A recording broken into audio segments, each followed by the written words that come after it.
This collection features the most popular Cthulhu Mythos stories published in 2024. I've added timestamps for each story in the video description. Happy New Year!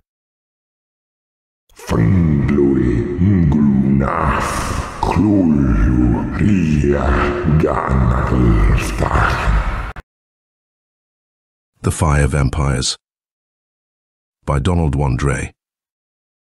Weird Tales, February 1933. This is a tale of war, and terror, and tyranny, and flaming death. It is a story that begins in the bleak abysses of space and ends upon the earth. It is the story of all mankind over a period of 2 decades. Yet it is also the story of one man, and one devil out of monstrous voids. But I anticipate. I, Alan Marsdale, venerable historian to the United Federation of Nations, have been deputed in this, the year of our Lord, 2341, to chronicle the coming of the comet. But I cannot set the facts down as dead history, for the very deeds burn before my eyes, and the strangeness of it all lives again. No man now existing could tell this story and remain unmoved. Nor can I, though my work lies with files that gather dust, and papers that brown with age. I shall begin with the beginning, or as much of it as we are likely to know, and I shall unfold the events as they were unfolded to us who lived through the disaster. As we look back now, with wisdom bought at the dearest sacrifice man has ever made, we wonder how we could have been so blind, could not have put together matters that were linked. But we did not, nor are we sure how much it would have helped if we had. The new comet was discovered by Gustav Norby, the authority on cosmic life forms. Men had laughed at some of his speculations in the old days, but they do not laugh now. It was Norby who saw the comet on July 7, 2321. It was Norby who plotted its course and sent out the news that it would pass closer to Earth than any heavenly body had ever come. It was Norby who predicted that there might be danger, that attendant phenomena would be widespread, that the very existence of Earth was conceivably imperiled. And it was Norby who, by right of discovery, gave his name to the new comet. When first seen, Norby's comet lay approximately 5 light-years beyond the solar system. At its estimated speed of 50,000 miles per second, it would require about 18 years to reach Earth. Consequently, the prognostications of future danger weighed lightly on the public mind. 18 years. Why? That was too far ahead to worry about. Astronomers watched the distant comet through all of July and part of August. It showed up clearly as a curved nucleus, with a fan-shaped tail streaming away millions upon millions of miles behind it. Aside from its phenomenal speed, it was noticeable chiefly for its faint coloring of reddish-blue. On August 10, as the new comet was nearing the region of Alpha Centauri, astronomers were electrified by its mysterious disappearance. Not the slightest trace of it remained. It was gone, vanished as though it had never been. The public jeered. Scientists looked puzzled as they tried to explain, and could not. On August 14, the world was stunned by the information that Norby's comet lay less than 1 billion miles beyond Pluto, and was approaching the Sun at its former speed of 50,000 miles per second. Within 16 hours, it would be passing the Earth, had it crossed more than 4 light-years of space in 4 days. Impossible, answered the wise men. The world stared. Scientists everywhere were in a frenzy. It must be another comet. But how could any comet approach so close without having been observed? At midnight of August 14 came the famous bulletin from Norby at the Mount Wilson Observatory. It deserves to be quoted in full. New comet is definitely Norby's comet. First observed on July 7. Speed again calculated to be 50,000 miles per second. Reconstruction of theoretical path brings it to last point at which Norby's comet was seen on August 10. Two possible explanations. 1. Faulty previous observation. Unacceptable because of number of independent observers and witnesses. 2. Comet suddenly increased its speed far beyond that of light and leaped across 5 light-years of space so fast that light rays have not yet reached us and will not for years. Hence mysterious apparent disappearance of comet. Comet was present, but approaching so much faster than light that rays had not arrived. intelligent control of comet by living organisms forecast, its action otherwise unaccountable by any known laws. Signed, Gustav Norby. Plainly visible without the aid of glasses, the new comet drew the attention of anxious eyes wherever weather conditions permitted. Men felt uneasy or apprehensive. This could be no ordinary comet. Even its peculiar reddish-blue tint was different. Where primitive beliefs still survived in Africa and India and the jungles of South America, the coming of the comet was attended by a sort of wild hysteria. And in great metropolises, men could not look at the newcomer without emotions of wonder and doubt and awe. Hour by hour, Norby's comet grew brighter, drew closer. It swung past Pluto, hurtling steadily toward the sun. Rapid calculations showed that it would come dangerously close to the Earth. Its mass was not sufficient to disrupt the solar system, but there was the very gravest danger of collision, and the possibility that fatal gas would poison Earth's atmosphere. By dawn, the comet was traversing the orbit of Neptune. Radio broadcasts and television had spread the news, but the morning papers of August 15 sold like gold bricks. So eager was the public to read every shred of information about the menacing invader. Full-page headlines and flaring streamers told the story. The prophecies of disaster, the warnings of catastrophe, were printed. Norby sprang into instant fame. But what good was fame, men asked, if this were the end? Who could predict what would happen next? A strange hush brooded over the great cities throughout a sultry day. When the shadows of twilight darkened on the ground, men went out singly and in groups, by millions, to watch the newcomer. And long before darkness came, long before the first star shone, Norby's comet blazed forth bluish and brilliant, terribly near in the zenith. Its tail sweeping fanwise in a majestic but awe-inspiring streamer of tremendous length. It was a marvel of the heavens, an omen, a prodigy that men compared to the dark star which had swept out of space in the 20th century. Would it wreck the Earth? Would it plunge onward in its wild rush and crash, flaming down upon a continent? Would it weld with the sun and cause, who knew what disasters of collision or immeasurable heat?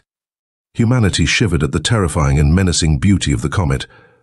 So near, so dreadfully near, and so radiant that all the stars were outshone, and the moon gleamed wan and feeble.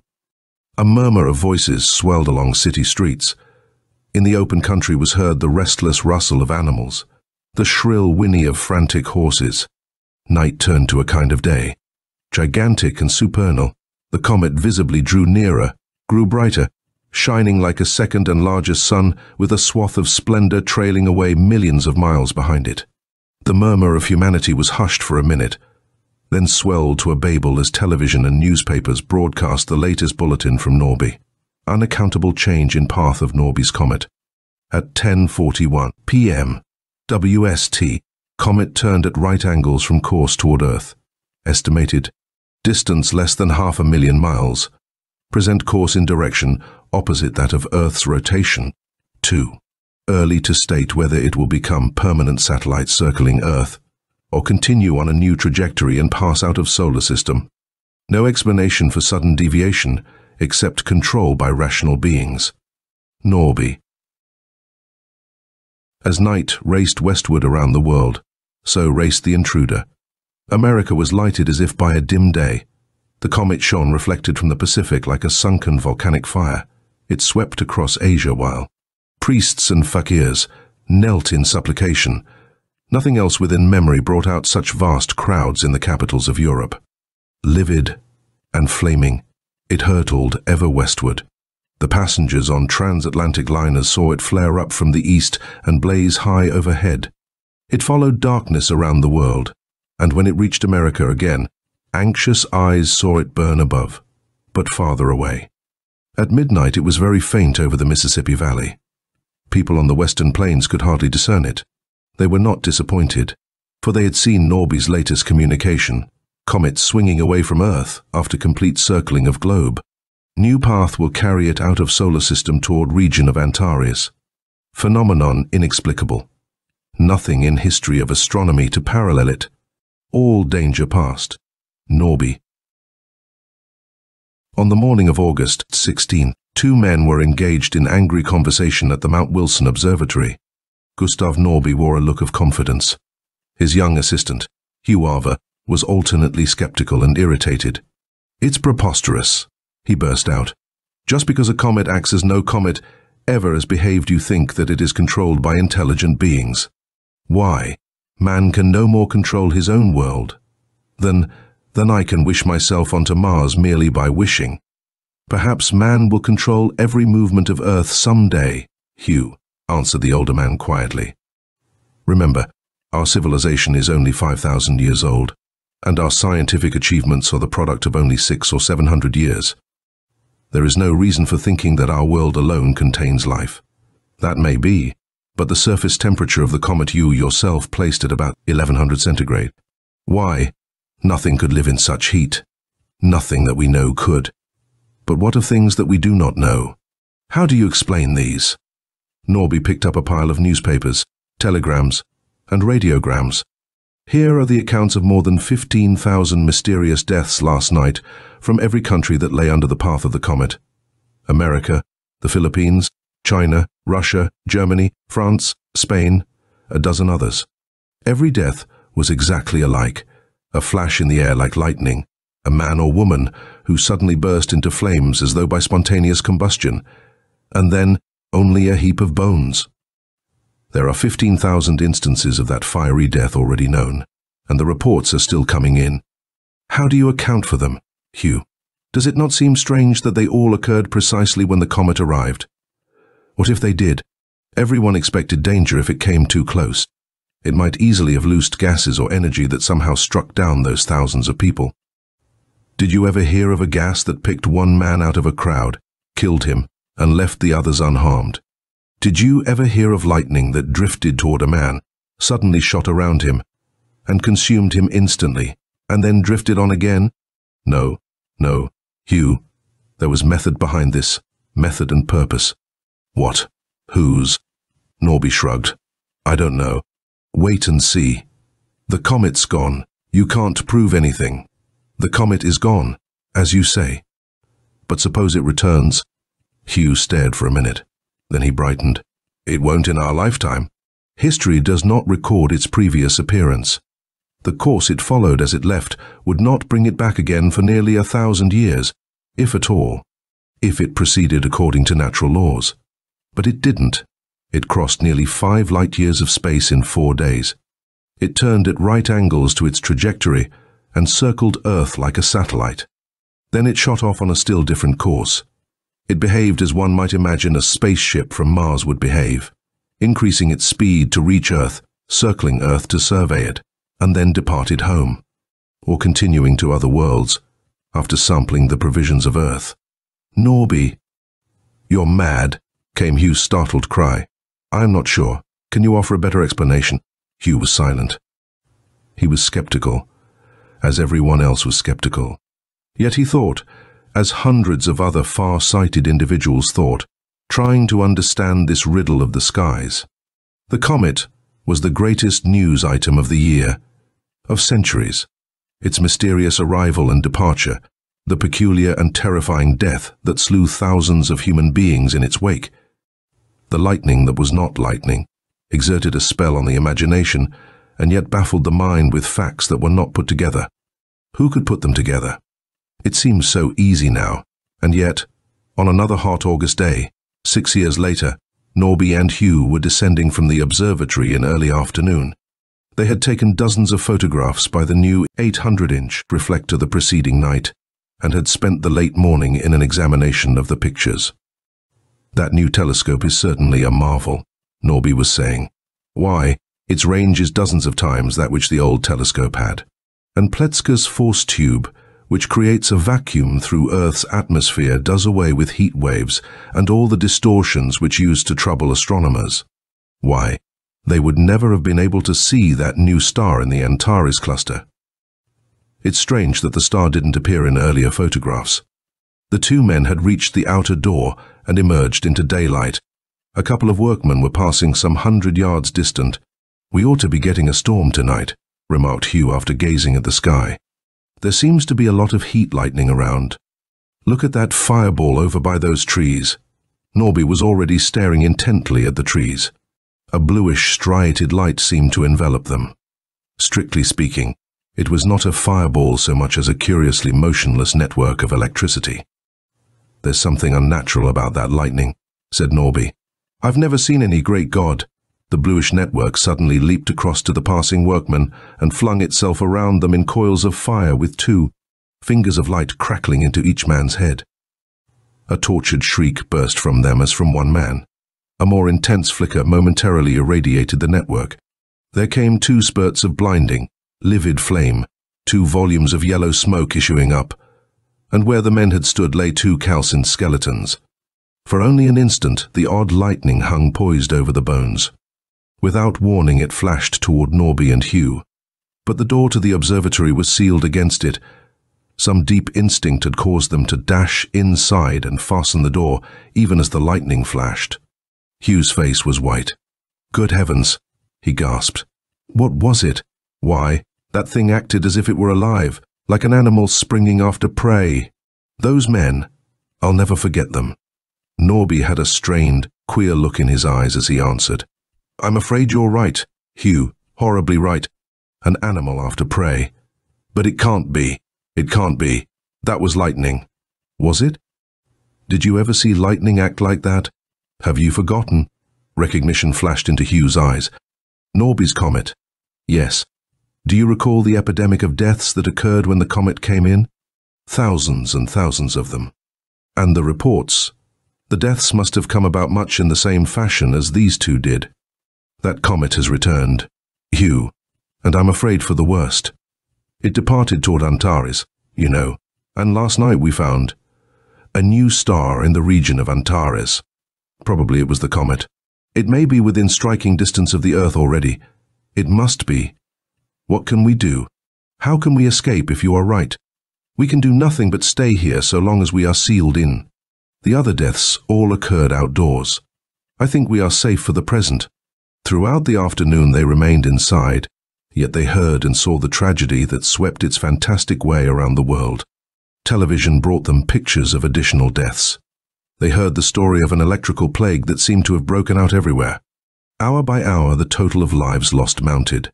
Men, women, and children were stricken down in city streets, enveloped as they emerged from buildings, burned as they worked in fields, incinerated on public highways and aboard ships at sea, slain even in aircraft. Nowhere on sea or land or in the sky was there safety. Every country in the world from Alaska to Antarctica, from Europe to Australia, reported the fiery death. Not a city of any size escaped the striated networks and the consuming bolts. But it was at nightfall that the accumulating panic and terror swept to a climax. It was at nightfall, beginning along the Atlantic coast and following darkness ever westward around the Earth, that the incredible, monstrous, appalling truth flamed in the heavens in mile-high letters of fire. Norby and Hugh heard the broadcast, which announced that Norby's comet had again been sighted, moving across China. They heard in stunned incredulity the account of that new phenomenon, which had also made its first appearance over China. But they could not believe, they would not believe, until the afternoon had worn away, and nightfall came. Then they saw it, the comet streaking up from the east, brilliant and bluish-red and strange, with a corona haloing it, and its tail fanning away behind in a vast curve. They saw the striations and streaks of lightning that moved innumerably through the entire heavens, so that the stars were outshone and freaked by lines of fire, lines that moved and formed themselves into letters, words, and a message, a mile high, miles long, shining in terrible flame against the darkness behind. Awed and speechless, Norby stared while a strained look settled on Hugh's face. They watched the message spell itself out, a message so simple, and yet of such stupendous import to mankind. "People of Earth," it began, "you are ours by right of conquest. Henceforth and forever you belong to us, of Kinga, known to you as Norby's comet. You cannot fight us, nor defeat us, nor evade us. We are superior to you in every way. At irregular intervals, we shall return and claim as our due from 20 to 50,000 of your inhabitants. We desire nothing else. But we insist upon the payment, and we shall take it. If you resist, we shall take more. On our next visit, we shall claim John Hanby, the President of the Federated Nations, Axel Grunow, Master Scientist of the World, Sin Lo Hoi, Commander-in-Chief of the International Army, and Gustav Norby of the Mount Wilson Observatory. These men must place themselves in the evening of August 27, 2332, at the peak of Mount Wilson. If they are not there, we shall take 100,000 lives instead of 20. Thagwa, Lord of Kinga. What can it mean? Gasped Hugh. It's mad. It's unbelievable. You, Norby, why should you be chosen? It's all a hoax. Easy, Hugh, answered Norby to his excited assistant. The danger is apparently over for the present, and we have a full 5 years to talk. It is not a hoax. For God's sake, what is it? The older man looked tired as he replied gently. What I have long feared and warned the public about has happened. We are threatened by invaders from outside. This may mark the passing of mankind. Impossible. We'll fight. With what? Hugh was silent. Norby continued. We can't even reach the comet. And how are we going to fight a wholly alien form of life of which we so far know virtually nothing? If it is life, it is, and life of a vicious and frightening kind. It must be a hoax. It must be. How could the creatures have known English? What sort of thing could they be? Why? There's nothing on Earth to account for them. True, but you forget. The message we saw appeared in Spanish over Spain, French over France, Russian over Russia, and so on. Each country read the message in its own language. Was that a joke? It was a miraculously intelligent joke, if it was. Don't forget the earlier visit of the comet. I had a theory then that no one would accept. Briefly, Hugh, the comet is controlled by life of a sort with which we are unfamiliar, possessing knowledge and power far beyond ours. They are electrical things, pure energy that has an intelligence and reason. Somehow, they feed on human life, human energy. They killed thousands on their first visit. They sucked out life from living men. Vampires. Fire vampires. That's what they are. And they sucked out knowledge, too, mind and soul and brain, so that they were able to study and master the nature of Earth before they returned a second time. Don't ask me how they did it. I can only look at the results and guess. Somehow they feed on our life force, spirit, energy, call it what you will. In so doing, they also absorb the entire knowledge of the victim. From the tens of thousands of people that they have now slain, they have obtained new energy for themselves, and a great cross-section, if not virtually all, the knowledge of Earth. Man is doomed. Earth has been made into a slave planet, owned by fire vampires. God knows where the comet's headed now, out toward its other slave, planets, I suppose, or to explore for new, inhabited worlds to subjugate. It's easy to see why they picked out Hanby and Grunow and Hoy. They are 3 leading minds of Earth today, information that the vampires could have sucked from almost any one of their victims. But it's also easy to see that they cannot seek out and find specific victims. Otherwise, they would not have ordered these 3 individuals to be segregated in an isolated place. But why you, Norby? I can't understand that. I think it's because they fear me. No one believed my theories and warnings, Hugh, but many people read them. The fire vampires probably reasoned that if I was several jumps ahead of the world in knowing about them, I might also find some means to thwart them. They could have waited while we 4 sacrifices were brought together, and claimed us now, but they must have had urgent reasons for departing, or else they are so confident of their power that they merely want our lives as a precaution, and can afford to wait a few years. What can be done? What is there to be done? I don't know, Hugh, but I'm going to need you. We have 5 years, and a short enough time it is. On August 27, 2332, Norby stood again in the observatory.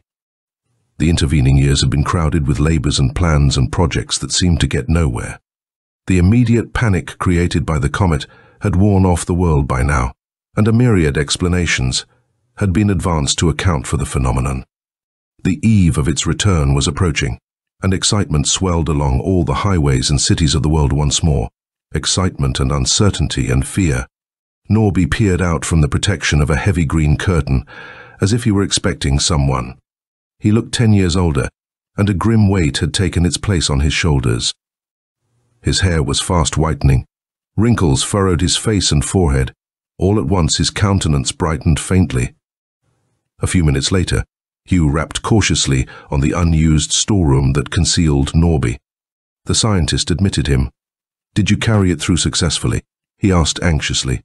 "Yes. I spread word that you had fallen into the river while on an outing with me, that you had failed to come up, that I could not reach you because of the steep banks, and that all points were to be watched for your body. I was detained several hours by the police for questioning, which delayed me, but finally released on my own recognizance. Good work. You are sure that my death is firmly implanted in everyone's mind?" "Yes. The television broadcasts have already gone out. Did you learn anything further?" "Hanby, Hoy, and Gruno are on their way. They will be at the appointed spot by noon, without you, and firmly convinced of your death. If there were anything to gain, Hugh, I would be out there with them, but there isn't. In 5 years, the world hasn't been able to accomplish one definite thing toward repelling the fire vampires. If the deaths of those 3 men will save a needless waste of life, their martyrdom will not be wasted. The whole race is periled, Hugh, and no one man can think of himself first. But I have hopes. It's a long shot I'm taking, and if I lose, the blood of thousands will stain my hands. But if I win, the danger will be over, and your help is essential. You know you can count on me." Hugh walked to the one window of their hiding place and pulled back one edge of the curtain to peer outside. As he did so, it rolled up with a snap. "Quick!"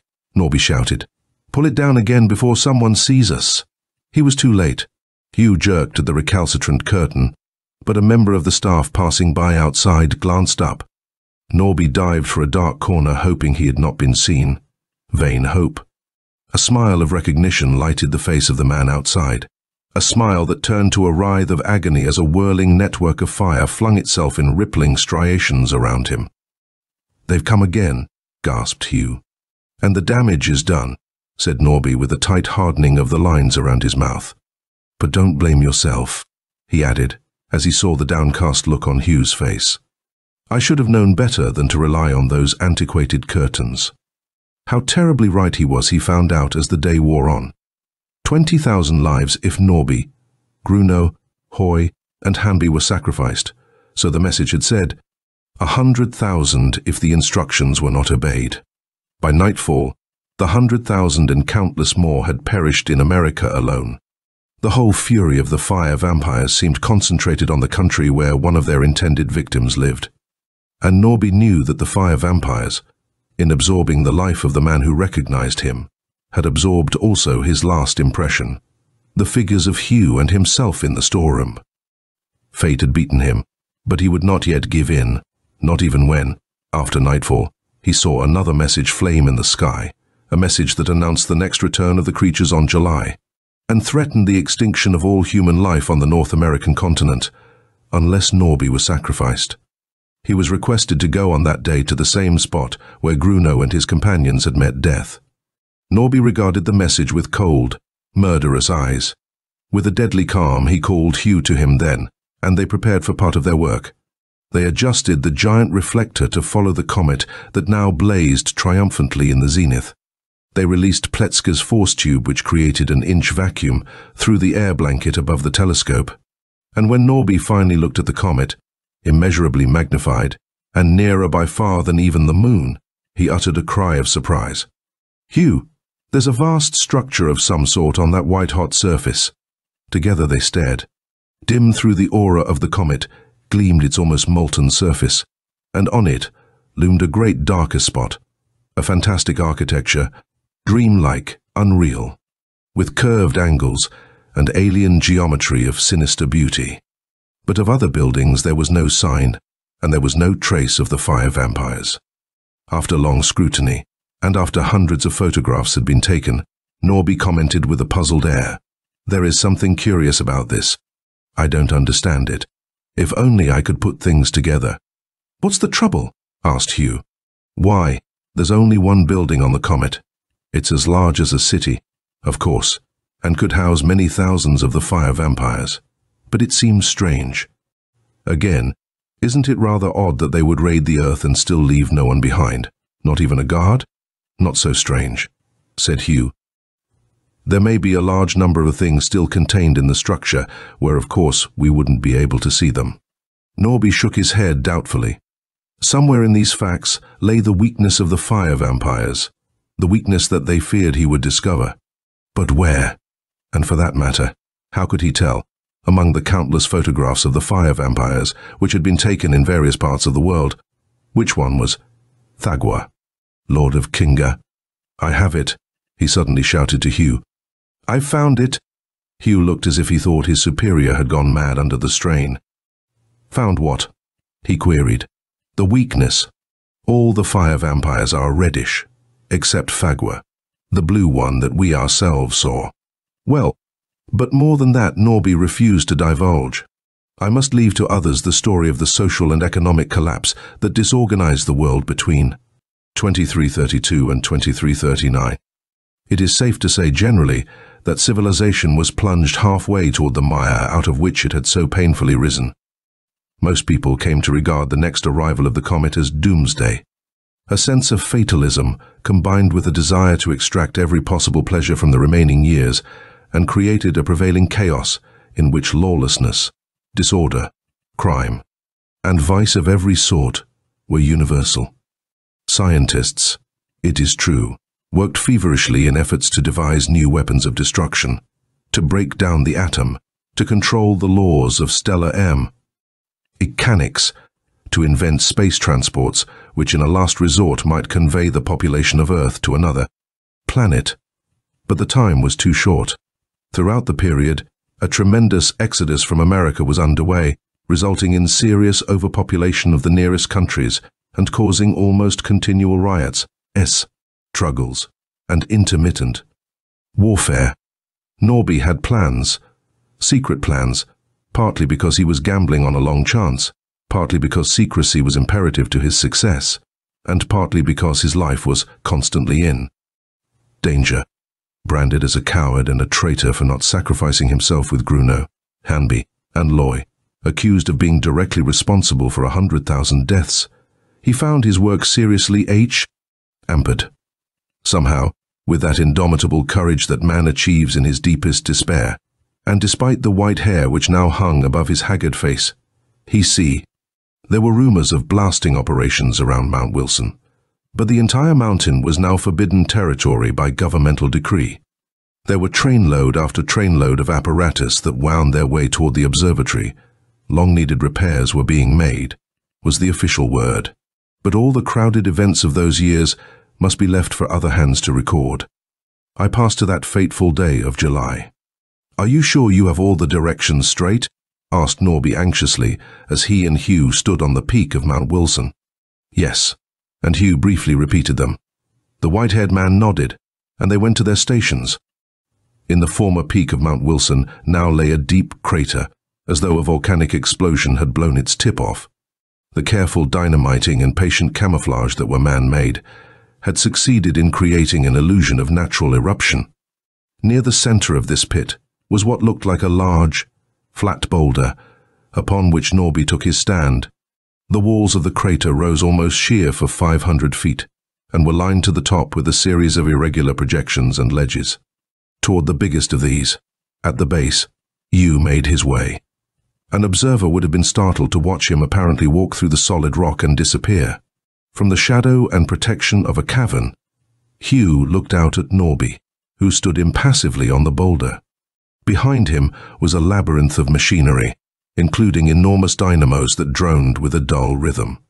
In front of him were several instruments, an electro-interferometer for detecting the electrical charge of the atmosphere within a radius of 10 miles and a staggered triple switch being the most important. The hours crawled by. A hot sun beat down on the crater. The silent waiting wrought upon the tense nerves of both men. They felt the burden of this last attempt to defeat the fire vampires, felt it more because they were going so largely on deduction. One slip, and the human sacrifices, the living bait that was Norby, would meet flaming death. One error, and millions of human beings would perish as an entire continent was depopulated.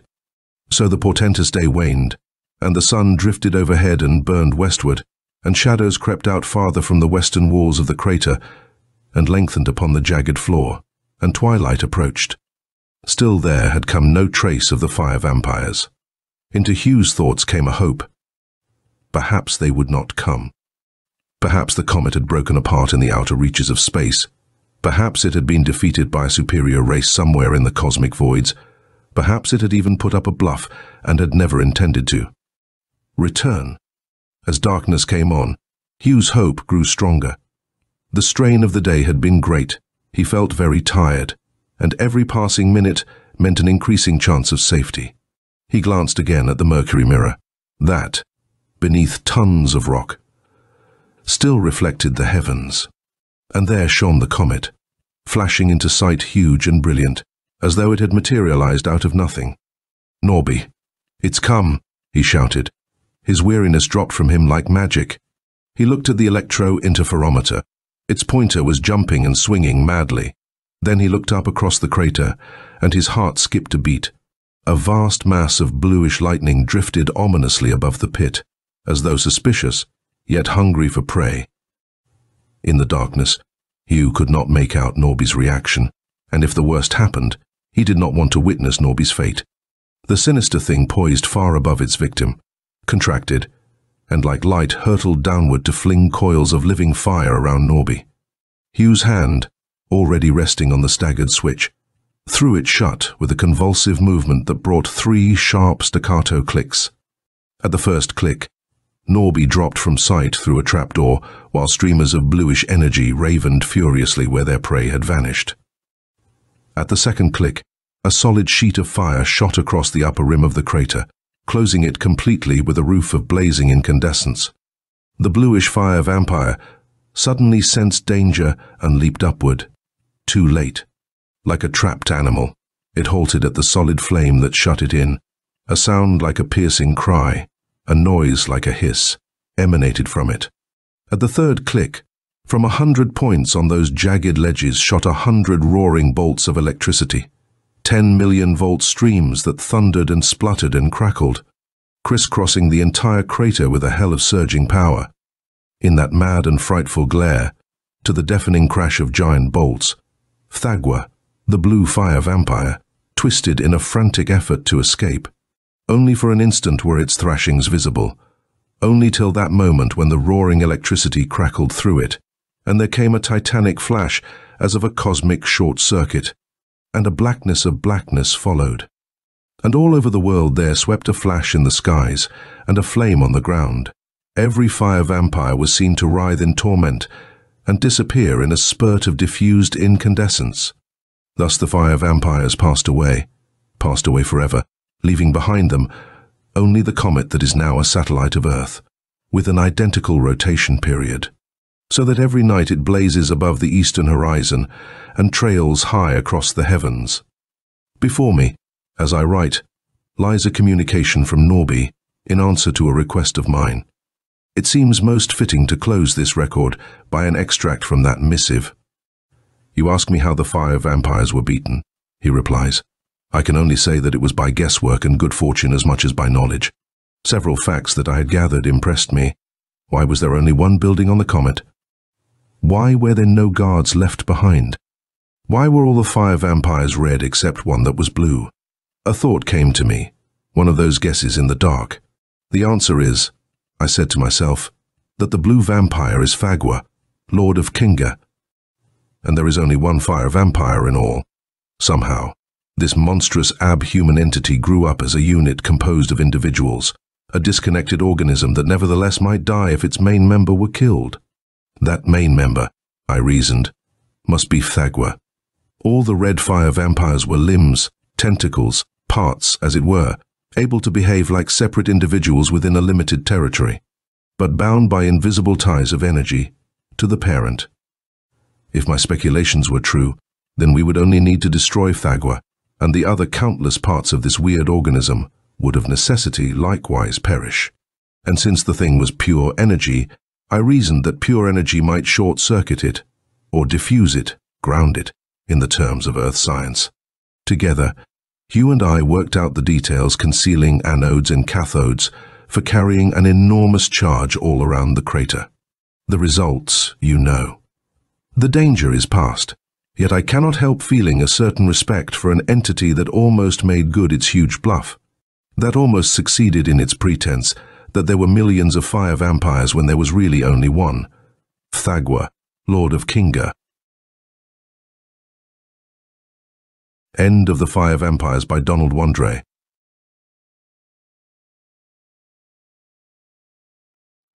The Horror from the Depths by August Derleth and Mark Shorer. Strange Stories, October 1940. Professor Jordan Holmes is dead, and the story of the incredible horror that threatened Chicago in the spring of 1931 can be told at last.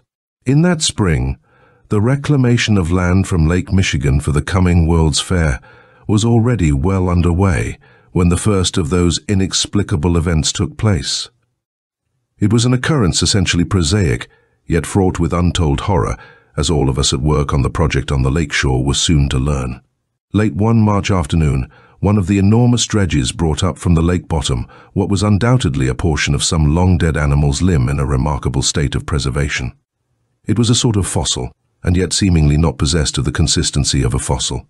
John Tennant, the chief engineer, was summoned, his interest aroused, and he in turn called upon Professor Jordan Holmes of the Field Museum for assistance in identifying the curious discovery from the lake. Confident that Holmes would know to what animal the fragment belonged, Tennant and I anticipated his arrival.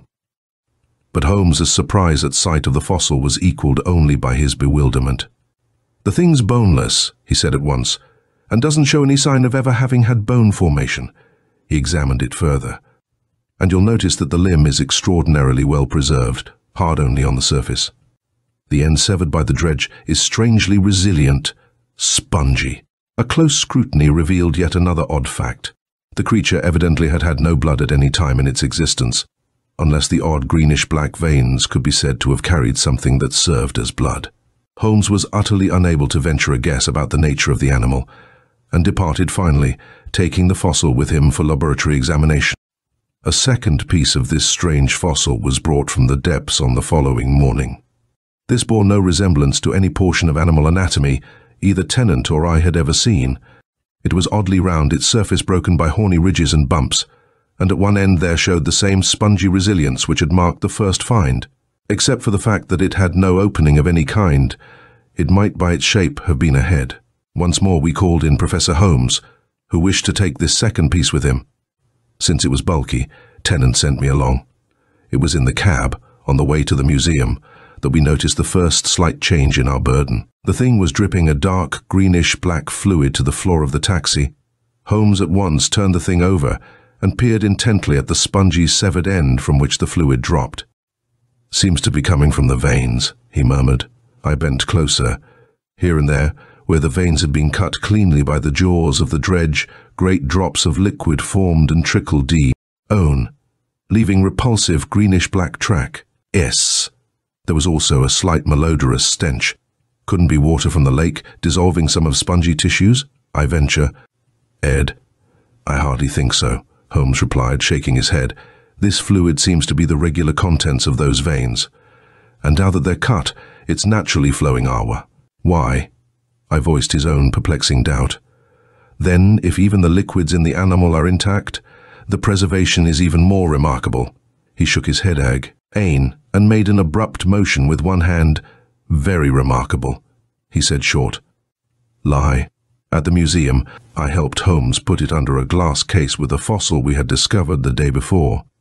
It was easily apparent that both parts came from the same kind of animal, if not the same one." From that moment on, things began to happen.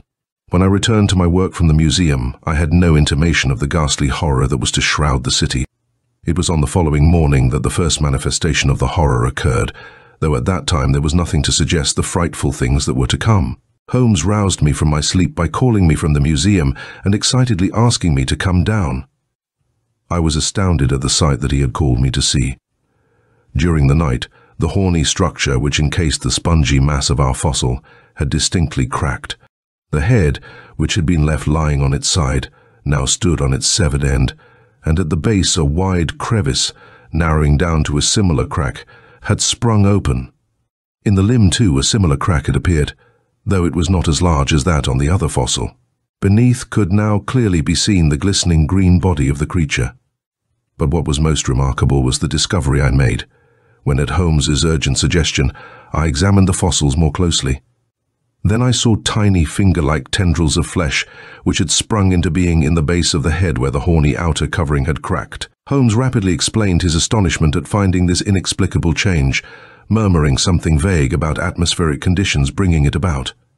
Then he suggested that we watch the thing, to see whether any further change might set in during the day as they had during the night. Whatever we had expected to see, we were disappointed. Though we sat quietly throughout the morning with our eyes fixed upon those strange fossils, there was nothing to reward our interest. And when we finally went out to lunch, both of us were not only definitely crestfallen, but not a little perplexed. But our astonishment upon our return from lunch, that noon was infinitely greater than our first surprise of the morning. For what we saw brought home to both of us, with unpleasant suddenness, a startling fact. During the previous night, when there was no one to observe them, the fossils had mysteriously changed, but when we watched that morning, nothing had taken place. And yet, during the lunch hour, when there had been no one to watch, the fossils had changed again, where the flesh-like tendrils had at first been small, thin, underdeveloped and occasional. They now covered the entire base of the head structure. Now they were materially larger and heavier, having assumed now the actual proportions of fingers. But when we approached the case, despite this apparent change, the tendrils hung there limp and still, and the fossils were as immobile as ever. It was only later that we noticed that the green bulge of glistening flesh beneath the fissure was greater, and had taken on a richer color. I think that what both Holmes and I desired to avoid was the admission, even to ourselves, that this long-buried thing might still have life. So even after our return that noon, we continued to entertain the theory that perhaps atmospheric change was bringing about the phenomena. At 5 o'clock, both of us were convinced that our theory of slow development was erroneous, for the fossils were precisely as they had been at our return from lunch. They occupied the same amount of space in the glass, the tendrils hung as limply as ever at the base, and the fissure had not moved beyond the little ridge topping the horny surface where we had noted it that noon. "It's as if it knows we are watching, and could understand," said Holmes, laughing a little. His laugh was not reassuring. He had voiced my own thought. It was as if he said, "The thing has life intelligence." I could not smile with him, for the suggestion carried with it an unaccountably chilling fear. Holmes gave up at last. Shortly after 6 o'clock, he looked at me, a ghost of a smile lurking on his lips. "Hungry?" I nodded. "I'm both hungry and tired. I think we'd better give it up for the time being and get food and sleep. Tomorrow I'll call in Jameson of Chicago University and Morrison from Northwestern. They may be able to suggest something." "And this?" I asked. "Are you leaving it alone all night?" He looked at me for a moment without replying. "Don't be too surprised at what you see in this building, Sharp," he said. "A good many strange things happen here. As for this, strange and weird, I'll admit, but nothing to worry over. I'll tell one of the guards to come through here occasionally during the night. If anything unusual happens, he'll call me." That night the horror struck for the first time. I knew, from the moment that I heard Holmes' excited voice over the telephone, shortly after 7 the next morning, that something highly out of the ordinary had occurred. Fortunately, I was already dressed and ready to go out when his call came, and was consequently waiting for him to pick me up in his car. What he told me, as we sped toward the museum, was given to me in such an incoherent manner that I cannot even attempt to reproduce it as I heard it from his lips. Apparently there had been a telephone call from the museum sometime just before dawn. Holmes had been half asleep, had not gathered exactly what some incoherent voice had said over the wire, and had gone back to sleep. Now that he was awake, he could remember someone screaming, but he could not say now whether this had been the fragment of a nightmare or semi-conscious reality. Yes, there had been horrible babbling sounds and a sucking noise. Someone whistling too, he thought. Then at 6:30, another guard had called him. Something had happened in the laboratories. Something serious. Professor Holmes had better come down at once. The car came to a sudden stop. Holmes and I jumped quickly from it, mounted the steps, and ran down the corridors to the laboratory where the fossil remains were. Together, we burst through the already open door of the laboratory, then halted abruptly. There, on the floor near the open door, lay the guard, his legs twisted out of all human shape, his arms crushed under his body, his face fixed horribly in an expression of awful fear. It needed no examination to know that he was dead. Then I saw what I had tried to believe on my way down that I might not see, the broken glass on the floor near the body, and a little way away. Dark green pieces of a horny shell. Holmes saw them too. He started at them for a moment, wild-eyed. Then he looked at me, to myself. I had already admitted the possibility of our fossils having life, but I had not anticipated malignance. But now, in the awful moments that we stood there in the laboratory, between the dead body of the guard and the fragments of glass and shell on the floor, we knew. Running footsteps broke the spell of horror that held us. A moment later, another guard burst into the room, coming up short at sight of us. "I've just called the police," he said. "Better call the coroner too," answered Holmes curtly. As the guard left the room, Holmes turned to me.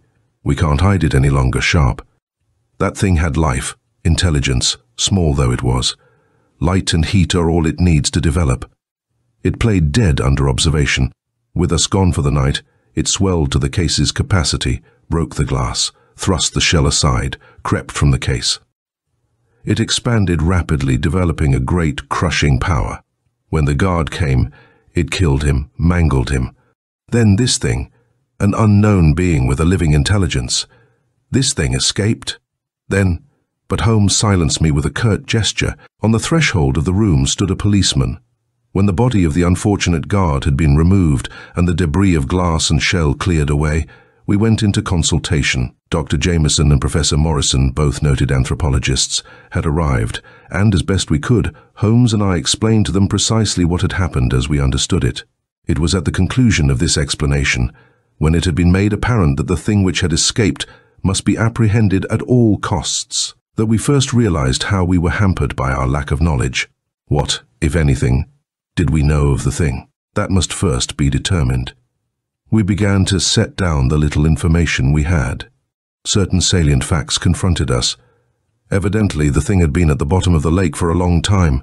Even though it was now apparently alive, it had been dead for centuries as far as civilization was concerned. It was obviously of an amphibian nature, and structurally resembled the amoeba, for apparently it could expand within itself, although the head fossil may have added to its growing body the limb portion which had been near. From that evidence, it might be supposed that the creature did not have limbs by nature, but could at will put forth feeler-like appendages by means of which to move on land. The horny outer covering must have been the foreign material which had collected around the body in the lake, serving as a protective covering. Holmes believed that its real outer skin was that green, glistening coat just under the protective shell. The body tissue was the spongy, boneless, flesh-like material through which coursed a dark, ugly green-black fluid which must serve the creature for blood. But what of those veins? And why had the fluid ceased to flow? If the fluid were the creature's life-blood, then it must have had a good amount when it left the museum, and that meant that the veins must have closed where they had been cut. Yet, most disturbing of the facts that seemed so obvious was the agreement that was reached by the four of us. Though both pieces of the fossil were alive, only one piece had motivating force. And the peculiar growth habits of the dead fossil were conclusive proof of what none of us wished at first to mention. The thing had an intelligence. Moreover, it had great strength and an inconceivable capacity for expanding and growing, for it must have been huge when it broke from the glass cage and attacked the guard. And apparently, it could grow with no other stimulation than heat and light. Holmes looked up at last. "Gentlemen, have you any scientific explanation?" he asked his colleagues. "If there's a scientific explanation, Holmes, we're unaware of it," said Jameson. I made an abrupt protest. "But there must be something." 3 pairs of eyes settled on me. Holmes spoke. "It's difficult for a scientist to admit that he can't explain something like this by his knowledge sharp. Yet we must admit that this thing's beyond our knowledge, is perhaps older than the beginning of our knowledge. Whatever I might have said was broken off by the entrance of a group of reporters. Holmes made short work of them, carefully withholding any suggestion of the uncanny and promising them any information which would come out at future investigations. We left the museum shortly before noon, and despite our probings, we had arrived at nothing fundamental in the mystery of the weird lake creature. True, there had been mention by Dr. Jameson of some old, long-forgotten books, and Holmes's consequent agreement to begin a search that afternoon in the museum library. Jameson, who was somewhat more steeped in ancient lore than the others, had suggested several titles of works so obscure that I had never heard of them, and some of which Holmes himself did not know. If ancient books, scientific or not, could explain this thing upon which we had stumbled, this thing hitherto unknown to science or to any branch of human knowledge, there still remained some hope that the fear that was beginning to enshroud us might be cleared away. We had already admitted that perhaps this creature might return. We were destined to suffer yet another shock, for as we were coming down the museum's outer steps, we were greeted by a newsboy's raucous calling. "Mysterious murders near Field Museum." Holmes stopped at the boy's side, his eyebrows drawn in a frown. He took a paper from him and read quickly down the column. I too bought a paper and with Jameson and Morrison at my side read rapidly. There was an account of the guard's mysterious death, together with a brief note about the disappearance of the fossil remains. It was, of course, a somewhat garbled report, but it was the latter half of the column that drew our attention. The body of an unidentified man was found at about 7 o'clock this morning in Grant Park. The discovery was made by plainclothesman John Harbinger.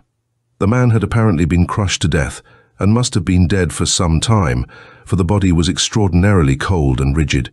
The victim had evidently been walking in the direction of the fairgrounds when he was assaulted and killed. The body, which was found under a clump of trees, had, to all appearances, suffered in the same manner as that of the museum guard. For some distance around the body, the grass had been trampled down, and there was evidence of a struggle, for in places clods of earth had been torn up. It is believed that some wild animal was loose in the park, for near the spot and leading away from it were great tracks, similar to the tramplings of an elephant, but having no definite outline. They seemed more like impressions made by rounded posts. These tracks were followed through the fairgrounds and disappeared into the lake. I looked quickly up at Holmes, crushing the paper in my hand. The second! Holmes' face had gone white. At my words, he drew a deep breath.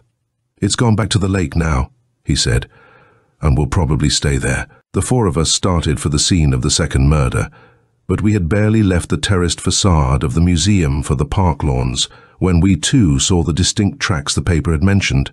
The marks were clear in the grass and soft ground. They were like great pads, pressed down by tremendous weight, and apparently there were two limbs.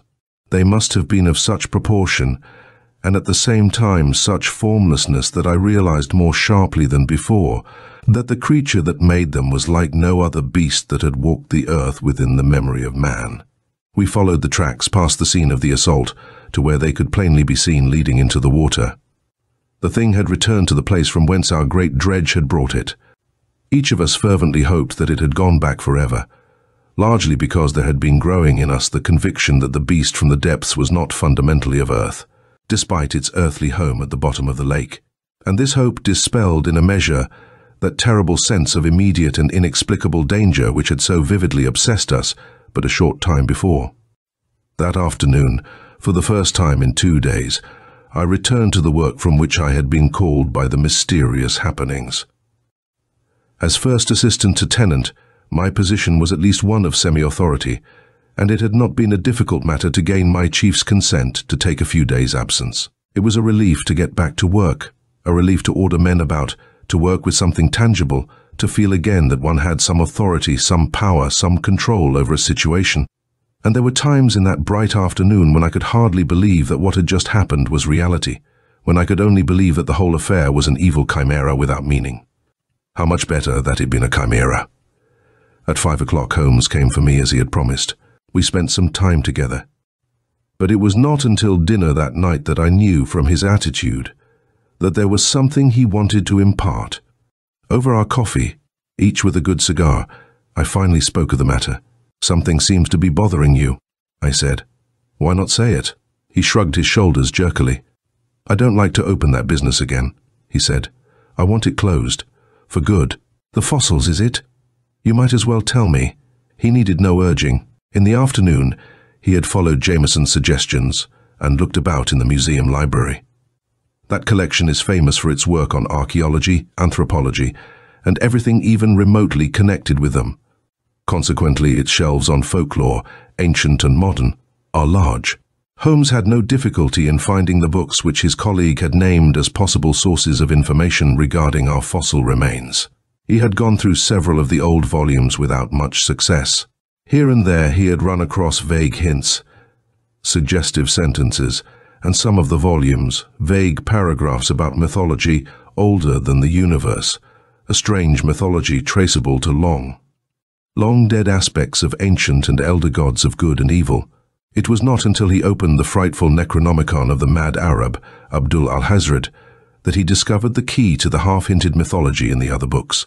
And thus, he stumbled upon the lost and terrible legend of Hastur, the unspeakable, upon evil as older than the universe, upon those ancient genii of evil, Hastur, Cthulhu, Yog-Sothoth, Loigor, Zar, and others. It was then that he had his first vague knowledge of the elder gods, the ancient ones, and of those others, mad genii of evil who inhabited outer space before the world was born. It was they who descended to ravage earth and were vanquished by the elder gods and banished to the bottom of the sea. The accursed spawn of Cthulhu was sent into the sea, thrust deep into the caverns of a hidden and lost sea kingdom, the sunken land of R'lyeh. And there were other evil ones in this strange mythology, banished to the far forbidden places of the earth, and one sent back into outer space. It was in the Necronomicon that these long-dead tales were brought together. From this book, Professor Holmes finally drew a consecutive and logical story of the age-long struggle between the forces of cosmic evil and the elder gods, the final defeat of the evil ones, and their ultimate banishment into the far corners of the earth. Holmes went on for a long time over our table, piecing together those legends, building up for me briefly the whole dead mythology of a time before man roamed the earth. Our coffee grew cold, our cigars burned down, and still he went on in his quiet, slightly agitated voice.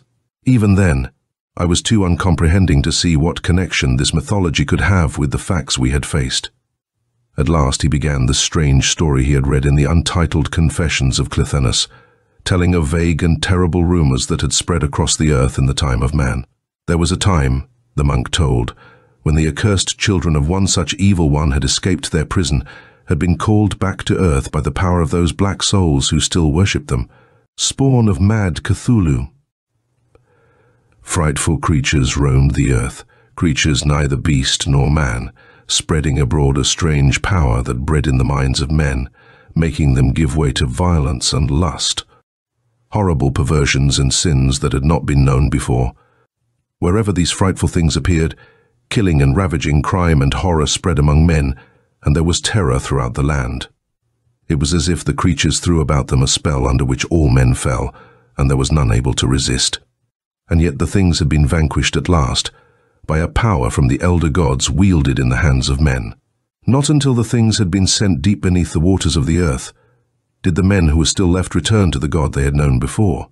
And never since, Clithenus wrote, has the earth been as fair as it was before the night things crept upon it this second time. Holmes stopped when he had told me the legend of Clithenus, and looked at me as if he believed he had shown me the secret of life itself. Even then, I did not entirely comprehend, for there was apparently nothing in what he had just revealed that I could tie up with our recent experience. But abruptly it struck me. "But a mythology so old that even the most learned don't know of it," I protested. "It can't be." The tale of an ascetic, more like an allegory of some kind, but not based on fact, surely. "Listen, Sharp," he cut in. "As a scientist, I have nothing to say on the matter. You'll remember that 2 of the country's most able scholars and scientists directed me to the books of which I've been telling you. There's nothing but this for me to believe, in the light of what we've seen here in Chicago." He shrugged. "It's true, I'm afraid. That thing, brought to life again unwittingly, back once more among men to work its horror." "Then thank God it's gone back," I breathed, now comprehending what terrifying horror we had so narrowly escaped. For a moment, Holmes said nothing. Then he looked away, shuddering a little. "It's time to go," he said. Holmes left me that night at about 9 o'clock before my own door. I stood there a moment and watched his car swing out of sight, a little perplexed at the air of uncertainty about him. Then I went in and began to tackle the work I'd let slide lately. There was a stack of mail to be looked through and a good number of blueprints to check, but I had barely settled down at my desk when the telephone rang at my elbow. I took the instrument from its cradle. "Mr. Sharp, this is Jackson, the night watch." The man's voice was agitated. "What's up?" "I've tried to get Mr. Tennant. He's out. Can you come?" Damn the man, I thought. "Something wrong?" "I don't know exactly, but something's coming up out of the lake." At that, I jerked up. "What's that you said?" "Say that again." "Something's coming out of the lake. I don't know what they are." "Big shadowy shapes, coming up out of the water. Very big things." "Can you come over? Should I call the police?" For a fleeting moment, I felt that I should like to be in London, Vienna, anywhere but in Chicago. No, I said quickly. "Where are you? Where are you calling from?" "Administration building, sir." "Wait for me," I said, more agitated than the watchman himself. I ripped off my dressing gown, changed my shoes, slipped into my coat, and ran from my apartment into the street. I saw the light of a nearby cab, and without pausing, jumped into it. To the fairgrounds. Quick. The driver made record time, and we were soon swinging off Michigan Avenue up the still rough, half-finished streets between the buildings under construction. The taxi stopped abruptly before the administration building. Without a word to the driver, I jumped out and ran up the lane toward the lakeshore, where the first construction buildings for the House of Art already stood grouped in a little cluster. Jackson's there, I thought insanely. But he was not. One after the other, I pulled open the doors, looking into the deserted shacks. I ran out on the terrace before the houses, looking wildly from side to side. Then suddenly to the north I saw something. I think I cried out involuntarily. Far away, receding rapidly in the distance, I saw 8, 10, perhaps more giant figures limned grotesquely against the sky over the lake. In a moment, they were gone, vanishing even as I looked. Then, in the night, from far away, there came suddenly a sharp scream of terror and of horrifying anguish. Clapping my hands over my ears, I ran forward again, and was sent sprawling. I had fallen over something. I scrambled to my feet, looking briefly behind me, and came up short. I had fallen over a crumpled body. For a moment I stood in frozen horror. Then I dropped to my knees and bent over the body. It was the lifeless form of Jackson, the night watch, horribly mangled, crushed in a grip of superhuman power. I turned him over. His face was awful to see. I had called a policeman whom I saw near the administration building, and paid my cabman. The officer came hurrying up. Somewhat incoherently, I explained what had happened, as far as I could gather from Jackson's telephone call. What did I think was wrong? I had no idea. Something peculiar, certainly, or what could the man have meant by his babbling about shapes that he saw coming out of the water? Was he a drunkard? I didn't know, but perhaps he had been drinking. That seemed to be the only logical explanation for his delusions. Had I seen anyone about when I arrived? No, no one nearby. I had, however, seen some figures disappear in the direction of Soldiers Field. What were they like? I didn't know exactly. They were very large, might have been animals, apes perhaps. The policeman looked at me as if he thought I might have been drinking. Then he knelt down beside the body and examined Jackson. His shocked face, looking up at me suddenly, was upsetting. "He's in awful shape," he said, eyeing me suspiciously. I agreed and suggested that he call an ambulance from the administration building, while I called Holmes at the same time. Holmes's car swung around the curve and drew up at the foot of the steps behind the ambulance just when the police had finished questioning me. Holmes came running up the steps and along the terrace. By that time, the police were already taking the body down on a stretcher, followed by a fussy coroner. Holmes paused a moment as they passed him, looked apprehensively at the stretcher. I answered his breathless questions with a quick account of what had taken place. Holmes looked at me in silence, but in his eyes I read the same thought that crowded horribly through my mind. The horror from the lake was not dead, would not be dead, until the same means which had once subdued it were used again. And now, there was no longer only one of the things. There were many. And these unearthly things had come trooping out of their age-old prison to go ravaging through the world. "We've got to do something," Holmes said hoarsely. "If there's a way to fight these creatures, and there must be, we must find it. And there's only one place to look. Those old books." In a little while, we were seated in the museum library, in a small room whose walls were covered with volumes of great age. The rarer items in the museum collection. Holmes drew down a ponderous volume, bound in old leather, torn in places, and very badly worn, and settled himself in a chair at the table in the corner of the room. "No Latin," he shot at me. "Fairly well." "Then read this along with me," he said. I pulled my chair up next to his and looked at the open book. It was the volume of unnameable confessions by the monk Cthulhu. Words fraught with ghastly suggestion leaped out at me from the faded pages. I began to read where Holmes indicated I should. It was the story of the return of the evil ones to Earth and the ruin they had worked.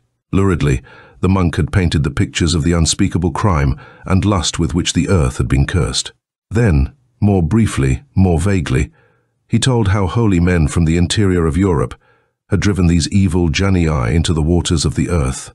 The holy men had used the forces of the elder gods, the power of the ancient ones, which they had come upon in some manner.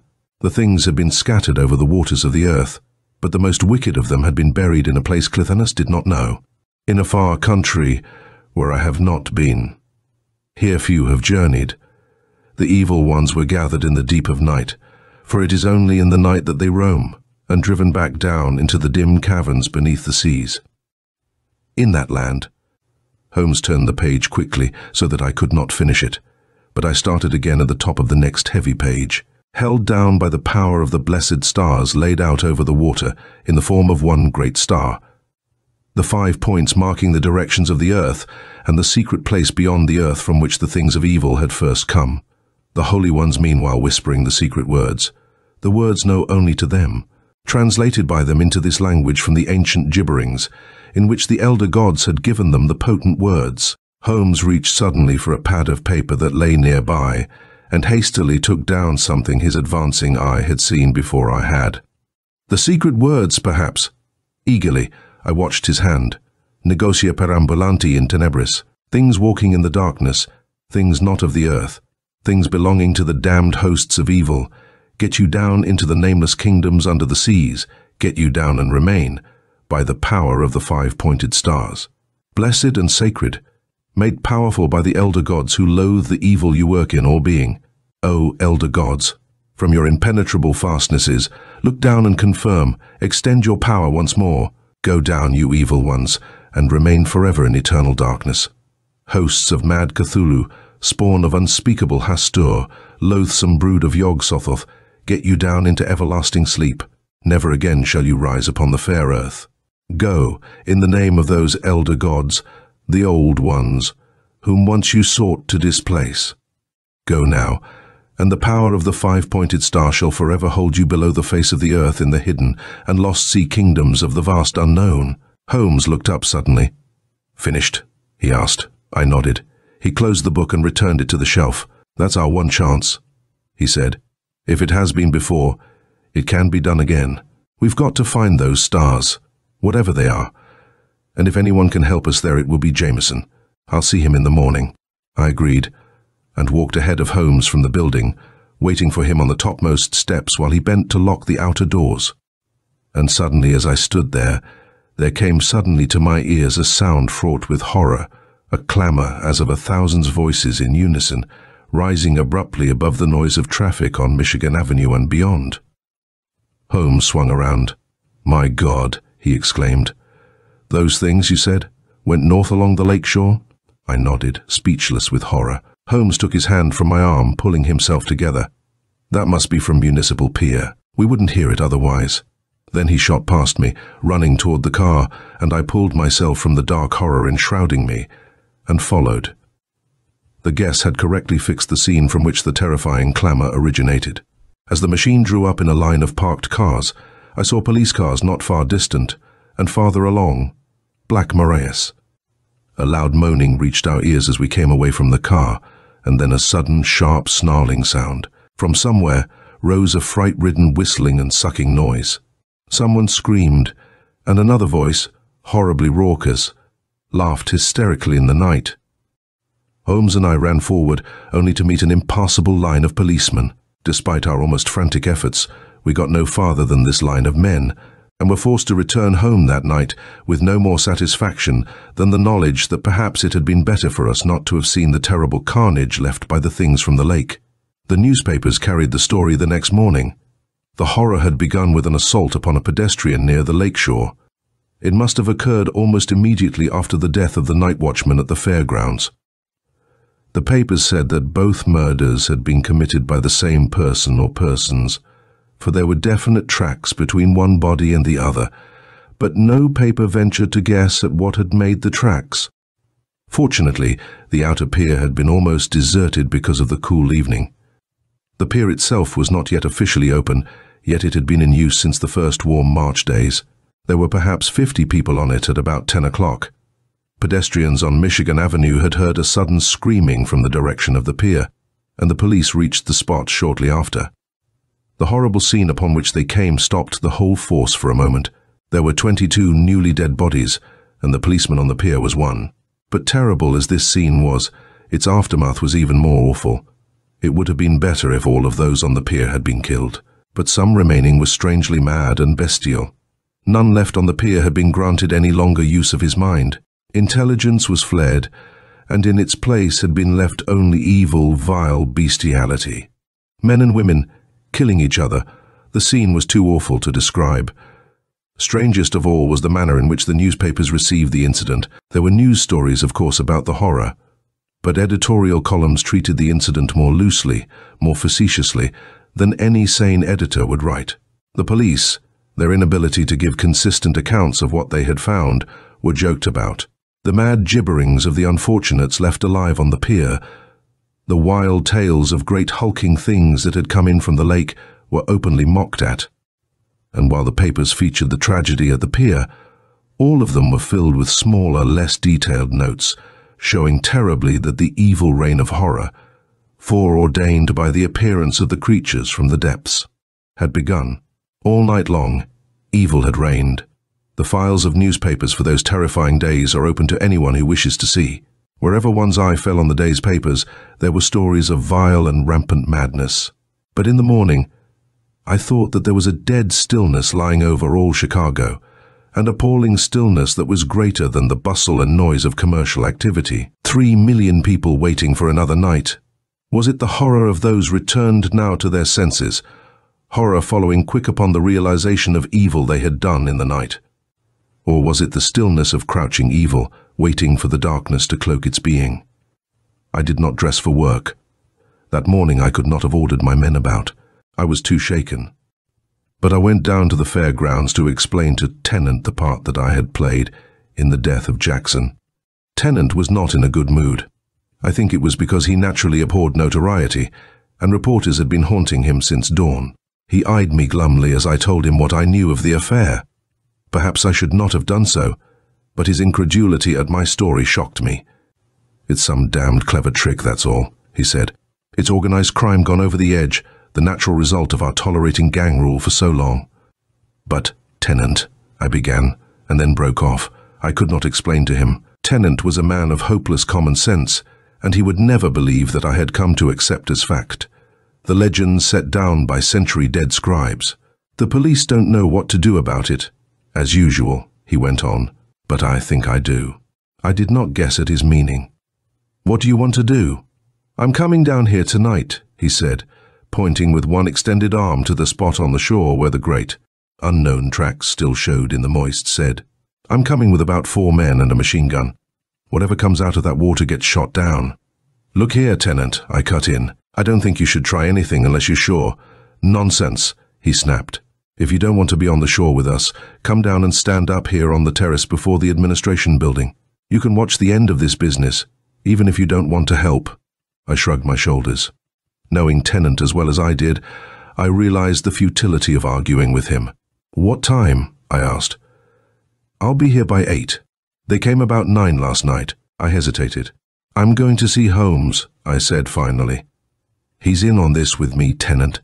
If he wants to come over, I'll come too." "All right, Sharp, I'll get him." "Wait and see." I found Holmes in the museum library. Dr. Jameson was with him. Both of them were searching the old volumes for some clue to the mysteriously potent stars mentioned by Cthulhu as the only weapon with which to fight the horror from beneath. I sat down to help them. The anguish of that search was inexpressible, the sudden mad frenzy with which one of us was overcome, thinking he had touched upon the thing for which we sought. The long hours of hopelessness when nothing new came from those pages. But, in the end, our search was utterly futile. It was 5 o'clock that afternoon when the last possible source of information had been put back on the shelves. We sat there looking at each other in bitter disappointment. There was nothing we could do without the secret of the stars. The suggestion of world terror soon to follow was horrible. Tennant came back to my mind suddenly, and I quickly outlined his plan to Holmes and Jameson. As I had expected, both of them protested angrily. "We've got to stop him," said Holmes with determination, but almost immediately despair drooped his shoulders. "But we can't, despite what has happened. No one would believe us, and we can't try to tell them. That would only hamper us more. As to coming down, no, we must not go." But at 8 o'clock that night, Holmes and I stood on the topmost step of the administration building's terrace, watching the figures down at the shore. The fascination in the promise that we might learn something new of the things from the lake had been too strong for Holmes.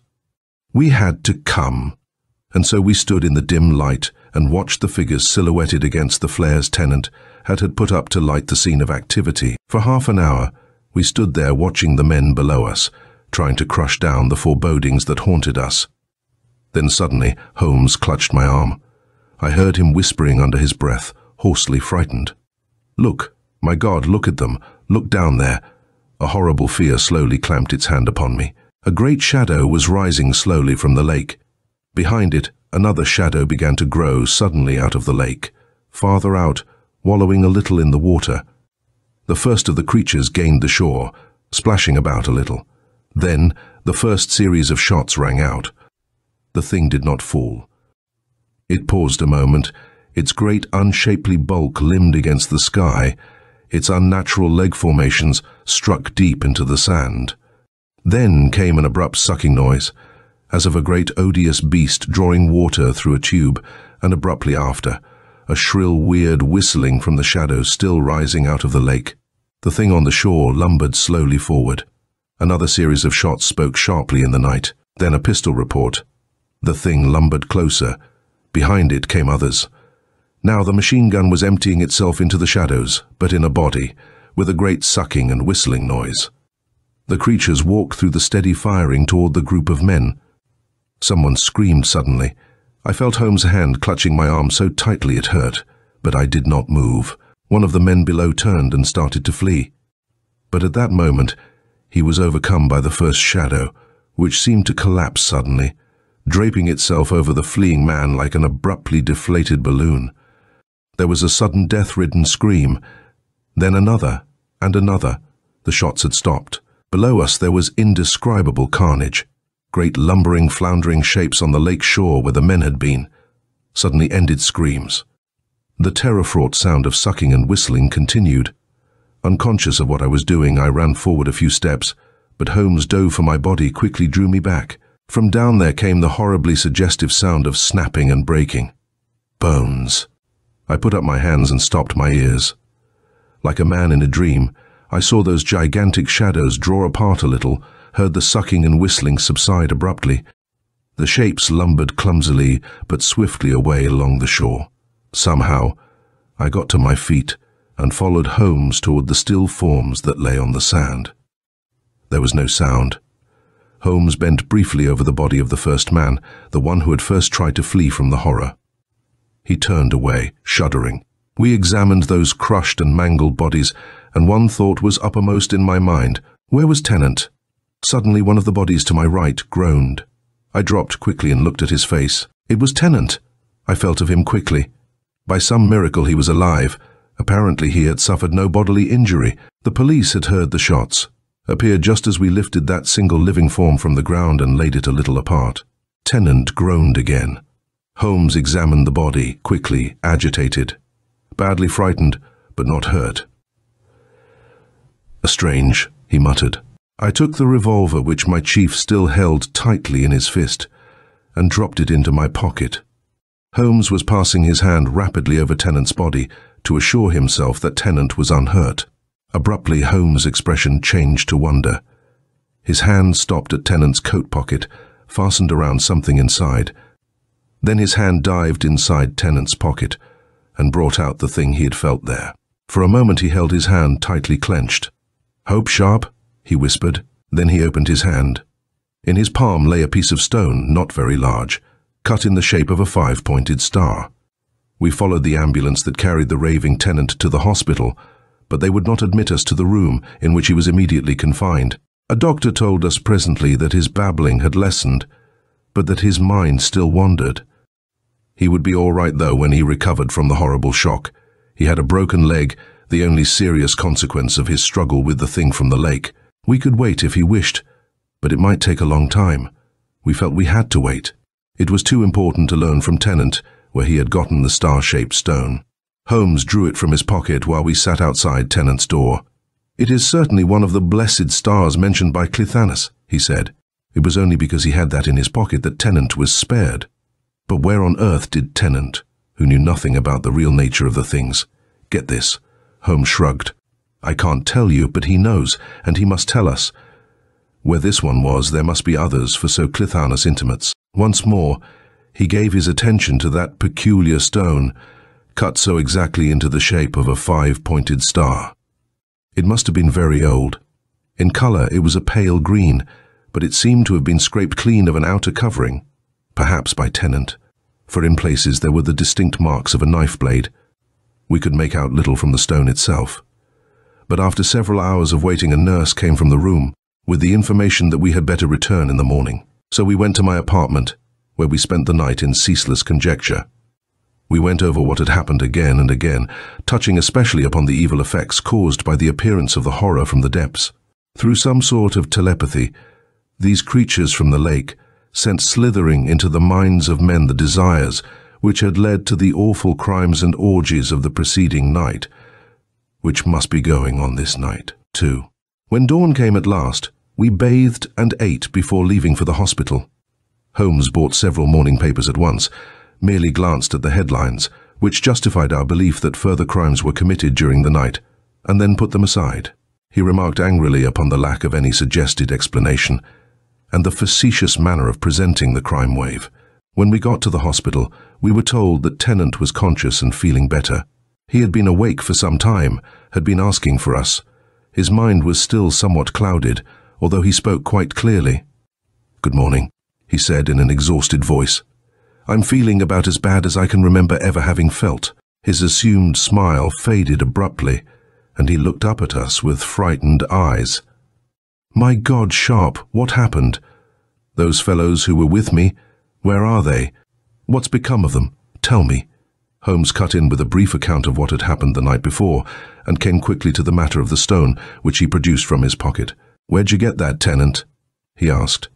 Tennant looked at the stone for a few moments as if not understanding. Then he closed his eyes tightly, forcing his memory back.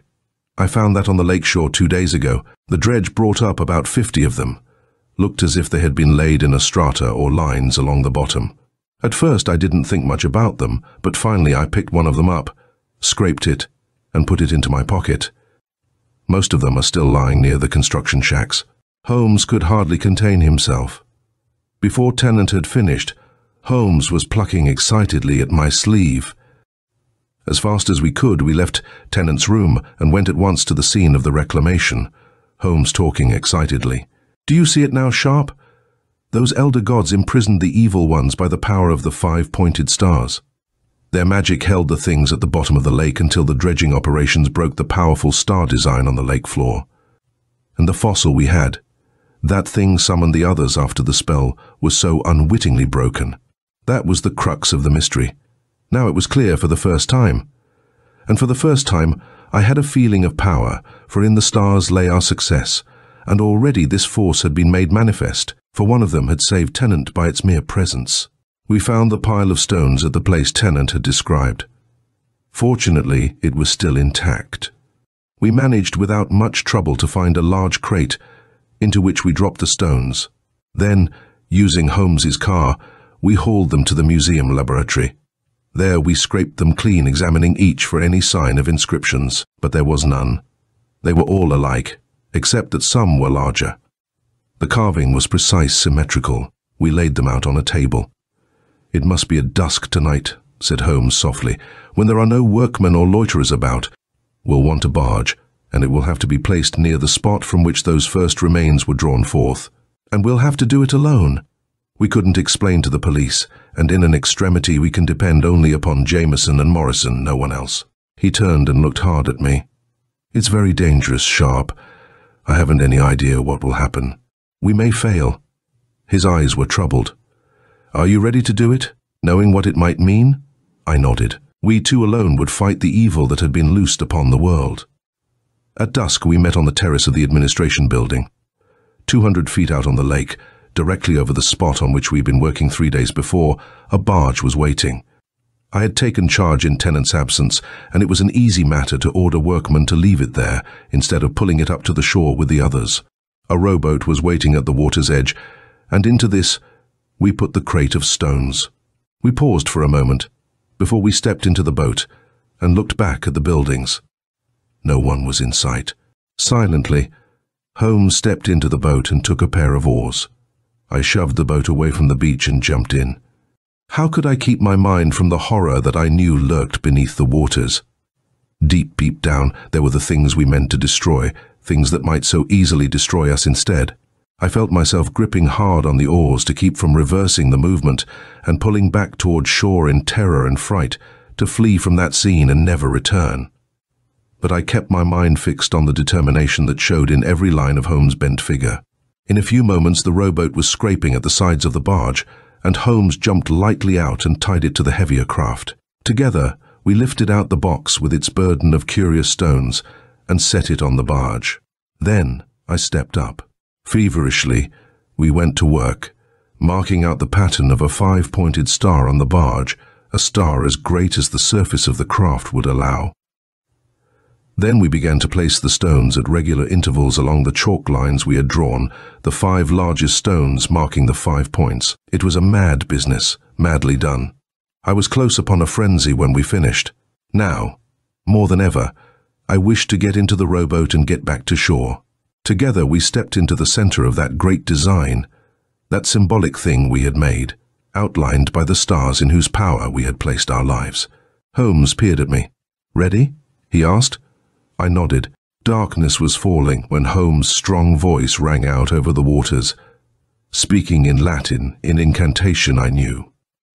Things walking in the darkness, things not of the earth, things belonging to the damned hosts of evil, get you down into the nameless kingdoms under the seas, hosts of mad Cthulhu, spawn of unspeakable Hastur, loathsome brood of Yog-Sothoth, get you down into everlasting sleep. Go in the name of those elder gods, the old ones, whom once you sought madly to displace. Go now, and the power of the 5-pointed star shall forever hold you below the face of the earth in the hidden and lost sea kingdoms of the vast unknown. The echoes of the strange and alien words died over the water. Then Holmes began again, more loudly, more clearly. His voice must have gone on, but I was suddenly no longer aware of it. Suddenly there was a great whirling in the air, tremendous whispering sounds not unlike a powerful wind coming at a great distance. And at the same time, the stars on the barge had begun to glow like fire. What occurred next I don't remember clearly. I remember only that suddenly the entire sky was alight, as if on fire, and then consciousness seemed to be seeping out from me. I struggled to keep my feet, to keep the universe from whirling about the sky. Then blackness fell. When I opened my eyes again, I was still on the barge. Everything was quiet. I crawled over to Holmes, who lay inert near me. Slowly he opened his eyes as I shook him. Then he got up, looking eagerly about him. The stars were gone, all of them. There was only the barren surface. We leaned far over the side of the barge and peered at the slime around it. A horrible green slime, from which arose a putrid odor of long-dead things. Silently, Holmes led the way across the barge to the rowboat, and we started back to the city. Holmes told me later what had happened after I passed out that night, told me why the things had been destroyed utterly, annihilated, rather than buried again. and this explained at the same time the weird stories of the columns of fire seen over the lake, stories that the papers reported the morning after our adventure. Suddenly, as he chanted the secret words aloud, Holmes heard a great wind come from the north, and in its wake he saw gigantic pillars of fire writhing and flaming in the night. And from these pillars had come stabbing, blinding rays of annihilation and death. What they were, Holmes would not reveal, but in the delirium before his death, he mumbled the secret, and I heard it in awe. From the frozen and impenetrable fastnesses in the far and unexplored northlands, and from beyond, from the far reaches of the sky, had come a greater power even than our stones to help us in our battle with the evil spawn that lay in the lake. It had come to help annihilate an age-old enemy that once before had fought against it. It was the elder gods, sweeping down with the wind from the north, avenging mankind, destroying forever the brood of Cthulhu, the horror from the depths. End of The Horror from the Depths by August Derleth and Mark Shorer. Hydra is a short story by Henry Kuttner, a friend of H.P. Lovecraft's, originally published in Weird Tales 1939. Hydra is an extra-dimensional being which feeds on the life essence of its victims. The Hydra requires a portal to be opened to enter universes other than its own. The Hydra appears to dwell in the same plane of existence as the slumbering outer god Azathoth. Indeed, it is entirely possible that the two were intended by Kuttner to be one and the same.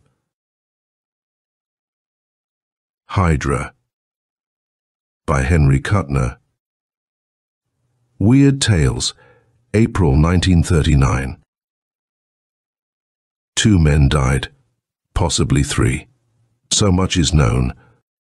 The tabloids ran flaming headlines telling of the mysterious mutilation and death of Kenneth Scott, noted Baltimore author and occultists, and later, they capitalized similarly on the disappearance of Robert Ludwig, whose correspondence with Scott was well known in literary circles.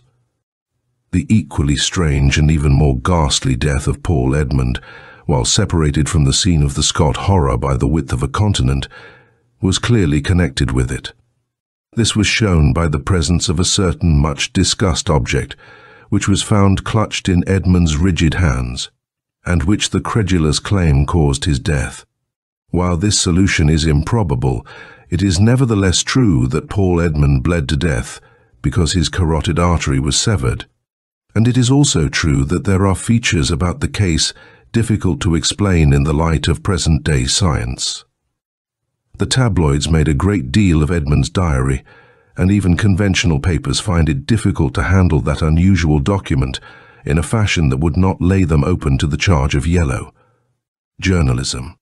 The Hollywood Citizen News solved the problem for its contemporaries by quoting the least fantastic portions of the diary and hinting plainly that Edmund had been a fiction writer, and that the man's notes had never been intended as a truthful summary of events.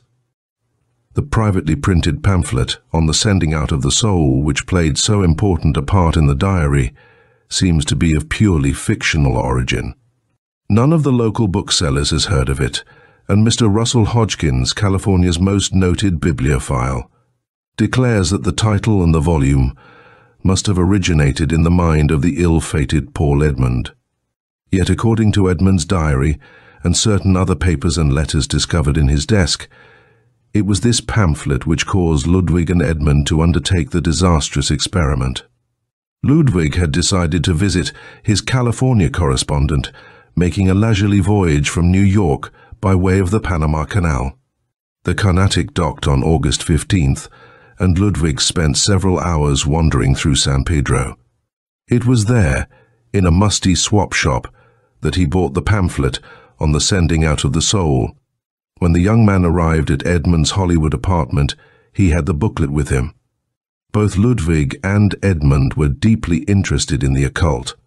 They had dabbled in witchcraft and demonology as a result of their acquaintance with Scott, who possessed one of the best occult libraries in America.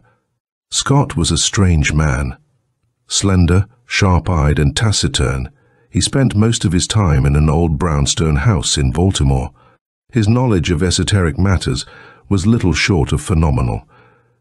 He had read the Chaya ritual, and in his letters to Ludwig and Edmund had hinted at the real meanings behind the veiled hints and warnings in that half-legendary manuscript.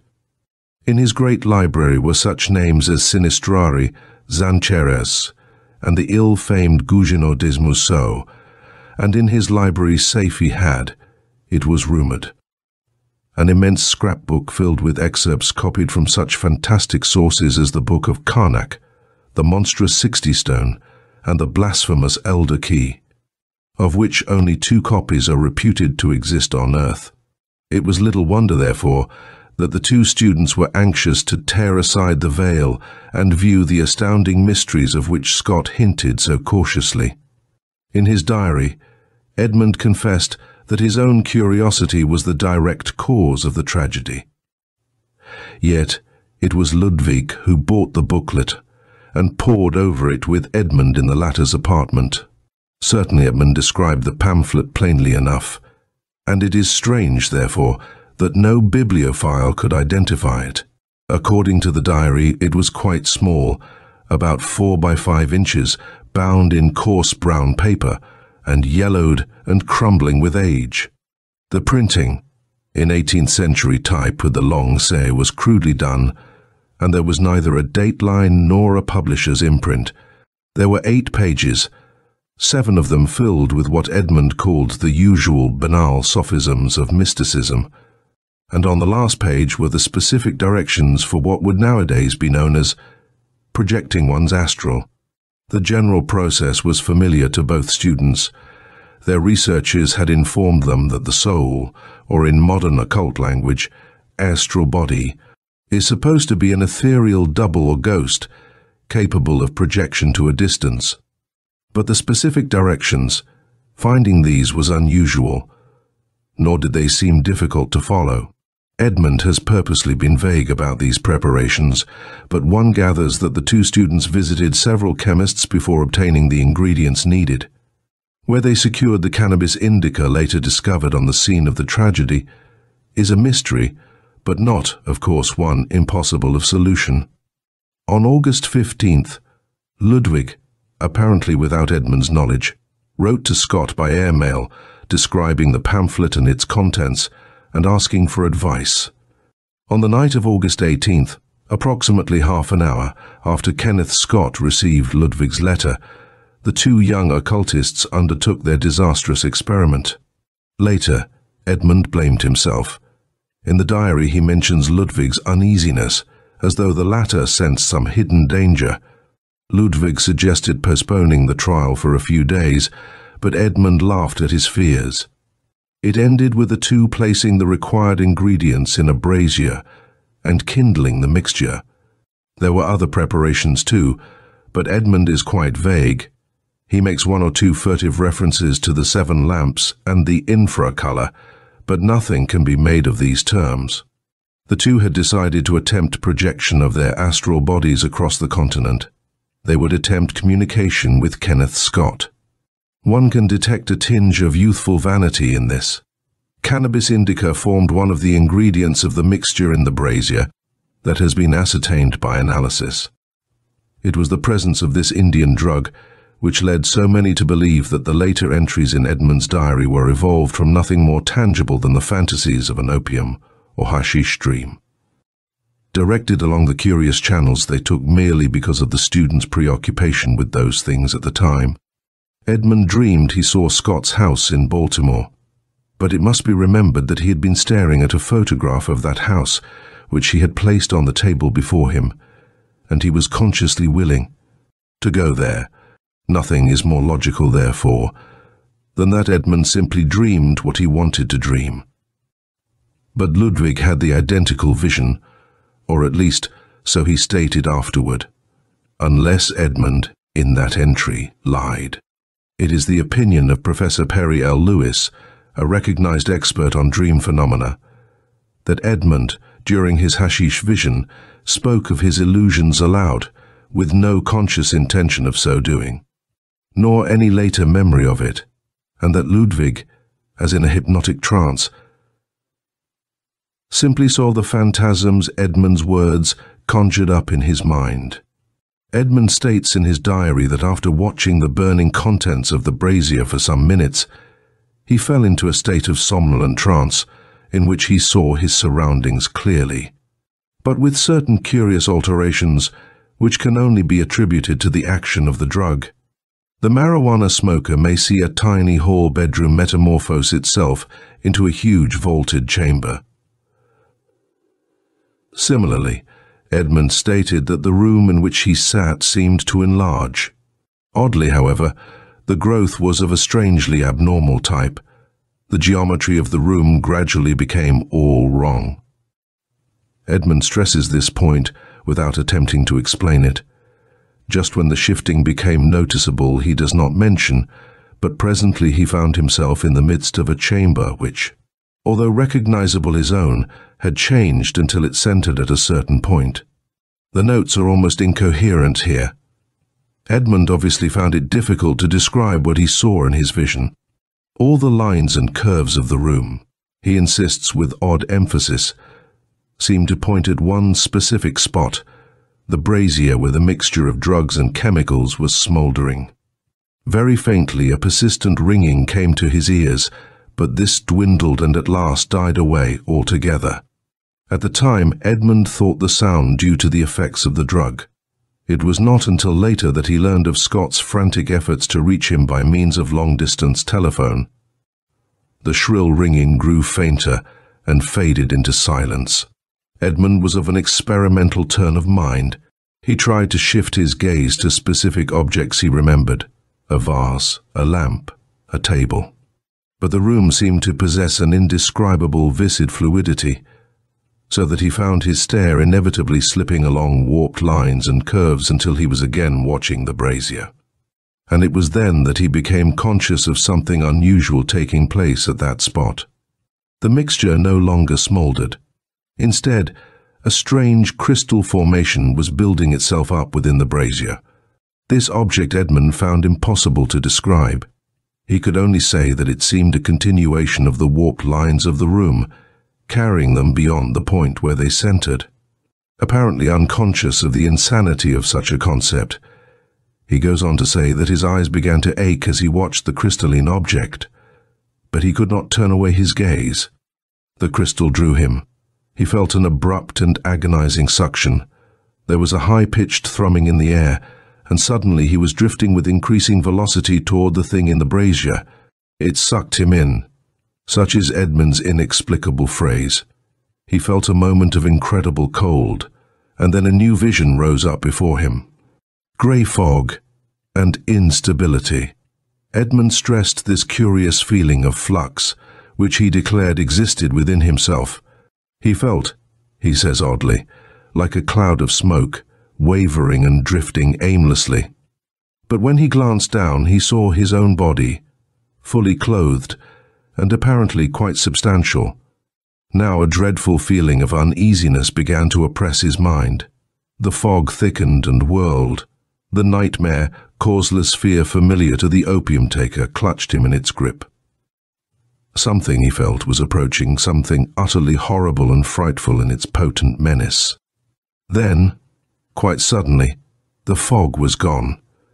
Far beneath him he saw what at first he took to be the sea. He was hanging unsupported in empty air, and a surging greyness shimmered and crawled from horizon to horizon.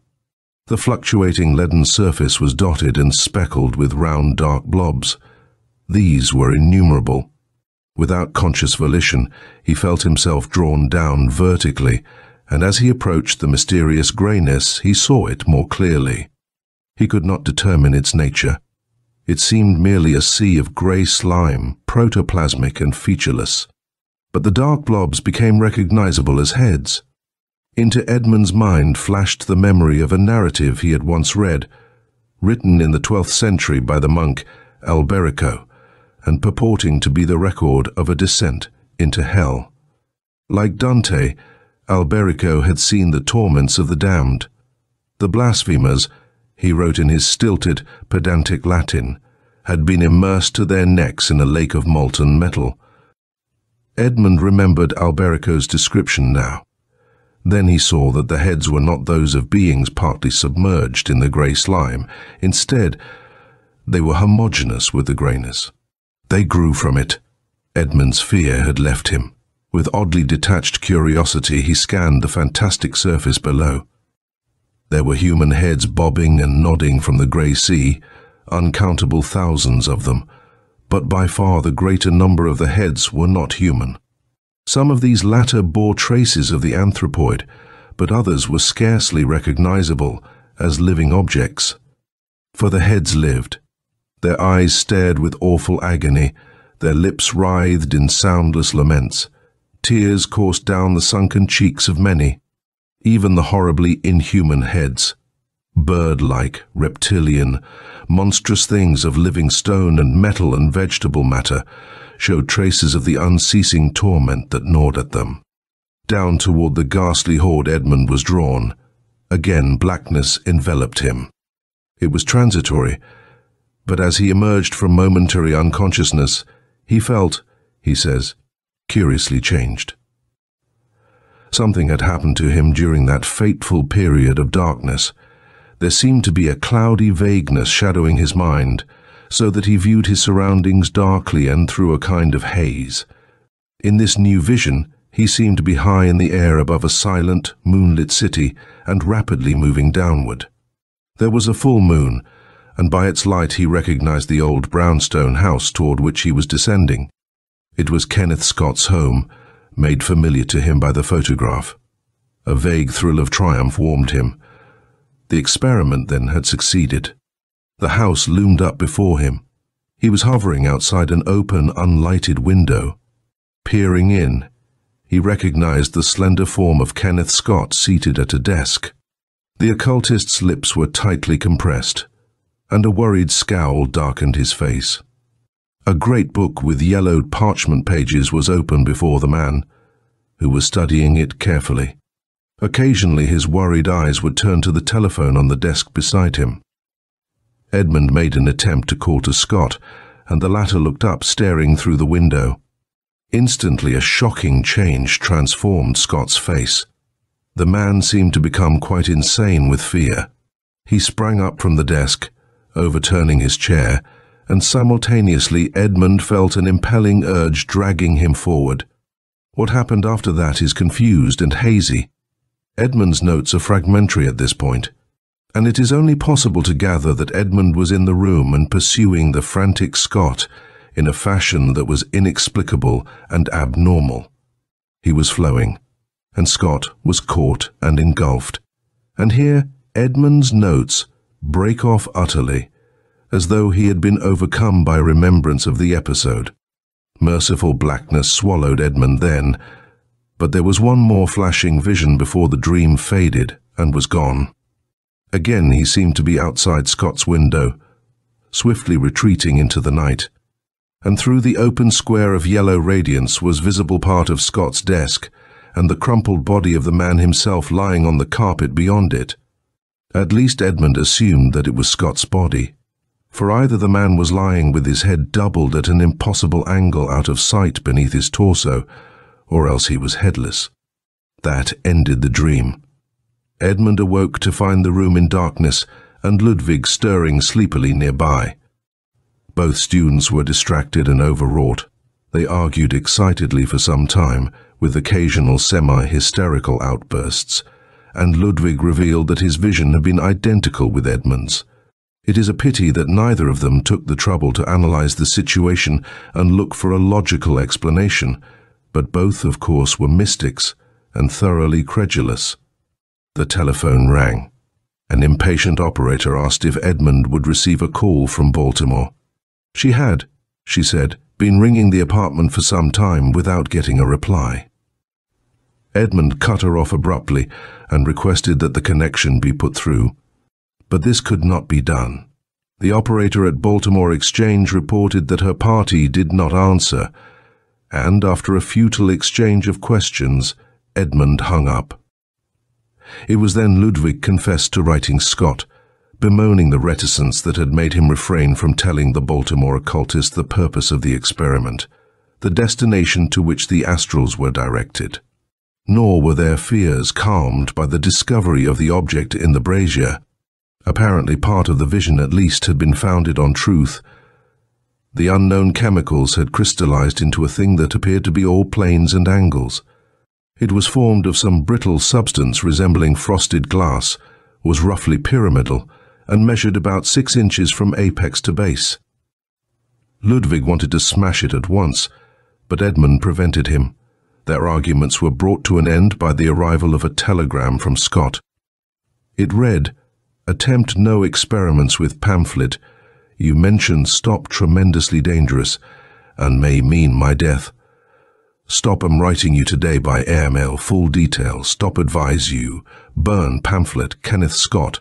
There were 2 more communications, which resulted in Paul Edmund's temporary stay at a Hollywood hospital. The first was an item which appeared in time for the morning edition of the Los Angeles Times of August 20th. It stated briefly that Kenneth Scott, well-known author and occultist, residing in Baltimore, Maryland, had been mysteriously murdered. There were no clues to indicate the identity of the assailant, and the body had not been discovered until the afternoon of the 19th. The fact that the victim's head had been severed from his body and was inexplicably missing made identification at first doubtful, but Scott's physician confirmed the logical supposition. A quantity of greyish slime smeared on the carpet added another element of mystery to the case. Scott's head, the coroner declared, had been cleanly severed from his body by a sharp blade. Police stated that an arrest would be made shortly. Needless to say, that arrest was never made. The tabloids seized the juicy morsel and made much of it, and an enterprising reporter unearthed the fact that Scott had sent an airmail letter from the Baltimore Central Post Office shortly before the time at which his death had been fixed. It was this communication which was the direct cause of Edmund's nervous collapse and his retirement to a hospital. The letter was found in Edmund's apartment, but it sheds little light on the case. Scott was a visionary, and his letter bears an almost suspicious resemblance to his fictional work. "Both of you know," ran part of the long letter, "how much truth there is often to be found behind old legends and folklore. The Cyclops is no longer a myth, as any doctor familiar with monstrous births can tell you. And you know how my theories regarding the elixir vit have been confirmed by the discovery of heavy water. Well, the myth of the Hydra is based on such a truth. There are innumerable tales of multi-headed monsters, all springing from the actual entity of whose real existence a very few have known through the ages. This creature did not originate on Earth, but in the gulfs outside. It was, after a fashion, a vampiric entity, living not on the blood of its victims but on their heads, their brains. This may sound strange to you, but you know by this time that there are beings outside whose needs and flesh are not as ours. Through the eons, this entity has ravened in the abyss beyond our dimension, sending out its call to claim victims where it could. For this entity, by absorbing the heads and brains of intelligent creatures both of this world and of other planets, emerges with its powers and vitality greatly augmented. You both know that through the ages, there have been certain people willing to worship the great ones, even the evil aliens who have come down to us in folklore as demons. Every god and every entity has had its worshippers, from Black Pharaoh to the least of the aliens whose powers are more than human. And these cults intermingle in a very curious way, so that we find traces of a forgotten worship cropping up in far later times. When the Romans worshipped the Magna Mater in Italy's dark forests, for instance, why do you suppose they incorporated into their ritual the mystic adoration, Gorgo, Mormo, thousand-faced moon? The implication is clear. I have gone into considerable detail, but it has been necessary to prepare you for my explanation of the origin of that pamphlet Robert found in San Pedro. I knew of this booklet, which was printed in Salem in 1783, but I had thought that there were no longer any copies in existence. That pamphlet is a trap, and a most damnable one, created by the worshippers of the Hydra to lure victims into the maw of their god. It purports to be merely an innocent experiment with the astral self. However, the real purpose is to open a gateway and prepare a sacrifice for the Hydra. When the booklets were first distributed, through secret underground channels, there was an epidemic of deaths in New England. Dozens of men and women were found headless, with no trace of any human murderer. Yet the real killers were the ones who performed the experiment according to the directions given in the booklet, and unknowingly let the Hydra use their vital forces to materialize on this planet. Baldly speaking, what happens is this. The subject, following the instructions, inhales the fumes of the drug which tears apart the veil between our world and outside. He concentrates upon the person whom he wishes his astral to visit, and that person is doomed. For the experimenter is drawn outside, into another dimension of space, and through a certain psychic and chemical process is temporarily made one with the Hydra. What it amounts to is this. The Hydra, using the experimenter's astral as a host, comes to Earth and takes its prey, which is the person upon whom the subject has been concentrating. There is no real danger to the experimenter himself, save, perhaps, for a possible severe nervous shock. But the other, the victim, is taken by the Hydra for its own. He is doomed to eternal torment, except in certain unusual cases where he can maintain a psychic link with an earthly mind. But I need not speak of that. I am greatly worried. I've put through a long-distance call to Edmund's apartment, and no doubt you will hear from me tonight, long before this letter can arrive. If you are rash enough to undertake the experiment before I can communicate with you, I shall be in grave danger, for you may attempt projection of your astral to Baltimore. To me. After I have posted this letter, and while I am waiting for my telephone call to be put through, I shall do my utmost to find a protective formula, although I do not think one exists. Kenneth Scott. It was this letter which sent Edmund to the hospital for a few days to recover from his nervous condition. Ludwig was apparently of stronger stuff. He stayed, at Edmund's request, in the latter's apartment, and indulged in some experimenting of his own. Just what happened in Edmund's apartment during the next few days will never be fully known. Ludwig visited his host daily at the hospital, and told him of his experiments, and Edmund noted what he could remember on slips of paper, which he subsequently inserted between pages of his diary. One is inclined to believe that the anomalous mixture of drugs in the brazier continued to exert its influence on the minds of the two students, for certainly Ludwig's experiments, as recorded by Edmund, seem like a continuation of the original hashish dream.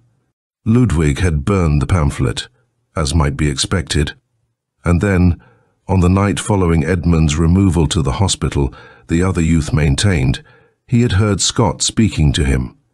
Edmund did not scoff, for he was vastly credulous. He listened intently while Ludwig declared that the occultist was still alive, although existing in another dimension of space. The Hydra had captured Scott, but the occultist had the power to communicate with Ludwig. It is necessary to keep constantly in mind the fact that neither of these two youths was quite normal after the mental agitation he had undergone. So Ludwig added more and more every day to his tale, and Edmund listened. They spoke furtively, in whispers, and Edmund kept careful watch over his notes so that they would not fall into skeptical hands. The whole crux of the matter, Ludwig said, was the strange crystalline object which had formed in the brazier. It was this which kept open the path to outside. One could pass through it if one wished, despite the fact that it was not as large as a man's head, because the crystal created a warp in space, a term Edmund mentions several times, but entirely neglects to explain. The Hydra, however, could not return to Earth unless the original conditions were duplicated. Ludwig said he had heard Scott's voice whispering thinly from the crystalline thing of insane planes and angles, and the occultist was in horrible agony and insistent that Ludwig rescue him. It would not be difficult, provided the student followed instructions implicitly. There were dangers, but he must have courage and strive to undo the harm he had done. Only thus could Scott be freed from endless agony and return to Earth. So, Ludwig told Edmund, he went through the crystal. Again this vague and extraordinary phrase. Taking those things Scott had said he would need. Chief among these was a razor-keen, bone-handled carving knife. There were other objects, some of them difficult to obtain, which Ludwig did not specify, or which, if he did, Edmund did not mention in his notes. According to Ludwig's narrative, he went through the crystal, and he found Scott. But not at first. There were nights of fumbling progress, through fantastic and terrible visions of nightmare, guided always by the insistent whisper of Scott's voice. There were gates to be passed, and strange dimensions to traverse, and so Ludwig moved through awful abysses of pulsing, fearful darkness. He went through a place of curious violet light that sent tinkling. Evil trills of goblin laughter after him. He went through a cyclopean deserted city of ebon stone, which he shudderingly recognized as fabled Dis. In the end, he found Scott. He did what was necessary. When he came to the hospital the next day, Edmund was shocked by the bloodless pallor of his friend, and the little crawling lights of madness that shone in his eyes. The pupils were unnaturally dilated, and Ludwig spoke that day in disjointed whispers which Edmund found hard to follow. The notes suffered. It is only clear that Ludwig declared he had freed Scott from the grip of the Hydra, and that over and over again the youth kept muttering something about the terrible grey slime that had smeared the blade of his carving knife. He said his task was not yet ended. Undoubtedly it was the drug-poisoned mind of Robert Ludwig speaking when he told how he had left Scott, or at least the living part of him, in a plane of space which was not inimical to human life, and which was not subject to entirely natural laws and processes. Scott wanted to return to Earth. He could return now, Ludwig told Edmund, but the strange vitality that maintained life in what was left of Scott would dissipate immediately on Earth. Only in certain planes and dimensions was it possible for Scott to exist at all. And the alien force that kept him alive was gradually departing now that he was no longer drawing sustenance from the Hydra. Ludwig said that quick action was necessary. There was a certain spot outside where Scott could achieve his desire. In that place thought was obscurely linked to energy and matter, because of an insane shrill piping, Ludwig said, that eternally filtered from beyond a veil of flickering colors. It was very near the center of chaos, where dwells Azathoth, the Lord of all things. All that exists was created by the thoughts of Azathoth, and only in the center of ultimate chaos could Scott find means to live again on Earth in human form. There is an erasure in Edmund's notes at this point, and it is only possible to make out the fragment. Of thought made real, white-faced, hollow-cheeked, Ludwig said that he must complete his task. He must take Scott to the center, although he confessed to a horrible fear that made him hesitate. There were dangers in the way, and pitfalls where one might easily be trapped. Worst of all, the veil shielding Azathoth was thin, and even the slightest glimpse of the Lord of all things would mean utter and complete destruction to the beholder. Scott had spoken of that, Ludwig said, and had also mentioned the dreadful lure that would drag the young student's eyes to the fatal spot unless he fought strongly against it. Biting his lips nervously, Robert Ludwig left the hospital, and we assume met with foul play on his way to Edmund's apartment. For Edmund never saw his friend again on Earth. The police were still searching for the missing head of Kenneth Scott. Edmund gathered that from the newspapers. He waited impatiently the next day for Ludwig to appear, and after several hours had passed without result, he telephoned his apartment and got no response. Eventually, worried and almost sick with anxiety, he spent a turbulent 10 minutes with his doctor and another with the superintendent. Finally, he achieved his purpose and went by taxi to his apartment. having overruled the objection of hospital officials. Ludwig was gone. He had vanished without a trace. Edmund considered summoning the police, but speedily dismissed the thought. He paced about the apartment nervously, seldom turning his gaze from the crystalline object that still rested in the brazier. His diary gives little clue to what happened that night. One can conjecture that he prepared another dose of the narcotic drug, or that the toxic effects of the fumes Edmund had inhaled several days before had finally worked such disintegration within his brain that he could no longer distinguish between the false and the real. An entry in the diary dated the following morning begins abruptly. "I've heard him." Just as Bob said, he spoke through the crystal thing. He's desperate, and tells me that Bob failed. He didn't get Scott to the center, or S could have materialized again on Earth and rescued Bob. Something, I'm not sure what, caught Bob. God help him. May God help all of us. Scott says I must begin where Bob left off and finish the job. There is a soul laid bare on the last pages of that record, and it is not a pleasant sight. Somehow the most frightful of the unearthly horrors the diary describes seem not quite as dreadful as the last conflict that took place in that apartment above Hollywood. When a man wrestled with his fear and realized his weakness. It is probably just as well that the pamphlet was destroyed, for such a brain-wrecking drug as was described in it must surely have originated in some hell as terrible as any which Edmund portrays. The last pages of the diary show a mind crumbling into ruin. I went through. Bob has made it easier. I can begin where he left off, as Scott says. And I went up through the cold flame and the whirling vortices until I reached the place where Scott is. Where he was, rather, for I picked him up and carried him through several planes before I had to return. Bob didn't mention the suction one has to keep fighting against. But it doesn't get very strong until I've got quite a distance in. The next entry is dated a day later. It is scarcely legible. Couldn't stand it. Had to get out. Walked around Griffith Park for an hour. Then I came back to the apartment and almost immediately Scott talked to me. I'm afraid. I think he senses that and is frightened too, and angry. He says we can't waste any more time. His vitality is almost gone, and he's got to reach the center quick and get back to Earth. I saw Bob. Just a glimpse, and I wouldn't have known it was he if Scott hadn't told me. He was all awry and horrible somehow. Scott said the atoms of his body had adapted themselves to another dimension when he let himself get caught. I've got to be careful. We're nearly at the center. The last entry. Once more will do it. God, I'm afraid. Horribly afraid. I heard the piping. It turned my brain into ice.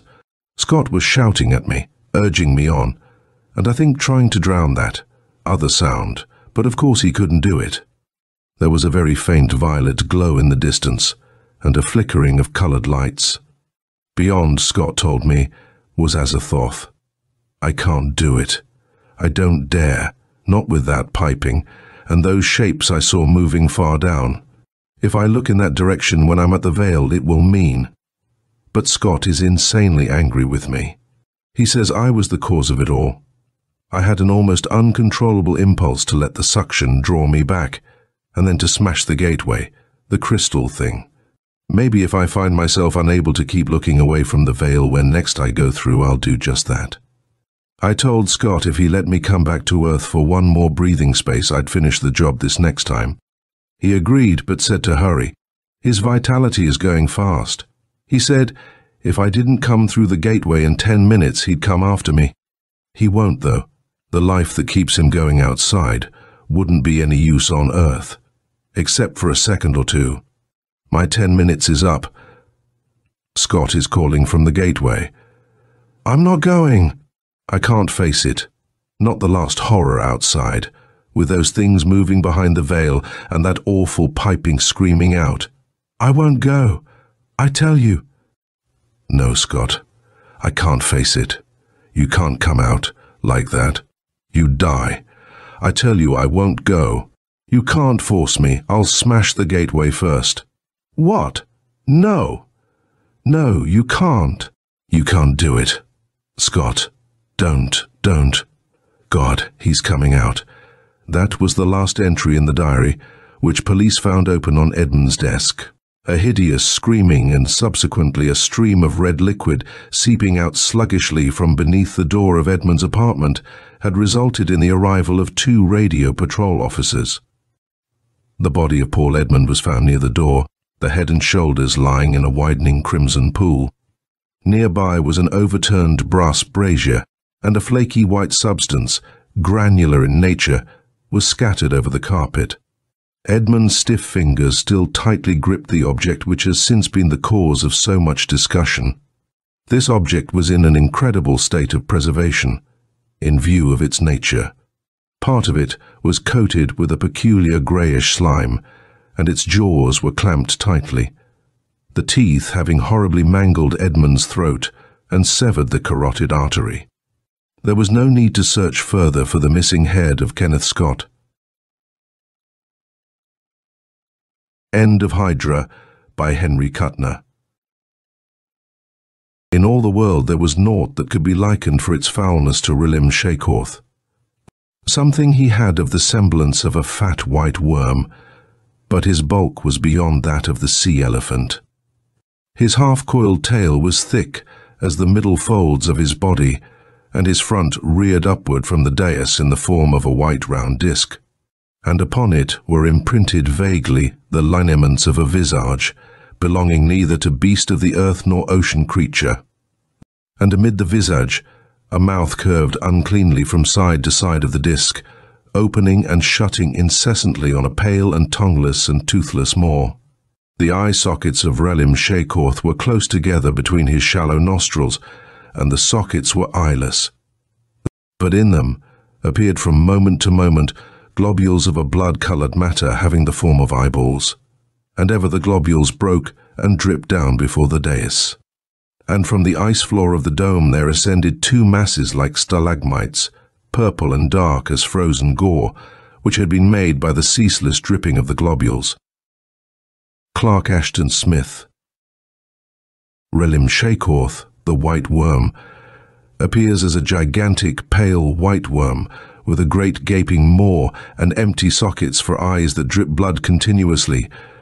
R'lymm Shekorth was a being of unknown origin, although it is hinted that it originated in another world or dimension. Smith uses the word ultra-terrestrial, a term he often used in lieu of extraterrestrial. It fed on the bodies, souls and knowledge of the most powerful of sorcerers, and the more it consumed, the larger it grew.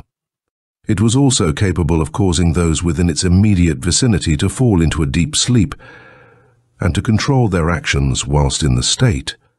R'lymm Shekorth first came to Earth during the Hyperborean Age, and it proceeded to roam the coastline on Ykilth, inflicting death and destruction on the land.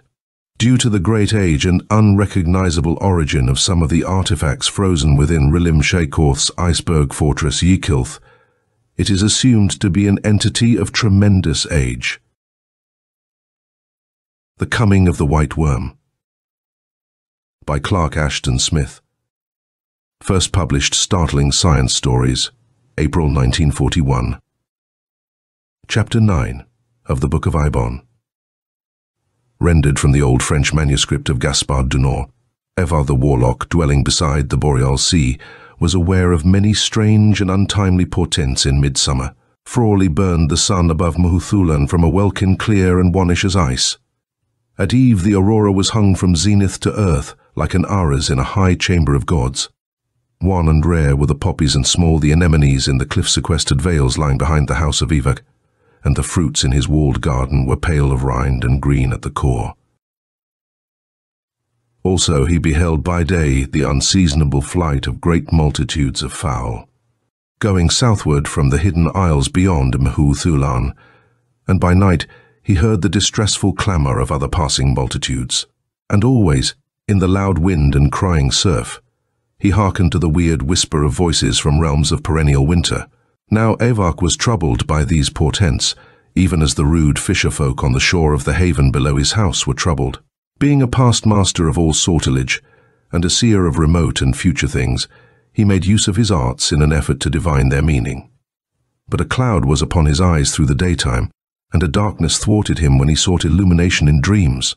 His most cunning horoscopes were put to naught. His familiars were silent, or answered him equivocally, and confusion was amid all his geomancies and hydromancies and haruspications. And it seemed to Evog that an unknown power worked against him, mocking and making impotent in such fashion the sorcery that none had defeated heretofore. And Evog knew, by certain tokens perceptible to wizards, that the power was an evil power, and its boding was of bale to man. Day by day, through the middle summer, the fisher folk went forth in their coracles of elk-hide and willow, casting their signs.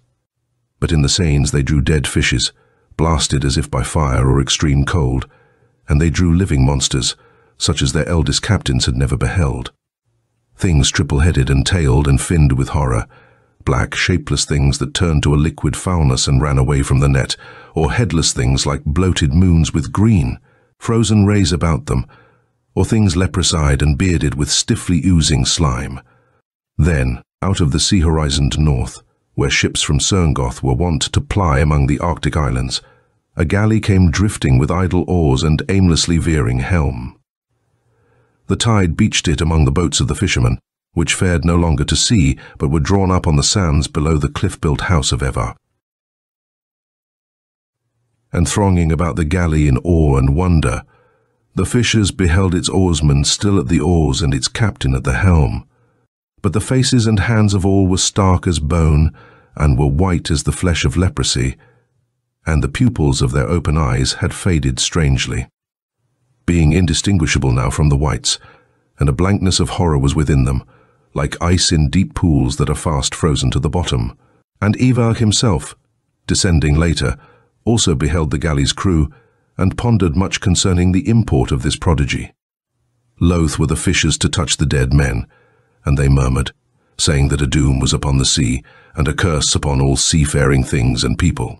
But Evog, deeming that the bodies would rot in the sun, and would breed pestilence, commanded them to build a pile of driftwood about the galley, and when the pile had risen above the bulwarks, hiding from view the dead rowers, he fired it with his own hands.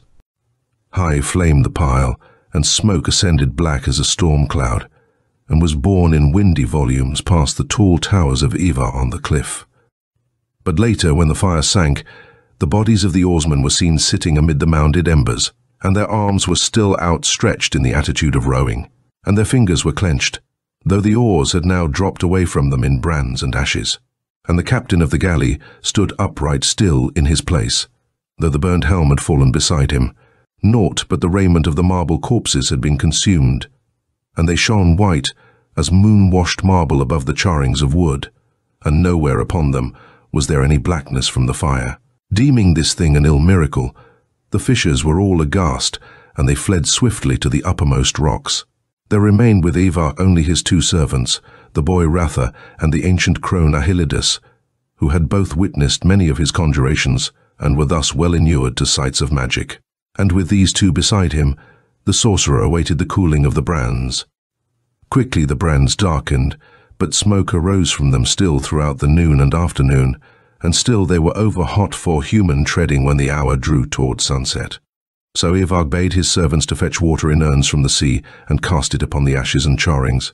And after the smoke and the hissing had died, he went forward and approached the pale corpses. Nearing them, he was aware of a great coldness, such as would emanate from trans-Arctic ice, and the coldness began to ache in his hands and ears, and smote sharply through the mantle of fur. Going still closer, he touched one of the bodies with his forefinger tip, and the finger, though lightly pressed and quickly withdrawn, was seared as if by flame. Evog was much amazed, for the condition of the corpses was a thing unknown to him heretofore, and in all his science of wizardry there was naught to enlighten him. He bethought him that a spell had been laid upon the dead, an ensorcelling such as the one-polar demons might weave, or the chill witches of the moon might devise in their caverns of snow. And he deemed it well to retire for the time, lest the spell should now take effect upon others than the dead. Returning to his house ere night, he burned at each door and window the gums that are most offensive to the northern demons, and at each angle where a spirit might enter. He posted one of his own familiars to guard against all intrusion. Afterwards, while Ratha and Ahilide slept, he perused with sedulous care the writings of Pinoim, in which are collated many powerful exorcisms. But ever and anon, as he read again, for his comfort the old rubrics, he remembered ominously the saying of the prophet Lith, which no man had understood. There is one that inhabits the place of utter cold, and one that respireth where none other may draw breath. In the days to come he shall issue forth among the isles and cities of men, and shall bring with him as a white doom the wind that slumbereth in his dwelling. Though a fire burned in the chamber, piled with fat pine and terebinth, it seemed that a deadly chill began to invade the air toward midnight. Then, as Evach turned uneasily from the parchments of Panoam, and saw that the fires blazed high as if in no need of replenishment, he heard the sudden turmoil of a great wind full of seabirds eerily shrieking, and the cries of landfowl driven on helpless wings, and over all a high laughter of diabolic voices. Madly from the north the wind beat upon his square-based towers, and birds were cast like blown leaves of autumn against the stout-paned windows, and devils seemed to tear and strain at the granite walls. Though the room's door was shut, and the windows were tight closed, an icy gust went round and round, circling the table where Evach sat, snatching the broad parchments of Pinom from beneath his fingers, and plucking at the lamp flame. Vainly, with numbing thoughts, he strove to recall that counter-charm which is most effective against the spirits of the boreal quarter. Then, strangely it seemed that the wind fell, leaving a mighty stillness about the house. The chill gust was gone from the room, the lamp and the fire burned steadily, and something of warmth returned slowly into the half-frozen marrow of Eva. Soon he was made aware of a light shining beyond his chamber windows, as if a belated moon had now risen above the rocks. But Evag knew that the moon was at that time a thin crescent, declining with eventide. It seemed that the light shone from the north, pale and frigid as fire of ice, and going to the window he beheld a great beam that traversed all the sea, coming as if from the hidden pole. In that light, the rocks were paler than marble, and the sands were whiter than sea salt, and the huts of the fishermen were as white tombs. The walled garden of Evach was full of the beam, and all the green had departed from its foliage, and its blossoms were like flowers of snow. And the beam fell bleakly on the lower walls of his house, but left still in shadow the wall of that upper chamber from which he looked. He thought that the beam poured from a pale cloud that had mounted above the sea line, or else from a white peak that had lifted skyward in the night. But of this he was uncertain. Watching, he saw that it rose higher in the heavens, but climbed not upon his walls. Pondering in vain the significance of the mystery, he seemed to hear in the air about him a sweet and wizard voice, and speaking in a tongue that he knew not, the voice uttered a rune of slumber. And Evach could not resist the rune, and upon him fell such a numbness of sleep as overcomes the outworn watcher in a place of snow. Walking stiffly at dawn, he rose up from the floor where he had lain, and witnessed a strange marvel. For, lo, in the harbour there towered an iceberg such as no vessel had yet sighted in all its seafaring to the north, and no legend had told of among the dim Hyperborean isles. It filled the broad haven from shore to shore, and sheered up to a height immeasurable with piled escarpments and tiered precipices, and its pinnacles hung like towers in the zenith above the house of Evach. It was higher than the dread mountain Acherovomas, which belches rivers of flame and liquid stone that pour unquenched through Choval Panomi to the Austral main. It was steeper than the mountain Yarak, which marks the site of the boreal pole, and from it there fell a wand glittering on sea and land. Deathly and terrible was the glittering, and Evach knew that this was the light he had beheld in the darkness. Scarce could he draw breath in the cold that was on the air, and the light of the huge iceberg seared his eyeballs with an exceeding frownness. Yet he perceived an odd thing, that the rays of the glittering fell indirectly and to either side of his house, and the lower chambers, where Ratha and Ahilide slept, were no longer touched by the beam as in the night, and upon all his house there was naught but the early sun and the morning shadows. On the shore below he saw the charrings of the beached galley, and amid them the white corpses incombustible by fire. And along the sands and rocks the fisher-folk were lying or standing upright in still rigid postures, as if they had come forth from their hiding places to behold the pale beam, and had been smitten by a magic sleep. and the whole harbour shore and the garden of Ivar, even to the front threshold of his house, was like a place where frost has fallen thickly over all. Again he remembered the saying of Lith, and with much foreboding he descended to the ground story. There at the northern windows, the boy Ratha and the hag Ahilides were leaning with faces turned to the light. Stiffly they stood, with wide-open eyes, and a pale terror was in their regard, and upon them was the white death of the galley's crew. And nearing them, the sorcerer was stayed by the terrible chillness that smote upon him from their bodies. He would have fled from the house, knowing his magic wholly ineffectual against this thing. But it came to him that death was in the direct falling of the rays from the iceberg, and, leaving the house, he must perforce enter that fatal light. And it came to him also that he alone, of all who dwelt on that shore, had been exempted from the death. He could not surmise the reason of his exemption, but in the end he deemed it best to remain patiently and without fear, waiting whatever should befall. Returning to his chamber, he busied himself with various conjurations. But his familiars had gone away in the night, forsaking the angles at which he had posted them, and no spirit, either human or demoniacal, made reply to his questions. And not in any way known to wizards could he learn aught of the iceberg or divine the least inkling of its secret. Presently, as he laboured with his useless cantrips, he felt on his face the breathing of a wind that was not air, but a subtler and rarer element cold as the moon's ether. His own breath forsook him with agonies unspeakable, and he fell down on the floor in a sort of swoon that was near to death. In the swoon he was doubtfully aware of voices uttering unfamiliar spells. Invisible fingers touched him with icy pangs, and about him came and went a bleak radiance, like a tide that flows and ebbs and flows again. Intolerable was the radiance to all his senses, but it brightened slowly, with briefer ebbings, and in time his eyes and his flesh were tempered to endure it. Full upon him now was the light of the iceberg through his northern windows, and it seemed that a great eye regarded him in the light. He would have risen to confront the eye, but his swoon held him like a palsy. After that, he slept again for a period. Waking, he found in all his limbs their wonted strength and quickness. The strange light was still upon him, filling all his chamber, and peering out he witnessed a new marvel, for lo, his garden and the rocks and sea sands below it were visible no longer. In their stead were level spaces of ice about his house, and tall ice pinnacles that rose like towers from the broad battlements of a fortress. Beyond the verges of the ice, he beheld a sea that lay remotely and far beneath, and beyond the sea the low looming of a dim shore. Terror came to Eva now, for he recognized in all this the workings of a sorcery plenipotent, and beyond the power of all mortal wizards. For plain it was that his high house of granite stood no longer on the coast of Mekuthulan, but was based now on some upper crag of the iceberg. Trembling, he knelt then and prayed to the Old Ones, who dwell secretly in subterrene caverns, or abide under the sea or in the supermundane spaces. And even as he prayed, he heard a loud knocking at the door of his house. In much fear and wonder he descended and flung wide the portals.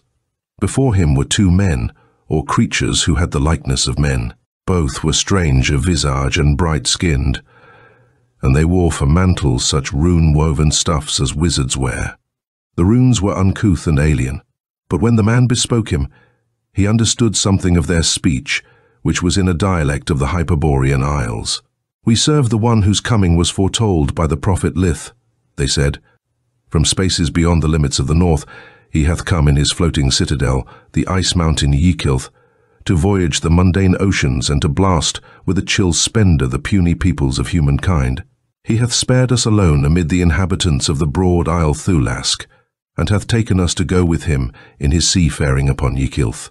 He hath tempered our flesh to the rigour of his abode, and hath made respirable for us the air in which no mortal man may draw breath. Thee also he hath spared, and hath acclimated by his spells to the coldness and the thin ether that go everywhere with Ykilth.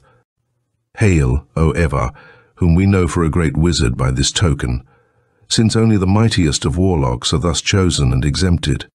Sorely astonished was Eveg, but seeing that he had now to deal with men who were as himself, he questioned closely the two magicians of Thulask.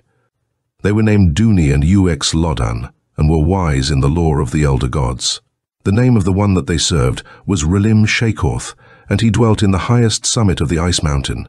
They told Evag nothing of the nature or properties of Relim Shakoth, and concerning their own service to this being they avowed only that it consisted of such worship as is given to a god, together with the repudiation of all bonds that had linked them heretofore to mankind. And they told Evag that he was to go with them before Relim Shakoth and perform the due rite of obeisance and accept the bond of final alienage.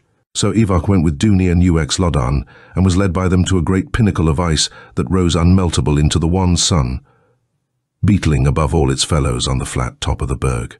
The pinnacle was hollow, and climbing therein by stairs of ice, they came at last to the chamber of Relim Shakoth, which was a circular dome with a round block at the center, forming a dais. And on the dais was the being whose advent prophet Lith had foretold obscurely. At sight of this entity, the pulses of Eva were stilled for an instant by terror, and following quickly upon the terror, his gorge rose within him through excess of loathing. In all the world there was naught that could be likened for its foulness to Relim Shakoth. Something he had of the semblance of a fat white worm, but his bulk was beyond that of the sea elephant. His half-coiled tail was thick as the middle folds of his body, and his front reared upward from the dais in the form of a white round disc, and upon it were imprinted vaguely the lineaments of a visage belonging neither to beast of the earth nor ocean creature. And amid the visage a mouth curved uncleanly from side to side of the disc, opening and shutting incessantly on a pale and tongueless and toothless maw. The eye sockets of Relim Shakoth were close together between his shallow nostrils, and the sockets were eyeless, but in them appeared from moment to moment globules of a blood-coloured matter, having the form of eyeballs. And ever the globules broke and dripped down before the dais. And from the ice floor of the dome there ascended two masses like stalagmites, purple and dark as frozen gore, which had been made by the ceaseless dripping of the globules. Duni and Ux Lodan prostrated themselves before the being, and Evag deemed it well to follow their example. Lying prone on the ice, he heard the red drops falling with a splash as of heavy tears. And then, in the dome above him, it seemed that a voice spoke, and the voice was like the sound of some hidden cataract in a glacier hollow with caverns. "Behold, O Eva," said the voice, "I have preserved thee from the doom of thy fellow men, and have made thee as they that inhabit the bourne of coldness, and they that inhale the airless void. Wisdom ineffable shall be thine, and mastery beyond the conquest of mortals, if thou wilt but worship me and become my thrall. With me thou shalt voyage amid the kingdoms of the north, and shalt pass among the green southern islands, and see the white falling of death upon them in the light from Ykilth. Our coming shall bring eternal frost on their gardens, and shall set upon their people's flesh the seal of that gulf whose rigour palleth one by one the most ardent stars, and putteth rime at the core of suns. All this thou shalt witness, being as one of the lords of death, supernal and immortal, and in the end thou shalt return with me to that world beyond the uttermost pole, in which is mine abiding empire. For I am he whose coming even the gods may not oppose." Now, seeing that he was without choice in the matter, Evag professed himself willing to yield worship and service to the pale worm. Beneath the instruction of Duni and Ux Lodan, he performed the sevenfold rite that is scarce suitable for narration here, and swore the threefold vow of unspeakable alienation. Thereafter, for many days and nights, he sailed with Relim Shakoth adown the coast of Mohu Thulan. Strange was the manner of that voyaging, for it seemed that the great iceberg was guided by the sorcery of the worm, prevailing ever against wind and tide. And always, by night or day, like the beams of a deathly beacon, the chill splendour smote afar from Ykilth. Proud galleys were overtaken as they fled southward, and their crews were blasted at the oars, and often ships were caught and embedded in the new bastions of ice that formed daily around the base of that ever-growing mountain. The fair Hyperborean ports, busy with maritime traffic, were stilled by the passing of Relim Shakoth. Idle were their streets and wharves, idle was the shipping in their harbours, when the pale light had come and gone. Far inland fell the rays, bringing to the fields and gardens a blight of trans-Arctic winter, and forests were frozen, and the beasts that roamed them were turned as if into marble, so that men who came long afterward to that region found the elk and bear and mammoth still standing in all the postures of life. But, dwelling upon Ykilth, The sorcerer Avak was immune to the icy death, and sitting in his house or walking abroad on the berg, he was aware of no sharper cold than that which abides in summer shadows. Now, beside Duni and Uxlodon, the sorcerers of Thulask, there were 5 other wizards that went with Ivar on that voyage, having been chosen by Relim Shakorth. They too had been tempered to the coldness by Ygilth, and their houses had been transported to the berg by unknown enchantment. They were outlandish and uncouth men, called Polarians, from islands nearer the pole than broad Thulask, and Ava could understand little of their ways, and their sorcery was foreign to him. And their speech was unintelligible, nor was it known to the Thulaskians. Daily the 8 wizards found on their tables all the provender necessary for human sustenance, though they knew not the agency by which it was supplied. All were united in the worship of the White Worm, and all, it seemed, were content in a measure with their lot, and were fain of that unearthly law and dominion which the worm had promised them. But Ivark was uneasy at heart, and rebelled in secret against his thraldom to Relim Shakorth, and he beheld with revulsion the doom that went forth eternally from Ygilth upon lovely cities and fruitful ocean shores. Ruthfully he saw the blasting of flower-girdled Cerngoth, and the boreal stillness that descended on the thronged streets of Lequan, and the frost that seared with sudden whiteness the garths and orchards of the sea-fronting valley of Agil. And sorrow was in his heart for the fishing coracles and the barims of trade and warfare that floated manless after they had met Ygilth. Ever southward sailed the great iceberg, bearing its lethal winter to lands where the summer sun rode high. And Ivar kept his own counsel, and followed in all ways the custom of Duni and Uxlodon and the others. At intervals that were regulated by the motions of the circumpolar stars, the 8 wizards climbed to that lofty chamber in which Relim Shakorth abode perpetually, half coiled on his dais of ice. There, in a ritual whose cadences corresponded to the falling of those eye-like tears that were wept by the worm, and with genuflections timed to the yawning and shutting of his mouth, they yielded to Relim Shakorth the required adoration. Sometimes the worm was silent, and sometimes he bespoke them, renewing vaguely the promises he had made. And Ivar learned from the others that the worm slept for a period at each darkening of the moon, and only at that time did the sanguine tears suspend their falling, and the mouth forbear its alternate closing and gaping. At the 3rd repetition of the rites of worship, it came to pass that only 7 wizards climbed to the tower. Ivar, counting their number, perceived that the missing man was one of the 5 outlanders. Afterwards, he questioned Duni and Uxlodon regarding this matter, and made signs of inquiry to the 4 Northrons. But it seemed that the fate of the absent warlock was a thing mysterious to them all. Nothing was seen or heard of him from that time, and Ivar, pondering long and deeply, was somewhat disquieted, for, during the ceremony in the tower chamber, it had seemed to him that the worm was grosser of bulk and girth than on any prior occasion. Covertly he asked what manner of nutriment was required by Relim Shakorth. Concerning this, there was much dubiety and dispute, for Uxlodon maintained that the worm fed on nothing less unique than the hearts of white Arctic bears, while Duni swore that his rightful nourishment was the liver of whales. But to their knowledge, the worm had not eaten during their sojourn upon Ygilth, and both averred that the intervals between his times of feeding were longer than those of any terrestrial creature, being computable not in hours or days but in whole years. Still the iceberg followed its course, ever vaster and more prodigious beneath the heightening sun, and again at the star-appointed time, which was the forenoon of every 3rd day. The sorcerers convened in the presence of Relim Shakorth. To the perturbation of all, their number was now but 6, and the lost warlock was another of the outlanders, and the worm had greatened still more in size, and the increase was visible as a thickening of his whole body from head to tail. Deeming these circumstances an ill augury, the 6 made fearful supplication to the worm in their various tongues, and implored him to tell them the fate of their absent fellows. And the worm answered, and his speech was intelligible to Evar and Uxlodon and Duni and the 3 Northrons, each thinking that he had been addressed in his native language. This matter is a mystery concerning which ye shall all receive enlightenment in turn. Know this, the 2 that have vanished are still present, and they and ye also shall share even as I have promised in the ultra-mundane lore and empery of Ralim Shakoth." Afterwards, when they had descended from the tower, Evar and the two Thulaskians debated the interpretation of this answer. Evar maintained that the import was sinister, for truly their missing companions were present only in the worm's belly.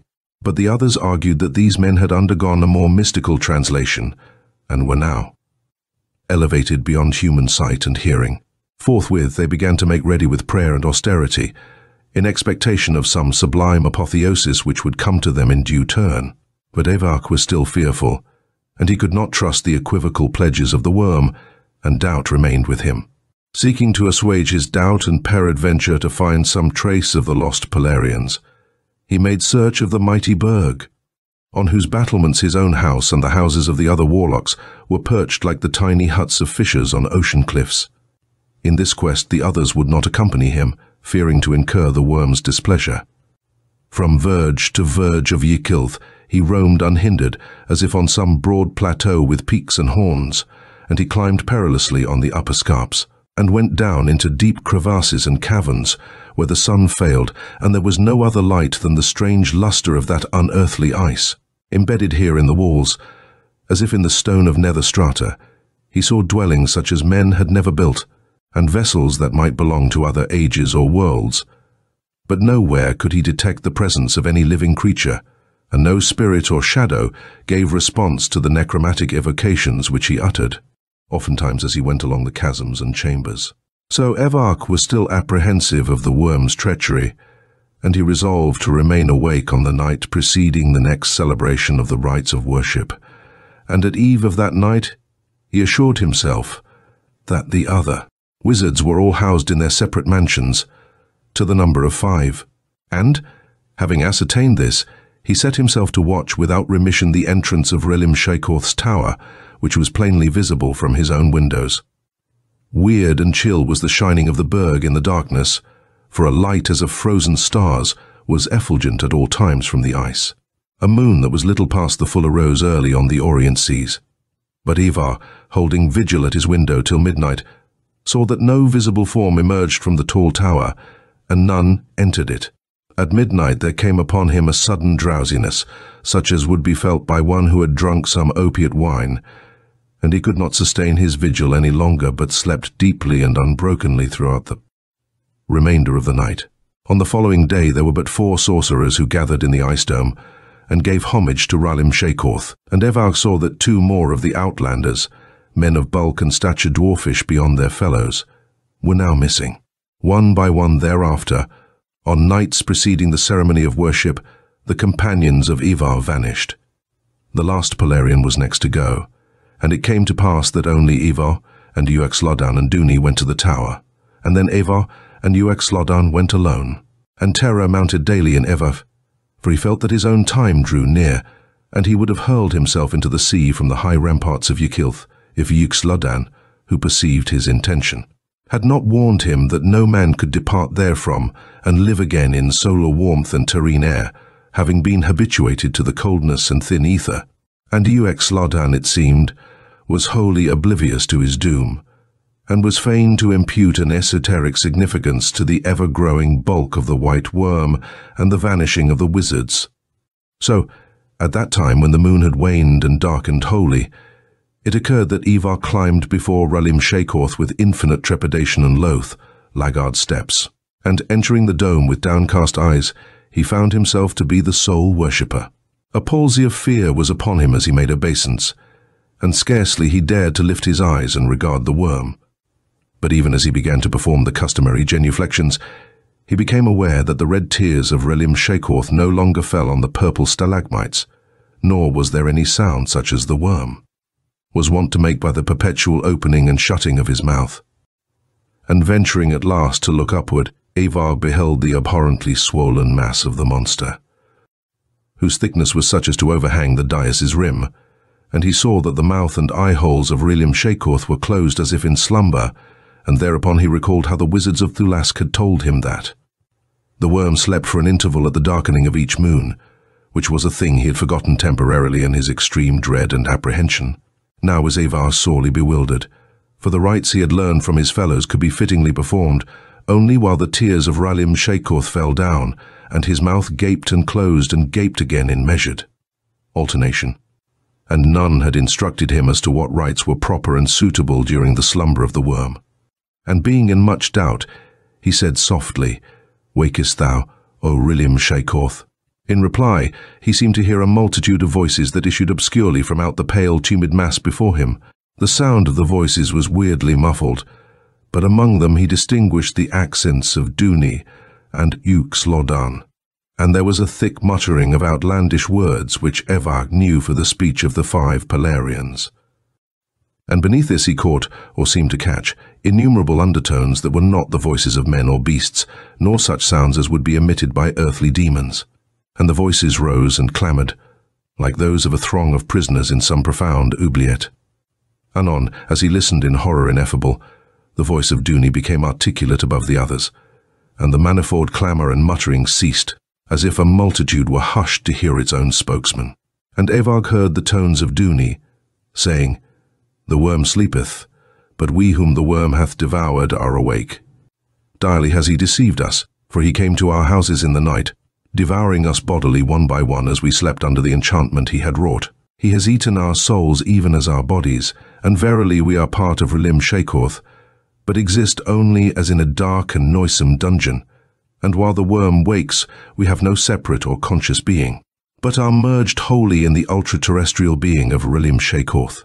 Hear then, O Eva, the truth we have learned from our oneness with the worm.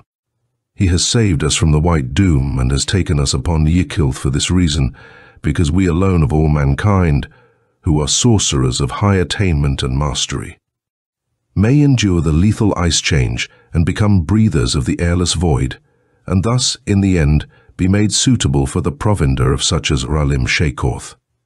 Great and terrible is the worm, and the place wherefrom he cometh and whereto he returneth is not to be dreamt of by living men. And the worm is omniscient, save that he knows not the waking of them he has devoured, and their awareness during his slumber. But the worm, though ancient beyond the antiquity of worlds, is not immortal and is vulnerable in one particular. Whosoever learneth the time and means of his vulnerability, and hath heart for this undertaking, may slay him easily. And the time for the deed is during his term of sleep. Therefore we adjure thee now by the faith of the old ones to draw the sword thou wearest beneath thy mantle, and plunge it in the side of Ralim Shakoth, for such is the means of his slaying. Thus alone, O Eva, shall the going forth of the pale death be ended, and only thus shall we, thy fellow sorcerers, obtain release from our blind thraldom and incarceration, and with us many that the worm hath betrayed and eaten in former ages and upon distant worlds. And only by the doing of this thing shalt thou escape the wan and loathly mouth of the worm, nor abide henceforward as a doubtful ghost among other ghosts in the evil blackness of his belly. But know, however, that he who slayeth Ralim Shakoth must necessarily perish in the slaying. Eva, being wholly astounded, made question of Duni and was answered readily concerning all that he asked. And oftentimes the voice of Uxlodan replied to him, and sometimes there were unintelligible murmurs as outcries from certain others of those foully immued phantoms. Much did Ivar learn of the worm's origin and essence, and he was told the secret of Yikilth, and the manner wherein Yikilth had floated down from trans-Arctic gulfs to voyage the seas of earth. Ever, as he listened, his abhorrence greatened, though deeds of dark sorcery and conjured devils had long indurated his flesh and soul, making him callous to more than common horrors. But of that which he learned it were ill to speak now. At length there was silence in the dome, for the worm slept soundly, and Ivar had no longer any will to question the ghost of Duni, and they that were imprisoned with Duni seemed to wait and watch in a stillness of death. Then, being a man of much hardihood and resolution, Evag delayed no more but drew from its ivory sheath the short but well-tempered sword of bronze which he carried always at his baldric. Approaching the dais closely, he plunged the blade in the overswelling mass of Ralim Shakoth. The blade entered easily with a slicing and tearing motion, as if he had stabbed a monstrous bladder and was not stayed even by the broad pommel, and the whole right hand of Evak was drawn after it into the wound. He perceived no quiver or stirring of the worm, but out of the wound there gushed a sudden torrent of black liquescent matter, swiftening and deepening irresistibly till the sword was caught from Evar's grasp, as if in a mill race. Hotter far than blood, and smoking with strange steam-like vapors, the liquid poured over his arms and splashed his raiment as it fell. Quickly the ice was awash about his feet, but still the fluid welled as if from some inexhaustible spring of foulness, and it spread everywhere in pools and runlets that came together.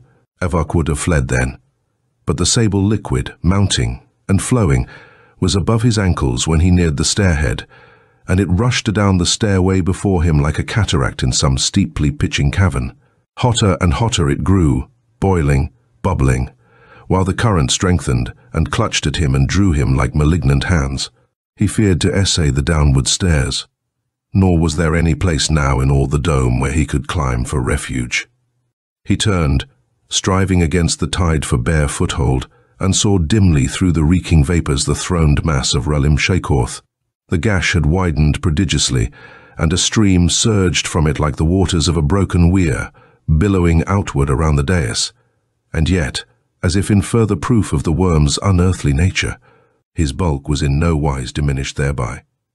And still the black liquid came in an evil flood, and it rose swirling about the knees of Evar, and the vapors seemed to take the forms of a myriad press of phantoms, wreathing obscurely together and dividing once more as they went past him. Then, as he tottered and grew giddy on the stairhead, he was swept away and was hurled to his death on the ice steps far below. That day, on the sea to eastward of Middle Hyperborea, the crews of certain merchant galleys beheld an unheard-of thing, for lo, as they sped north, returning from far ocean isles with a wind that aided their oars, they sighted in the late forenoon a monstrous iceberg whose pinnacles and crags loomed high as mountains. The berg shone in part with a weird light, and from its loftiest pinnacle poured an ink-black torrent, and all the ice cliffs and buttresses beneath were a-stream with rapids and cascades and sheeted falls of the same blackness that fumed like boiling water as they plunged oceanward, and the sea around the iceberg was clouded and streaked for a wide interval as if with the dark fluid of the cuttlefish. The mariners feared to sail closer, but full of awe and marvelling, they stayed their oars and lay watching the berg, and the wind dropped so that their galleys drifted within view of it all that day. They saw that the berg dwindled swiftly, melting as though some unknown fire consumed it, and the air took on a strange warmth, and the water about their ships grew tepid. Crag by crag the ice was runnelled and eaten away, and huge portions fell off with a mighty splashing, and the highest pinnacle collapsed, but still the blackness poured out as from an unfathomable fountain. The mariners thought, at whiles, that they beheld houses running seaward amid the loosened fragments, but of this they were uncertain because of those ever-mounting vapours. By sunset time the berg had diminished to a mass no larger than a common floe, yet still the welling blackness overstreamed it, and it sank low in the wave, and the weird light was quenched altogether. Thereafter, the night being moonless, it was lost to vision, and a gale rose, blowing strongly from the south, and at dawn the sea was void of any remnant.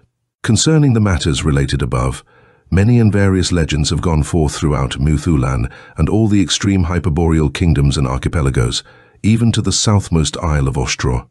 The truth is not in such tales, for no man has known the truth heretofore, but I, the sorcerer Ibon, calling up through my necromancy the wave-wandering spectre of Eva, have learned from him the veritable history of the worm's advent. And I have written it down in my volume with such omissions as are needful for the sparing of mortal weakness and sanity, and men will read this record, together with much more of the elder lore, in days long after the coming and melting of the great glacier. End of The Coming of the White Worm by Clark Ashton Smith. Loiga, Jar, and Ithaqua shall ride the spaces among the stars, and shall ennoble those who are their followers, who are the Tishosho. Cthulhu shall encompass his dominion from Fomalhaut. Tsithogwa shall come from Enkai. H.P. Lovecraft. Jar and Loigor, the twin obscenities, are connected by the star Antares, from where they probably originated, although Rigel and Betelgeuse are also mentioned as origin points. Their mountainous, ropey bodies lie in vast, lightless caverns beneath the Lake of Dread on the plateau of Song's Isle of Stars in Burma. Their enormous tentacles are entangled with each other's bodies, which lie in distant parts of the same cave. The two constantly emit strange humming sounds at each other, as they have for millennia since being imprisoned there by the elder gods. The cavern appears to have been blown up, and it is implied the bodies are killed, but as the caverns were also flooded by the lake, it's possible that their bodies might now be buried. Intrigued? Let's delve in. The Lair of the Star Spawn, by August Derleth and Mark Shorer. First published in Weird Tales, August 1932. The story of a dread menace to mankind on the long-lost plateau of Sung. The extraordinary paper, now for the first time published below, was found among the private documents of the late Eric Marsh, whose death followed so suddenly upon his return from that mysterious expedition into Burma, from which only he returned alive almost 3 decades ago. Chapter 1. If there ever be a reader to this, my first and only word on that matter which has robbed me of all hope of security in this world, I ask him only to read what I have written, and then, if he is incredulous, to go himself to that mountainous expanse of Burma, deep in its most secret places, and see there the wreck of the greenstone city in the center of the Lake of Dread on the long-lost plateau of Song. And if he is not yet satisfied, to go to the village of Banka in the province of Shanxi and ask for the philosopher and scientist, Dr. Folan, once far famed among the scholars of the world, and now lost to them of his own volition. Dr. Folan may tell what I will not, for I write in the hope of forgetting. I want to put away from me for all time the things that I chronicle in this document. Well within the memory of my generation, the Hawks expedition set out for the little explored secret fastnesses of Burma. In all the newspapers of the world was announced, not 3 months after the setting out from New York, the tragic end of that expedition. In the files of any newspaper may be found the story of how the expedition was attacked by what were apparently bandits and killed to the last man, mercilessly and brutally, the party looted, and the bodies left exposed to the hot, unwavering rays of the Burma sun. In most chronicles, there were 2 additional details, the first telling of the discovery of the body of a native guide about a mile or more from the scene of the ghastly slaughter, and the second of the utter disappearance of Eric Marsh, student and assistant to Geoffrey Hawks, famed explorer and scholar, whose life was lost in the unfortunate Burmese expedition. I am Eric Marsh. My return was chronicled almost a month later, less sensationally, for which I am grateful. Yet, while these papers state the manner in which I found my way once more into civilization, they laugh at me a little when they say I will not talk, and condole with me a little less when they say that my mind is no longer sound. Perhaps my mind has been affected. I can no longer judge. It is with the events of that period between the murderous attack on the Hawks expedition and my own return to the known world with which this document is concerned. Of the beginning, I need tell little. For the very curious, there are the easily obtained periodical accounts. Let me only say at the outset that our attackers were not bandits. On the contrary, they were a horde of little men, the tallest of them no more than 4 feet, with singularly small eyes set deep in dome-like, hairless heads. These queer attackers fell upon the party and had killed men and animals with their bright swords almost before our men could extract their weapons. My own escape occurred only through the merest chance. It had so happened that my superior, Hawks, had somehow lost his compass case, which he always carried at his side. We had been traveling no more than 2 hours that morning, and he knew that the case had been at his belt when we started. Someone had to go back, for the compasses were indispensable to us. We looked to one of the natives to return quickly along the trail, but to our surprise every native we had with us refused point-blank to return alone. A strange uneasiness had been current among them for all of the last day, ever since we had come within sight of the range of high hills where lay the so-called Lost Plateau of Song. It is true that strange legends had reached us even before we had left Honan province of a weird race of little people, to whom the natives applied the odd name, Shosho. supposedly living near or on the plateau of Sung. Indeed, it had been our intention to pry into these legends if possible, despite the reticence and obvious fear of the natives, who looked upon the lost plateau as a place of evil. Annoyed at this delay, and yet desirous of pushing on, Hawks was not favorable toward the plan that we all return, and in the end, I volunteered to cover the distance myself, while the party went on more slowly until my return. I found the case of compasses without trouble lying in the center of our trail only 5 miles back, and veered my mount to rejoin the party. A mile away, I heard their screams, and the few shots they were enabled to fire. At the moment, I was screened from view of the party by a low mound on which grew short bushes. I stopped the horse and dropped to the ground. I crawled slowly up the slope and looked across the flat land beyond to where the party was being massacred. Through my glasses, I saw that the attackers outnumbered the party by at least 4 to 1, that they had had a great advantage. For they had evidently attacked, just as the party was stringing out to enter a defile at the base of the range of high hills beyond. I realized at once that I could do nothing to help. Consequently, I remained hidden until the strange little men had vanished. Then I rode cautiously forward to the scene of the carnage. I found there only dead bodies. No living thing had been left behind.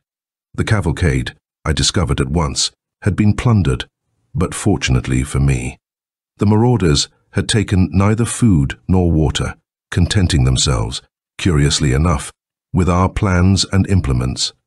Thus I was without even a shovel, with which I might have given my companions something like a burial. There was nothing to return to civilization, nothing left for me to do but go on alone. Consequently, I took as many canteens of water and packets of food as I could carry on my horse and started away. I had one of 2 routes of return open to me.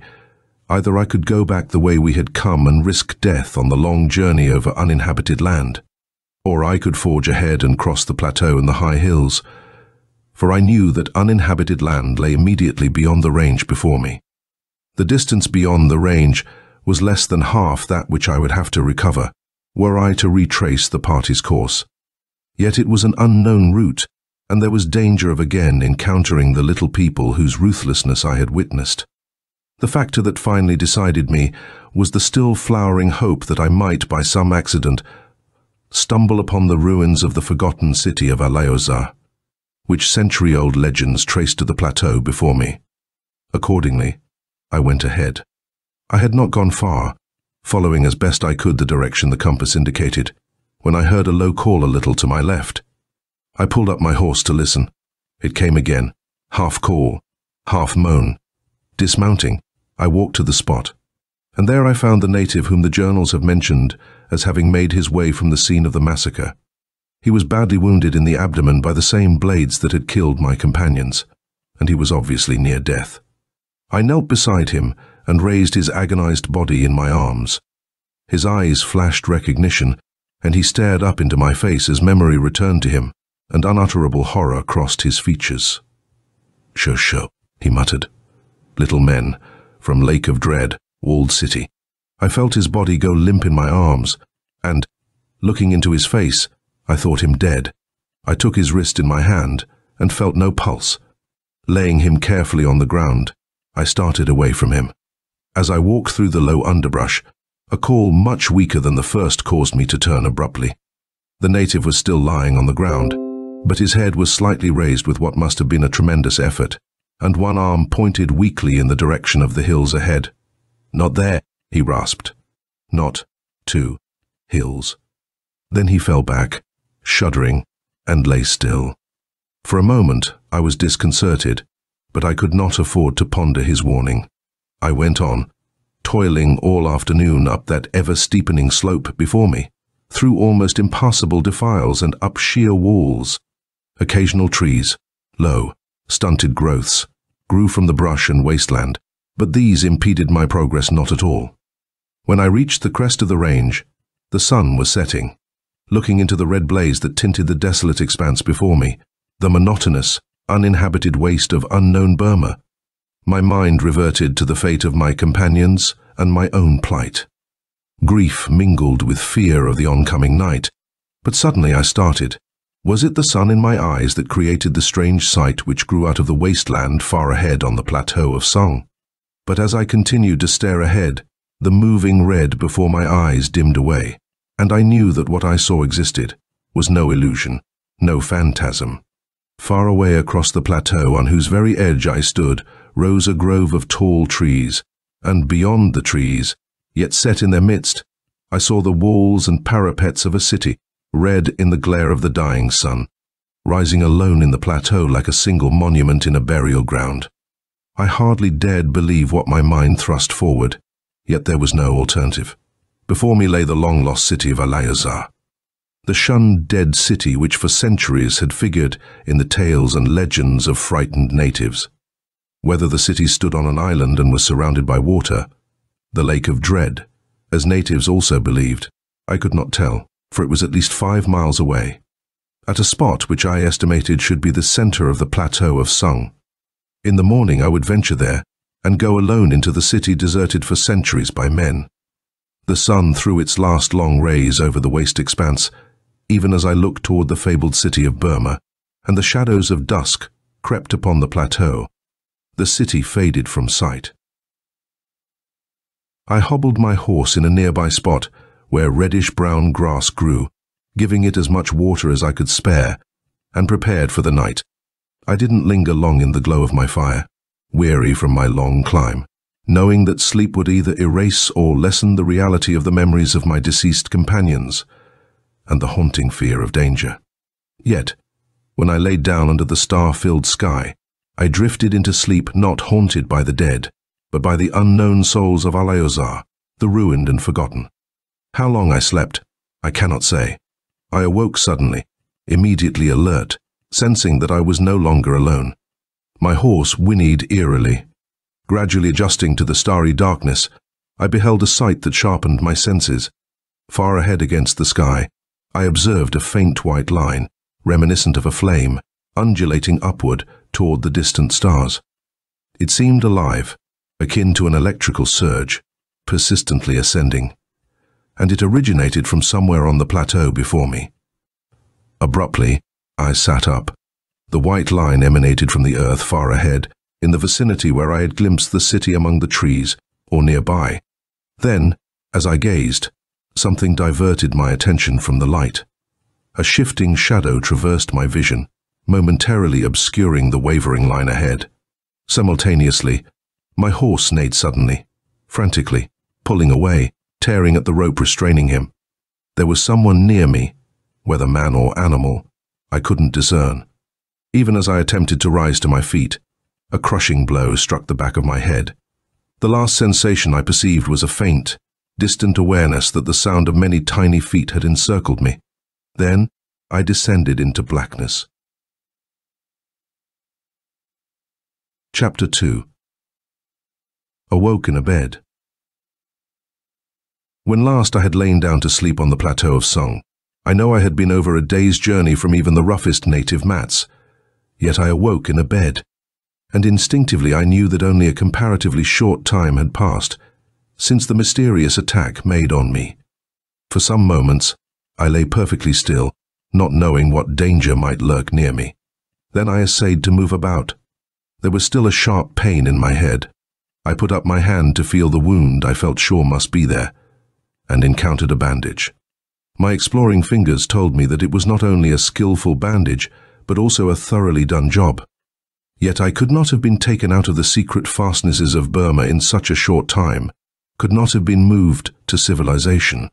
But my ruminations were cut short, for abruptly a door opened into the room, and a light entered.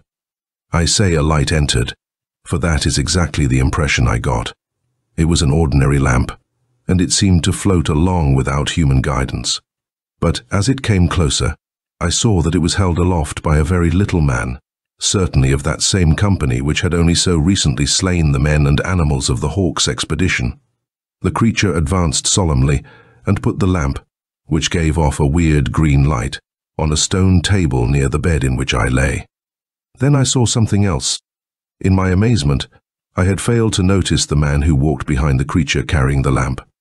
Now, when the little man bowed suddenly in his direction and scurried away, Closing the door of the room behind him, I saw what in proportion to my first visitor seemed a giant. Yet the man was in reality only slightly over 6 feet in height. He stood at the side of my bed, looking down at me in the glow of the green lamp. He was a Chinaman, already well past middle age. His green-white face seemed to leap out from the black of his gown, and his white hands with their long, delicate fingers seemed to hang in black space.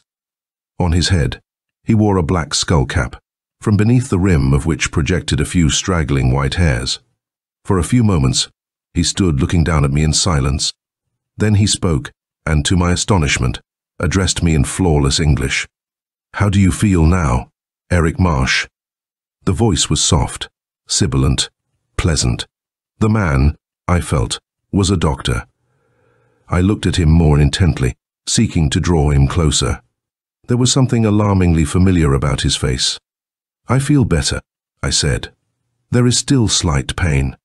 The man offered no comment, and I went on, after a brief pause. "Can you tell me where I am? How you know my name?" My strange visitor closed his eyes reflectively for a moment. Then again came his soft voice. "Your baggage is here. It identifies you." He paused. Then he said, "As to where you are, perhaps if I told you, you would not know. You are in the city of Aleozar on the plateau of Song." Yes, that was the explanation. I was in the lost city, and it was not deserted. Perhaps I should have guessed that the strange little people had come from this silent city. I said, "I know." Abruptly, as I looked at the impassive face above me, a memory returned. "Doctor," I said, "you remind me of a certain dead man." His eyes gazed kindly at me. Then he looked away, closing his eyes dreamily. "I had not hoped that anyone might remember," he murmured. "Yet, of whom do I remind you? Eric Marsh. Of Dr. Folan, who was murdered at his home in Paping a few years ago." He nodded almost imperceptibly. "Dr. Folan was not murdered, Eric Marsh. His brother was left there in his stead, but he was kidnapped and taken from the world. I am Dr. Folan." "These little people," I murmured. "They took you?" I thought for a fleeting instant of his standing among them. "Then, you are not their leader." The suggestion of a smile haunted Folan's lips. "Leader," he repeated. "No, I am their servant. I serve the Show people in one of the most diabolic schemes ever formulated on the face of the earth." The astonished questions that came to my lips were abruptly quieted by the silent opening of the door and the entrance of 2 of the Show people. At the same moment, Dr. Folan said, as if nothing had happened, "You will rest until tonight. Then we will walk about Aleozar. This has been arranged for you." One of the little people spoke crisply in a language I did not understand. I did, however, catch the name Folan. The doctor turned without a further word and left the room, and the 2 Show people followed him. Presently the door opened once more, and food and drink were brought to me. From that time until Folan returned at dusk, I was not interrupted again. The short walk followed in the streets fascinated me. Folan led me first to his apartments, which were not far from the room in which I had spent the day, and there allowed me to look out over the city and to the plateau beyond. I saw at once that the walled city was indeed on an island in the midst of a lake, the surface of which was covered by heavy moving mists, present, I was informed, all day long despite the burning sun. The water, where it could be seen, was green-black, the same strange color of the ancient masonry that made up the city of Aleozar. Folan at my side said, "Not without base do ancient legends of China speak of the long-lost city on the Isle of the Stars in the Lake of Dread." "Why do they call it the Isle of the Stars?" I asked, looking curiously at Folan. The doctor's expression was inscrutable. He hesitated before answering, but finally spoke, because long before the time of man, strange beings from the stars, from Rigel, Betelgeuse, the stars in Orion, lived here. And some of them live here yet. I was nonplussed at the intensity of his voice, and then I did not understand, did not dream of his meaning. "What do you mean?" I asked. He made a vague gesture with his hands, and with his eyes bade me be cautious.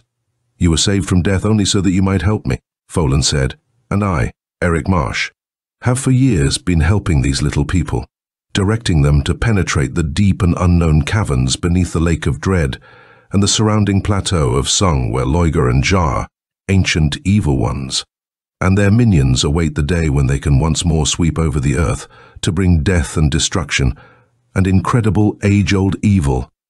I shuddered, and despite its monstrous and unbelievable implications, I felt truth in Folan's amazing statement.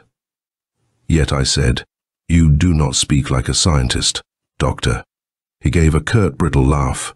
"No," he replied, "not as you understand a scientist, but what I knew before I came to this place is small in comparison to what I learned here. And the science that men in the outer world know even now is nothing but a child's mental play. Hasn't it sometimes occurred to you that after all we may be the playthings of intelligences so vast that we are unable to conceive them?" Folan made a slight gesture of annoyance and silenced the protest on my lips with a sign. Then we began the descent into the streets. Only when I was outside, standing in the narrow streets scarcely wide enough for 4 men walking abreast, did I realize that Folan's apartment was in the highest tower in Al-Azhar, to which, indeed, the other turrets were very small in comparison. There were few high buildings, most of them crouching low on the ground. The city was very small and took up most of the island, save for a very inconsiderable fringe of land just beyond the ancient walls, on which grew the trees I had seen at sunset the day before. Trees which I now noticed were different from any others I had ever seen, having a strange reddish-green foliage and green-black trunks. The sibilant whispering of their curious leaves accompanied us in our short walk, and it was not until we were once more in Folan's apartment that I remembered there had been no wind of any kind. Yet the leaves had moved, continually. Then, too, I remarked upon the scarcity of the Teosho people. "There are not many of them," Folan said, "but they are powerful in their own way, yet there are curious lapses in their intelligence. Yesterday, for instance, after spying your party from the top of this tower, and after going out and annihilating it, they returned with 2 of their number dead. They had been shot. The Teosho people could not believe them dead, since it is impossible for them to conceive of such a weapon as a gun. At base, they are a very simple people, yet they are inherently malevolent, for they know that they are working for the destruction of all that is good in the world." "I do not quite understand," I said. "I can feel that you do not believe in this monstrous fable," Folan replied. "How can I explain it to you? You are bound by conventions long established. Yet I will try. Perhaps you wish to think that it is all a legend, but I will offer you tangible proof that there is more than legend here. Eons ago, a strange race of elder beings lived on Earth. They came from Rigel and Betelgeuse to take up their abode here and upon other planets. But they were followed by those who had been their slaves on the stars, those who had set up opposition to the Elder Ones, the evil followers of Cthulhu, Hastur the Unspeakable, Loigar and Jar, the twin obscenities, and others. The Ancient Ones fought these evil beings for possession of the Earth, and after many centuries, they conquered. Hastur fled into outer space, but Cthulhu was banished to the Lost Sea Kingdom. Ofre, Lehua, Loigar, and Jar were buried alive deep in the inner fastnesses of Asia, beneath the accursed plateau of Sung. Then the Old Ones, the Elder Gods, returned to the stars of Orion, leaving behind them ever-damned Cthulhu, Loigar, Jar, and others. But the Evil Ones left seeds on the plateau, on the island in the Lake of Dread, which the Old Ones caused to be put there. And from these seeds have sprung the Teosho people, the spawn of Elder Evil, and now these people await the day when Loigar and Jar will rise again and sweep over all the earth. I had to summon all my restraint to keep from shrieking my disbelief aloud. After some hesitation, I forced myself to say in as calm a voice as I could assume, "What you have told me is impossible, Folan." Folan smiled wearily. He moved closer to me, put his hand gently on my arm, and said, "Have they never taught you, Eric Marsh, that there lives no man who may say what is possible and what not? What I have told you is true. It is impossible only because you are incapable of thinking of this earth in any terms, but those suggested by the little science the outer world knows." I felt myself rebuked. and I must help you raise these dead things. Penetrate the subterranean caverns below Alazar and bring up the creatures that lie there to destroy the earth?" I asked incredulously. Folan looked at me impassively. Then his voice sank to a whisper, and he said, "Yes and no. The Zushakon people believe you will help me to raise them, and so they must continue to believe. But you and I, Eric Marsh, you and I are going to destroy the things below." I was bewildered. For a moment I entertained the idea that my companion was mad. 2 of us, against a host of creatures and the Zushakon people, and our only weapon my gun, wherever that is? Folan shook his head. "You anticipate me. You and I will be but the instruments. Through us the things below will die." "You are speaking in riddles, Doctor," I said. "Nightly for many months I have tried to call for help with the force of my mind, have tried to get through the cosmos to those who alone can help in the titanic struggle before us. Last night I found a way, and soon I myself will go forth and demand the assistance we need." "Still I do not understand," I said. Folan closed his eyes for a moment. Then he said, "You do not want to understand me, or you are afraid to. I am suggesting that by telepathy I will summon help from those who first fought the things imprisoned below us. There exists no proof of telepathy, Doctor." It was a foolish thing to say, as Folan immediately pointed out to me. He smiled, a little scornfully. "Try to throw off your shackles, Eric Marsh. You come to a place you did not know existed, and you see things which are to you impossible, yet you seek to deny something so close and conceivable as telepathy." "I'm sorry," I said. "I'm afraid I'm not going to be much of a help to you. How am I to help you? And how will you go forth?" "You are to watch over my body when I travel upward to seek the help of those above." Dimly, intelligence began to come to me. "Last night," I murmured, "out there on the plateau, I saw a white line wavering into the sky." Folan nodded.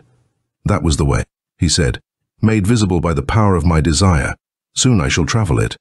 I leaned forward eagerly, wanting to ask him a score of questions, but Folan held up his hand for silence. "Have you heard nothing, Eric Marsh?" he said. "All this while it has been growing." The moment Folan mentioned it, I realized that I had heard something, had been hearing it ever since we had re-entered the doctor's apartment. It was a low humming, a disturbing sound as of a chant, which seemed to well up from far below, and yet seemed equally present from all sides. And at the same time, I was conscious of a distinct atmospheric change, something which Folan did not perhaps notice, since he had been here now for years. It was a growing tension, a pressing, feverish tension in the chill night air. Slowly there grew in me a feeling of great fear. The very air, I felt, was noxious with cosmic evil. "What is it?" I murmured. Folan did not answer. He appeared to be listening intently to the chant, or humming sound mounting from below, smiling to himself. Then he looked cryptically at me, and abruptly stepped to the outer wall. There he pulled hard at one of the ancient stones in the wall, and in a moment, a large section of the wall swung slowly inward, revealing a dark passage beyond, a secret way leading downward. Folan came swiftly back toward me, taking up one of the little green lamps with which I had once before come in contact, and lighting it as he spoke to me. I have not been idle in these past years. I fashioned that way myself, and only I know of it. Come, Eric Marsh, I will show you what no Zushakon suspects I've ever seen, what will silence all protest or disbelief in you. The stairs which I found myself descending in a few moments led downward along the round wall of a shaft that pierced the earth. Down, down we went, feeling the walls on both sides of us with our hands. Folan carried the lamp in one hand, and its greenish glow served as illumination for our perilous journey, for the steps were uneven and steep. As we descended, the sounds from below grew noticeably louder. Now the humming sound was frequently cut into by another, the sound of many voices murmuring together in some long-forgotten language. Then, abruptly, Folan stopped. He gave the lamp to me, and with a brief caution to me not to speak, gave his attention to the wall before him. Raising the lamp above my head, I saw that the stone steps went no farther, that we were, in fact, within 2 feet of solid masonry. Suddenly Folan reached back and extinguished the light, and at the same time, I was conscious of an opening in the wall before us, where Folan had moved aside an old stone. "Look down, and with care," he whispered. Then he stepped aside, and I peered downward. I looked into a gigantic cavern, illuminated by a huge green lamp seemingly suspended in space, and by at least 100 smaller ones. The first thing that caught my eye was the horde of Zushakon people prostrate on the floor. It was from them that the low murmuring sound was coming. Then I saw an upright figure among them. It was that of a Zushakon man, slightly taller than the others, I thought, disfigured by a hump on his back, and incredibly old. He was stalking slowly forward, supported by a crooked black stick. Behind me, Folan, noticing the direction of my glance, murmured, "That is Po, leader of the Zushakon people. He is 7,000 years old." I could not help turning in utter surprise. Folan motioned forward. "You have seen nothing.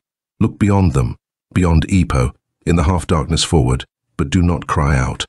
My gaze swept those prostrate figures, passed beyond Po, and began to explore the dusk beyond.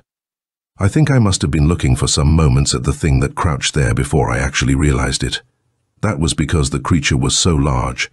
I hesitate to write of it, for I can blame no one for not believing me. Yet it was there. I saw it first because my gaze fixed upon the green gleaming from its eyes. Then, abruptly, I saw it entirely. I thank Providence that the light was not strong, that only its vaguest outlines were clear to me. And I regret only that my innate doubt of Folan's strange story made the shock of this revelation accordingly sharper. For the thing that crouched in the weird green dusk was a living mass of shuddering horror, a ghastly mountain of sensate, quivering flesh, whose tentacles, fur-flung in the dim reaches of the subterranean cavern, emitted a strange humming sound, while from the depths of the creature's body came a weird and horrific ululation. Then I fell back into Folan's arms. My mouth opened to cry out, but I felt the doctor's firm hand clapped across my lips, and from a great distance I seemed to hear his voice. "That is Loigor." Chapter 3. Folan's story was true. I found myself suddenly in Folan's apartment. I know I must have climbed the long winding steps, but I do not remember climbing them. For the tumultuous thoughts that troubled me, and the hideous memory of the thing I had seen served to drive from my mind all consciousness of what I was doing. Folan came quickly away from the wall and stood before me, his face triumphant in the green lamplight. "For 3 years I have helped them penetrate into the earth, into the caverns below, have helped them in their evil purpose. Now I shall destroy, and my dead brother will be avenged." He spoke with an intensity I had not imagined him capable of. He did not wait for any comment from me. Passing beyond me, he put the lamp down on a small table near the door. Then he went into the bedroom and lit another lamp. I saw its green light on the wall as he came once more into the room where I stood. "Mind," said Folan as he stood before me, "is all-powerful. Mind is everything, Eric Marsh. This evening you saw things of which you hesitated to speak, even before you saw the thing in the cavern below, Loigor. You saw leaves move on trees, and they moved by the power of evil intelligences far below them, deep in the earth, a living proof of the existence of Loigor and Jar. Po has a mind of great power, but the knowledge I have endows me with greater power despite his tremendous age. Long hours I have sought to penetrate cosmic space, and so powerful has my mind become that even you could see the thought thread that wavered upward from Alozar last night. And mind, Eric Marsh, exists independent of body. I will wait no longer. Tonight I will go forth, now, while the worship is in progress, and you must watch my body." Colossal as his plan was, I could only believe. What I had seen during the short space of my visit was unbelievable, impossible, yet was. Folan continued, "My body will rest on the bed in the chamber beyond, but my mind will go where I wish it with a speed incomparable to anything we know. I will think myself on Rigel, and I shall be there. You must watch that none disturbs my body while I am gone. It will not be long." Folan drew from his voluminous robe a small pistol, which I recognized immediately as one I had been carrying in my pack. You will kill anyone who tries to enter, Eric Marsh. Beckoning me to follow him, Folan led the way into his chamber, and despite my feeble protest, stretched himself on the bed. Almost at once his body went rigid, and at the same moment I saw a grey outline of Folan standing before me, a smile on his thin lips, his eyes turned upward. Then he was gone, and I was alone with his body. For over an hour, I sat in Folan's apartment, my terror mounting with each second. Only in that hour was I capable of approaching in my thoughts the cataclysmic horror which confronted the world if Folan was unsuccessful in his daring quest. Once, too, while I sat there, pattering footsteps halted beyond the outer door, then, to my unspeakable relief, passed on. Toward the end of my watch, the abrupt cessation of the chanting sounds from below, followed by the noises of movement throughout the island city, indicated that the worship was over. Then for the first time I left the chamber to take up my position at the outer door, where I stood, gun in hand, waiting for the interruptions my terrified mind told me must come. But I never had cause to use the weapon, for suddenly I heard the sound of feet behind me. I whirled and saw Folan. He had returned. He stood quietly, listening. Then he nodded to himself and said, "We must leave Alauzar, Eric Marsh. Alone, we cannot do it, and we have little time to waste. We must see Ipo, and have his permission to go beyond to the plateau of Sung." Folan moved forward now, and tugged at a long rope which hung quite near me along the wall. From somewhere far below there came the abrupt clang of a gong. Once more Folan pulled the rope, and again the gong sounded. That is to inform Poe that I must speak to him about an urgent matter concerning the things below. "And your quest?" I asked. "Has it been successful?" He smiled wryly. "It will be successful only if I can convince Ipo to open the way for Loiga and Jar and their countless hordes tonight. Now, the way must be open, otherwise even the Star Warriors are helpless to penetrate Earth." The sound of running feet in the corridor cut short my questions. The door opened inward, and on the threshold I saw two of the Tisho people, dressed in long green robes and wearing on their foreheads curious five-pointed star designs. They ignored me completely, addressing themselves to Folan. A rapid conversation in their strange language followed, and in a moment, the two little people turned to lead the way. Folan started after them, motioning me to follow. "From Ipo," he whispered. Then he added in a quick voice, "Be careful and speak no English before Ipo, for he understands it. Also, be certain you still have the gun, for Ipo will not let us go beyond Alauzar without an escort. And those little people you and I will have to kill." We went rapidly down the corridor, and after a long descent, found ourselves on the street level and deep in the tower. At last we entered an apartment similar in many respects to Folan's, but neither so small nor so civilized in its aspect. There we confronted Ipo, surrounded by a group of little people dressed similarly to our guides. Folan bowed low, and I did the same under the stress of those curious little eyes turned on me. Ipo was seated on a sort of raised dais, suggestive of his leadership, but beyond the evidence of his great age and his lined face and his withered hands, and the servile attitude of the Tisho people near him, there was no indication that he was the ruler of the little people around us. "Ipo," said Folan, speaking in English for my benefit, "I have had intelligence from those below." Ipo closed his eyes slowly, saying in a strange whistling voice, "And this intelligence, what is it, Folan?" Folan chose to ignore his question. "Loigor and Jar themselves have spoken to my mind," he said. Ipo opened his eyes and looked at the doctor in disbelief. "Even to me this has never spoken, Folan. How can it be that he has spoken to you?" "Because I have fashioned the way, mine have been the hands that groped below and found Loiga and those others. That is greater than Loiga, and of greater age, and his word is law to those below." "And what has Jar communicated to you, Folan?" "It is written below that tonight is the time when the buried ones wish to come forth, and it is decreed that the servants of Ipo must go beyond Alauzar, beyond the Lake of Dread to the plateau of Sung, there to await the coming of the old ones from below." Ipo peered intently at Folan, his perplexity evident. Tonight I spoke long with Loiger. It is strange that he told me nothing of this plan. Folan. Folan bowed again. That is because the decision is Zar's, and of this Loiger did not know until now. And it is strange that the old ones did not address themselves to me. For a moment Folan hesitated. Then he said, "That is because Zar wishes me to go beyond Alauzar, to address those below Sung, while Po and his people must summon the gods below from the towers and housetops of Alauzar. When Loiger and Zar have come above the Lake of Dread, then Eric Marsh and I must return to Alauzar to plan for them the way beyond, into the outer world." Po pondered this statement.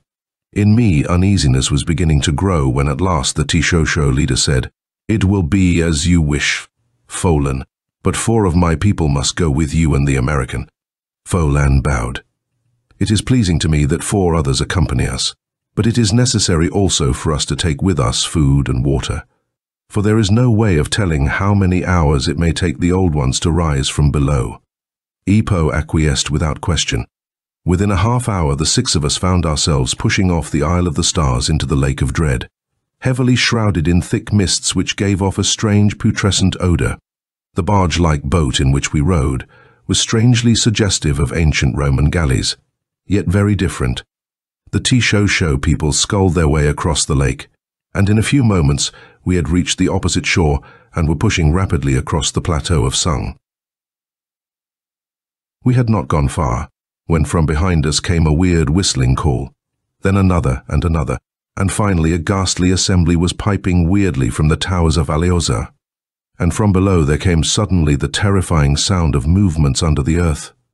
"They have opened the vast caverns below the city," murmured Folan, "and they are calling forth Loiger and Zar, and those below them." Then Folan looked swiftly around, calculating the distance we had covered. Abruptly he turned to me, whispering, "Give me the gun. They will not hear in the city." Silently, I handed the doctor the weapon, and following his sign, backed away. Sharply the sound of the first shot cut into the night. Immediately after, a second shot rang out. 2 of our little companions were dead, but the other 2, seeing what had happened to their companions, and sensing their own fate, jumped nimbly away, drawing their sharp little 2-edged swords. Then, together, they came at Folan. The revolver spat again, and one of them went down, clawing wildly at the air. But the last of them came on, and the revolver jammed. Folan leaped aside at the same instant that I flung myself forward, falling on the Tishosho man from behind. The force of my attack caused him to drop the weapon he held in his hand, and I thought for a moment that his death was certain. But I had reckoned without his strength. He whirled at once, catching me unaware, and with the greatest ease flung me 5 feet from him. But this short pause had been sufficient for Folan. Darting forward, he seized the weapon the Tosho man had dropped. Then, just as the little man turned, Folan plunged the weapon into his body. He dropped instantly. I staggered to my feet, bruised from the shock of being thrown to the ground with such force. I had not imagined that these little men could be so powerful, despite Folan's early warning. Folan was standing quite still, an almost ecstatic smile on his face. I looked at him and opened my lips to speak, and then a movement far behind him caught my eye. At the same instant Folan turned. Far up in the sky, a brilliant beam of light was growing, and it did not come from the earth. Then suddenly, so swiftly the light grew, the surrounding country was as light as day, and in the sky I saw countless hordes of strange, fiery creatures, apparently mounted on creatures of burden.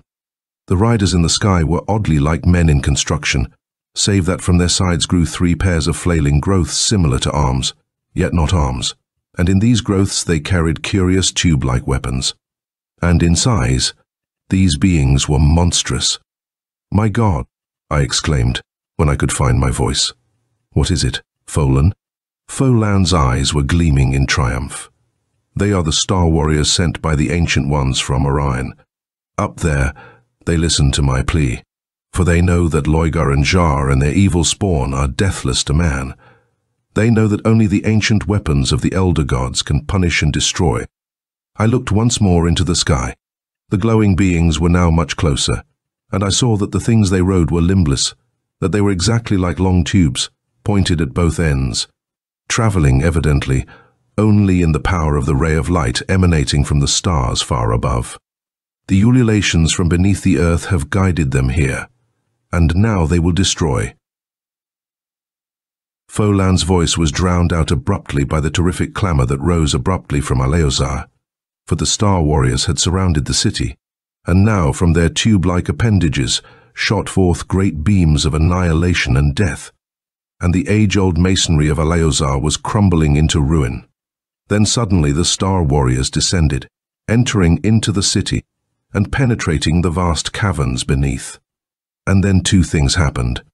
The entire sky began to glow with a weird purple light, and in the ray that descended from above, I saw a file of beings even stranger than the Star Warriors. They were great, writhing pillars of light, moving like tremendous flames, colored purple and white, dazzling in their intensity. These gigantic beings from outer space descended swiftly, circling the plateau of Sung, and from them great rays of stabbing light shot out toward the hidden fastnesses below. And at the same time, the earth began to tremble.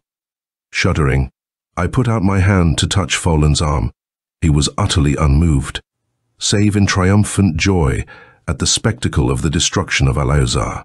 "The Ancient Ones themselves have come," he cried out.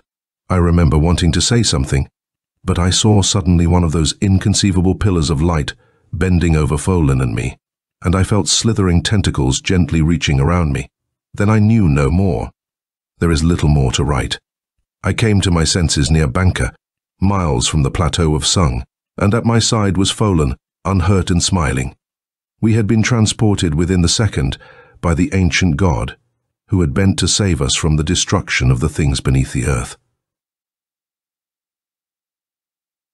Chapter 4. The statement of Eric Marsh ended thus abruptly. However, what surmises might be made from it, this paper will not state. Mr. Marsh had appended several newspaper clippings to his curious statement, all dated within 10 days of his appearance at Banka, where he evidently stayed for a while with Dr. Folan before returning to America. There is only room for a brief summary of the clippings. The first was from a Tokyo paper announcing the strange reappearance of Dr. Folan. Another clipping from the same issue of that paper tells of a curious electrical display witnessed from several observatories in the Orient, seemingly centered in its elemental force somewhere in Burma. Still another paragraph concerns an apparition, thus it is called, supposedly seen in the night during which Dr. Folan and Eric Marsh so mysteriously returned to Banka. It was that of a gigantic pillar of light, towering far into the sky, and alive with movement. It was seen by 47 persons in and around Banka. The final clipping was dated 10 days later. It was taken from an eminent London paper and is the verbatim report of an aviator who flew over Burma in the endeavor to trace the source of a fetid odor which was sweeping the country, nauseating India and China for hundreds of miles around. The heart of this report is briefly: the odor I traced to the so-called plateau of Sung, to which I was attracted by accidental sight of hitherto unknown ruins in the heart of the plateau. I found, to my amazement, that for some reason the earth of the plateau had been broken and torn up for its entire area, save for one spot not far from a deep cavern near the ruins, which bears evidence of once having been a lake. On this spot, I managed to effect a landing. I left the machine in order to determine the meaning of the great green-black masses of rotting flesh which greeted my eyes at once, but the odor forced a quick retreat. Yet this I know: the remains on the plateau of Sung are those of what must have been gigantic animals, apparently boneless and utterly unknown to man, and they must have met death in battle with mortal enemies. End of The Lair of the Starspawn by August Derleth and Mark Shorer. Bells of Horror by Henry Kuttner as Keith Hammond. Strange Stories. April 1939. A great deal of curiosity has been aroused by the strange affair of the lost bells of Mission San Xavier. Many have wondered why, When the bells were discovered after remaining hidden for over 150 years, they were almost immediately smashed and the fragments buried secretly. In view of the legends of the remarkable tone and quality of the bells, a number of musicians have written angry letters asking why, at least. They were not rung before their destruction and a permanent record made of their music. As a matter of fact, the bells were rung, and the cataclysmic thing that happened at that time was the direct reason for their destruction. And when those evil bells were shrieking out their mad summons in the unprecedented blackness that shrouded San Xavier, it was only the quick action of one man that saved the world, yes. I do not hesitate to say it, from chaos and doom. As Secretary of the California Historical Society, I was in a position to witness the entire affair almost from its inception. I was not present, of course, when the bells were unearthed, but Arthur Todd, the president of the society, telephoned me at my home in Los Angeles soon after that ill-fated discovery. He was almost too excited to speak coherently. "We've found them," he kept shouting. "The bells, Ross. Found them last night, back in the Pinos Range. It's the most remarkable discovery since the Rosetta Stone." "What are you talking about?" I asked, groping in a fog of drowsiness. The call had brought me from my warm bed. "The San Xavier bells, of course," he explained jubilantly. "I've seen them myself, just where Junipero Serra buried them in 1775.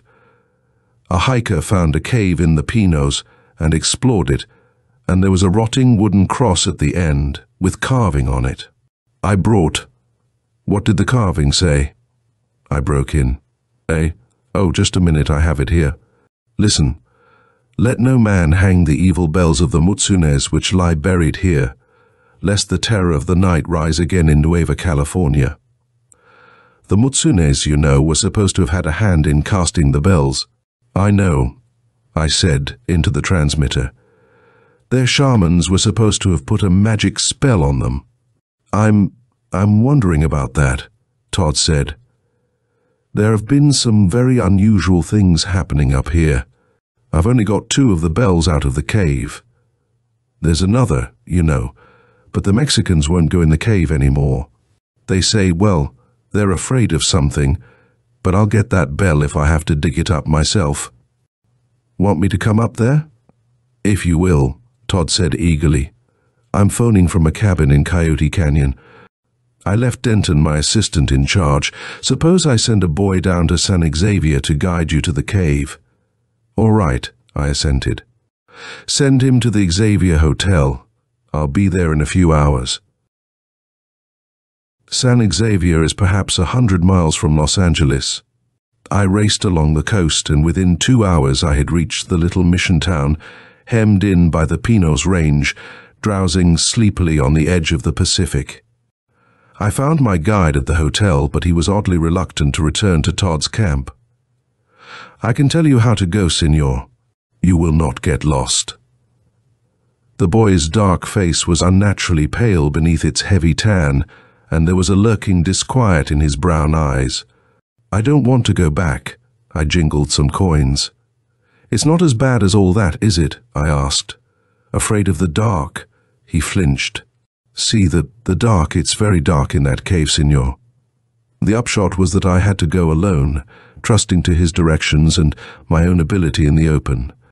Dawn was breaking as I started up the canyon trail, but it was a strangely dark dawn.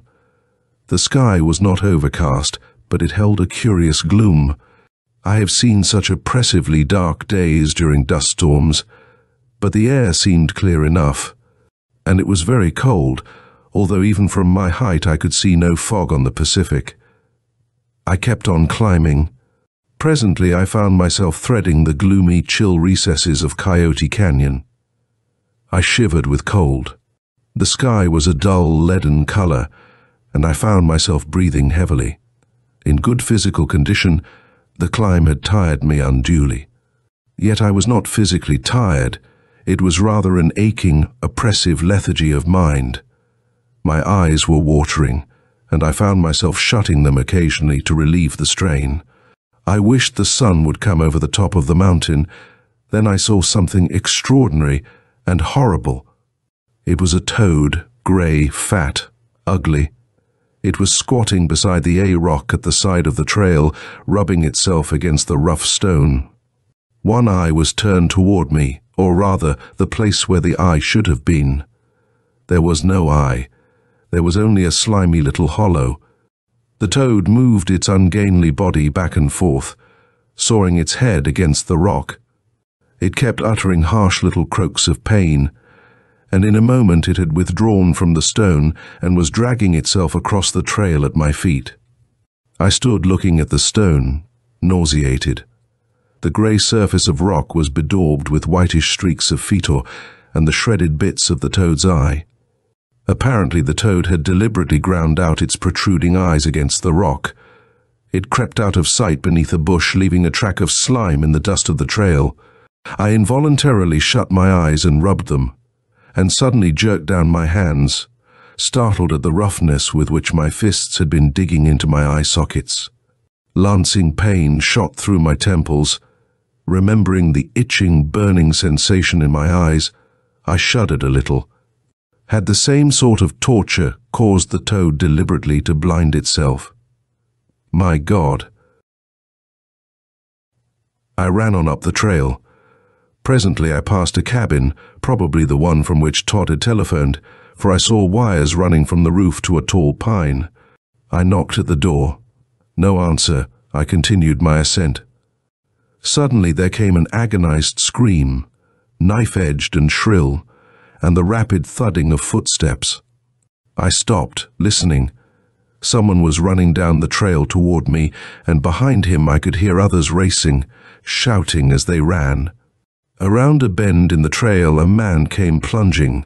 He was a Mexican, and his black, stubbled face was set in lines of terror and agony. His mouth was open in a square of agony, and insane screams burst from his throat. But it wasn't that sent me staggering back out of his path, cold sweat bursting out on my body. His eyes had been gouged out, and twin trickles of blood dripped down his face from black, gaping hollows. As it happened, there was no need for me to halt the blinded man's frantic rush. At the curve of the trail he smashed into a tree with frightful force, and momentarily stood upright against the trunk. Then very slowly he sagged down and collapsed in a limp huddle. There was a great splotch of blood on the rough bark. I went over to him quickly. 4 men came running toward me. I recognized Arthur Todd and Denton, his assistant. The other 2 were obviously laborers. Todd jerked to a halt. "Ross! Good God, is he dead?" Swiftly he bent over to examine the unconscious man. Denton and I stared at each other. Denton was a tall, strongly built man, with a shock of black hair and a broad mouth that was generally expanded in a grin. Now his face bore a look of horrified disbelief. "God, Ross, he did it right before our eyes," Denton said through pale lips. He just let out a scream, threw up his hands and tore his eyes out of their sockets. He shut his own eyes at the memory. Todd got up slowly. Unlike Denton, he was small, wiry, nervously energetic, with a lean brown face and amazingly alert eyes. "Dead," he said. "What's happened?" I asked, trying to keep my voice steady. "What's wrong, Todd? Was the man insane?" And all the while I had a picture of that fat toad tearing out its eyes against a rock. Todd shook his head, his brows drawn together in a frown. "I don't know. Ross, do your eyes feel odd?" A shiver ran through me. Damned odd, burning and itching. I've been rubbing them continually on the way up. "So have the men," Denton told me. "So have we, see?" He pointed to his eyes, and I saw that they were red-rimmed and inflamed. The 2 laborers, Mexicans, came over to us.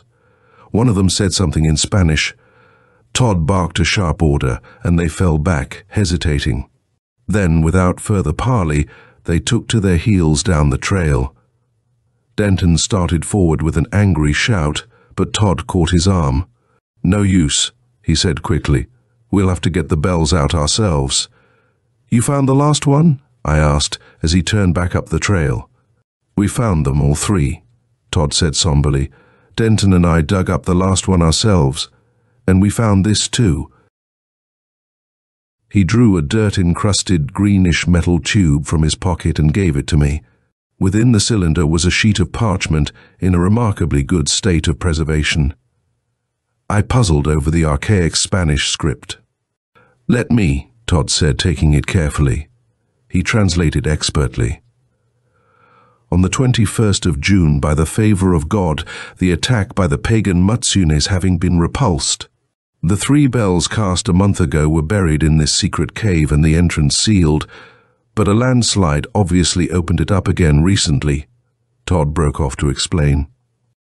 "Inasmuch as evil witchcraft was practiced by the Indians when we suspended and rang the bells, the evil demon, whom the Mutsunes call Zushakon, was called from his dwelling beneath the mountains and brought the black night and the cold death among us.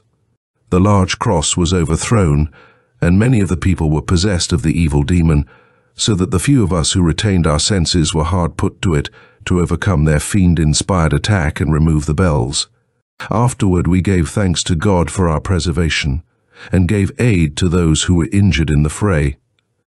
The souls of those who perished were commended to God, and we prayed that the San Antonio would soon arrive to relieve us from this cruel solitude. I charge whomever may find these bells, should it not please God to allow me to fulfill this duty, to send them to Rome, in the name of our Master the King. May God guard him." Todd paused and carefully returned the parchment to its case. "Junipero Serra signed it," he said quietly. "Lord, what a find," I exulted. "But surely you don't think there's anything?" "Who said I did?" Todd snapped in a voice that betrayed his nervous tension. "There's some logical explanation. Superstition and autosuggestion are a bad combination." "Where's Sato?" Denton asked with a note of apprehension in his voice. We were standing at the edge of a little clearing, bare and rocky. "Sato?" I asked. "He has the cabin down the trail," Todd said. "You must have passed it. I left him here with the bells when Jose had his seizure." "Hadn't we better get Jose's body to town?" I asked. Todd frowned. "Don't think me brutal," he said. "But these bells, I can't leave them here. The man's dead. We can't help him, and it'll take all 3 of us to get the bells to town. It's too bad the poor chap didn't have Denton's sense of direction," he finished with a grim smile. "He wouldn't have run into the tree then." He was right. I believe that Denton could have traversed the entire trail blindfolded after having once ascended it. He had a remarkable memory and sense of direction, like those Indians who could unerringly find their way to their wigwams across hundreds of miles of wilderness. Later, this trait of Denton's was to be of vital importance, but no premonition of this came to us at the time. We had climbed the rocky mountain slope above the clearing and had come out in a little glade among the pines. Nearby was a gaping hollow in the ground, around it evidence of a recent landslide. "Where the devil?" Todd said, staring around. "How? He's gone," Denton said in amazement. "And the bells with him." Then we heard it, a faint, hollow musical note, the sound of a bell hitting wood. It came from above us, and glancing up the slope we saw an odd sight. A man, gaunt, bearded, with a blazing thatch of red hair, was tugging at a rope he had stretched over the branch of a pine. At the other end of the rope, slowly they rose, silhouetted against the sky, the lost bells of San Xavier. Gracefully curved, they glowed bronze even beneath their stains and verdigris, and they were silent, for they had no clappers. Once or twice they swung against the trunk of the pine and sent out a hollow, mournful note. How the man could lift that great weight was inexplicable. I could see the muscles cord and knot on his bare arms as he strained. His eyes were bulging, and his teeth clenched in a grinning mouth. "Sato!" Denton cried, starting to clamber up the slope. "What are you doing?"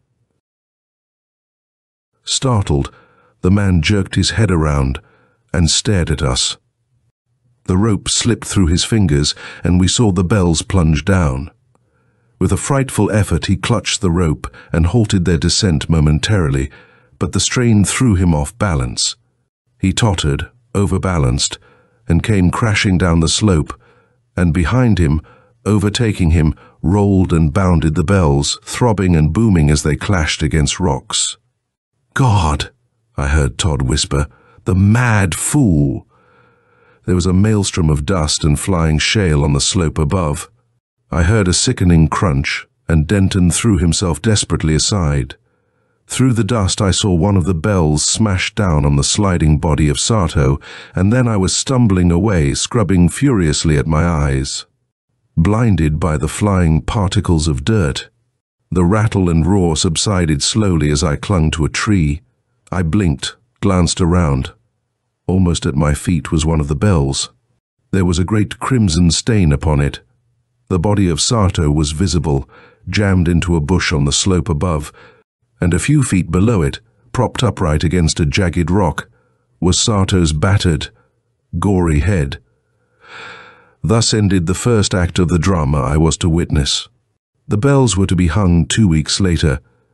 There was some stir in the newspapers and considerable more among historians. Pilgrimages of various historical societies to San Xavier from all over the world were planned. In the cold daylight of logic, outside the eerie atmosphere of the Pinos Mountains, the unusual occurrences during the unearthing of the bells were easily explained. A virulent kind of poisoning, perhaps similar to poison oak, or some fungus hidden in the cave with the relics, had been responsible for our optical irritation and the madness of Sato and the Mexican. Neither Denton, Todd, nor I denied this explanation, but we discussed the matter at length among ourselves. Denton went so far as to drive down to the Huntington Library to view the forbidden Johann Negus translation of the Book of IOD, that abhorrent and monstrous volume of ancient esoteric formulae about which curious legends still cling. Only a single copy of the original volume, written in the pre-human ancient tongue, is said to exist.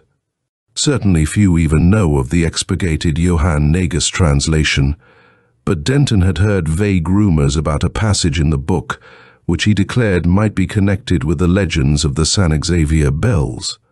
When he returned from Los Angeles, he brought a sheet of foolscap paper covered with his execrable penmanship. The passage he had copied from the Book of IOD was this: "The dark, silent one dwelleth deep beneath the earth on the shore of the Western Ocean.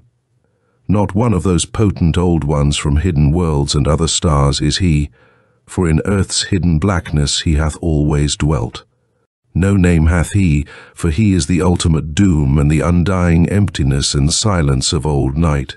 When earth is dead and lifeless, and the stars pass into blackness, he will rise again and spread his dominion over all. For he hath naught to do with life and sunlight, but loveth the blackness and the eternal silence of the abyss. Yet can he be called to earth's surface before his time, and the brown ones who dwell on the shore of the Western Ocean have power to do this by ancient spells and certain deep-toned sounds which reach his dwelling place far below. But there is great danger in such a summoning, lest he spread death and night before his time, for he bringeth darkness within the day, and blackness within the light. All life, all sound, all movement passeth away at his coming. He cometh sometimes within the eclipse, and although he hath no name, the brown ones know him as Zushakon." "There was a deletion at that point," Denton said, as I glanced up from the excerpt. "The book's expurgated, you know." "It's very odd," Todd said, picking up the paper and running his eyes over it. "But of course it's merely a coincidence. Certainly, since folklore is based on natural phenomena, one can generally find modern parallels. The thunderbolts of Jove and Apollo's arrows are merely lightning and sunstroke. Never on them does the shining sun look down with his beams," Denton quoted softly, "but deadly night is spread abroad over these hapless men. Remember Odysseus's visit to the land of the dead? Todd's mouth twisted wryly. Well, what of it? I don't expect Pluto to come up from Tartarus when the bells are hung. Do you? This is the 20th century. Such things don't happen. In fact, never did happen. Are you sure? Denton asked. Surely you don't pretend to believe this cold weather we're having is normal. I glanced up quickly. I had been wondering when someone would mention the abnormal chill in the air. It's been cold before, Todd said with a sort of desperate assurance. And overcast too. Just because we're having some muggy weather is no reason for you to let your imagination get the upper hand. It's good God. We went staggering across the room. Earthquake. Denton gasped, and we headed for the door. We didn't race for the stairs, but remained just beneath the lintel of the doorway. During an earthquake, it's the safest place in any building, on account of the nature and strength of its construction. But there were no more shocks. Denton moved back into the room and hurried to the window. Look, he said breathlessly, beckoning. They're hanging the bells. We followed him to the window.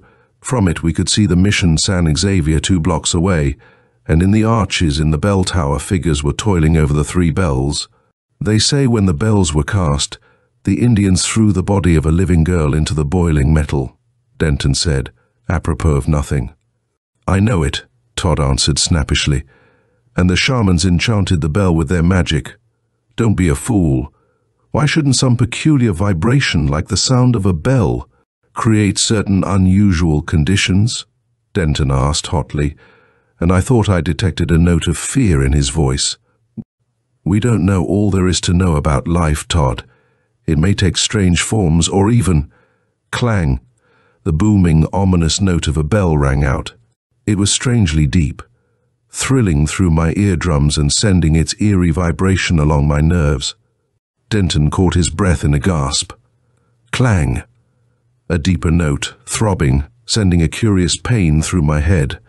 Somehow urgent, summoning. Clang, clang, thundering, fantastic music, such as might issue from the throat of a god or from the heartstrings of the dark angel Israfel. Was it growing darker?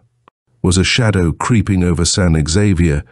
Was the Pacific darkening from sparkling blue to leaden grey to cold blackness? Clang!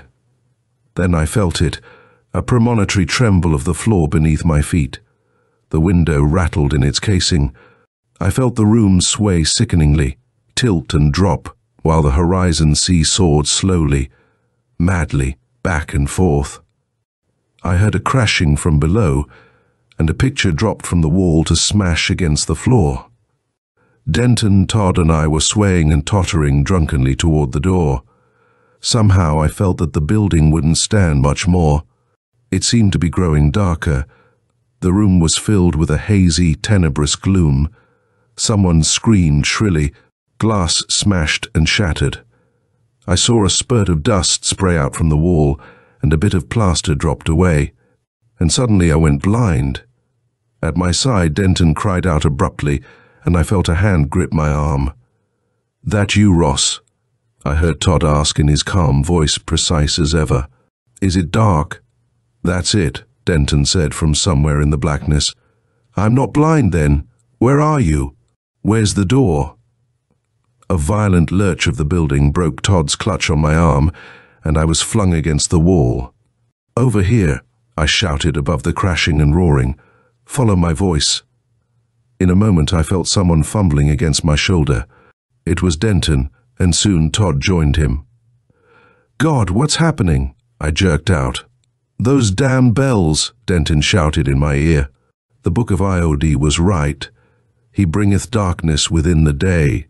"You're mad," Todd cried sharply, but punctuating his words came the furious, ear-splitting dinning of the bells, clanging madly through the blackness.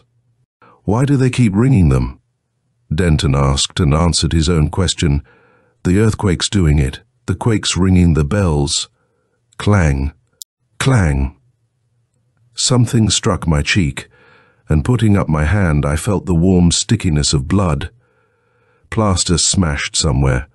Still the earthquake shocks kept up. Denton shouted something which I did not catch. "What?" Todd and I cried simultaneously. "Bells, we've got to stop them. They're causing this darkness, perhaps the earthquake too. It's vibration, can't you feel it? Something in the vibration of those bells is blanketing the sun's light waves. For light's a vibration, you know. If we can stop them, it would be a fool's errand," Todd cried. "You're talking nonsense. Then stay here.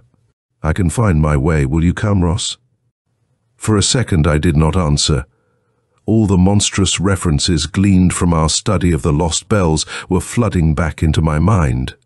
The ancient god Zushakon, whom the Mutsunes were supposed to have the power of summoning by certain deep-toned sounds, he cometh sometimes within the eclipse, all life passeth away at his coming. Yet can he be called to earth's surface before his time? "I'm with you, Denton," I said. "Then damn it, so am I," Todd snapped. "I'll see the end of this. If there is anything—" He did not finish, but I felt hands groping for mine. "I'll lead," Denton told us. "Take it easy now." I wondered how Denton could find his way in that enveloping shroud of jet blackness. Then I remembered his uncanny memory and sense of direction. No homing pigeon could make a straighter way to its destination than he. It was a mad odyssey through a black hell of shrieking ruin. Flying objects screamed past us, unseen walls and chimneys toppled and smashed nearby. Frightened, hysterical men and women blundered into us in the dark and went shouting away, vainly searching for escape from this Stygian death trap. And it was cold, cold. A frigid and icy chill pervaded the air, and my fingers and ears were already numbed and aching.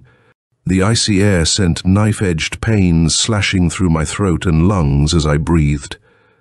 I heard Denton and Todd wheezing and gasping curses as they stumbled along beside me. How Denton ever found his way through that chaotic maelstrom, I shall never understand.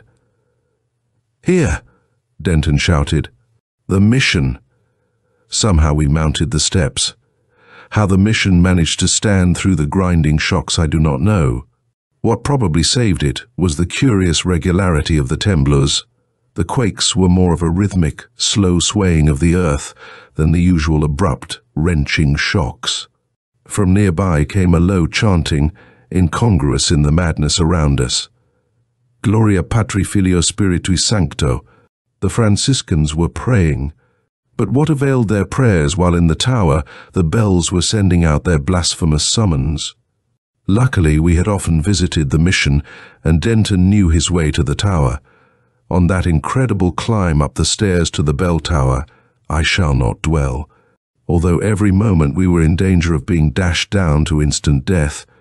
But at last we won to the loft, where the bells were shrieking their thunder through the blackness almost in our ears.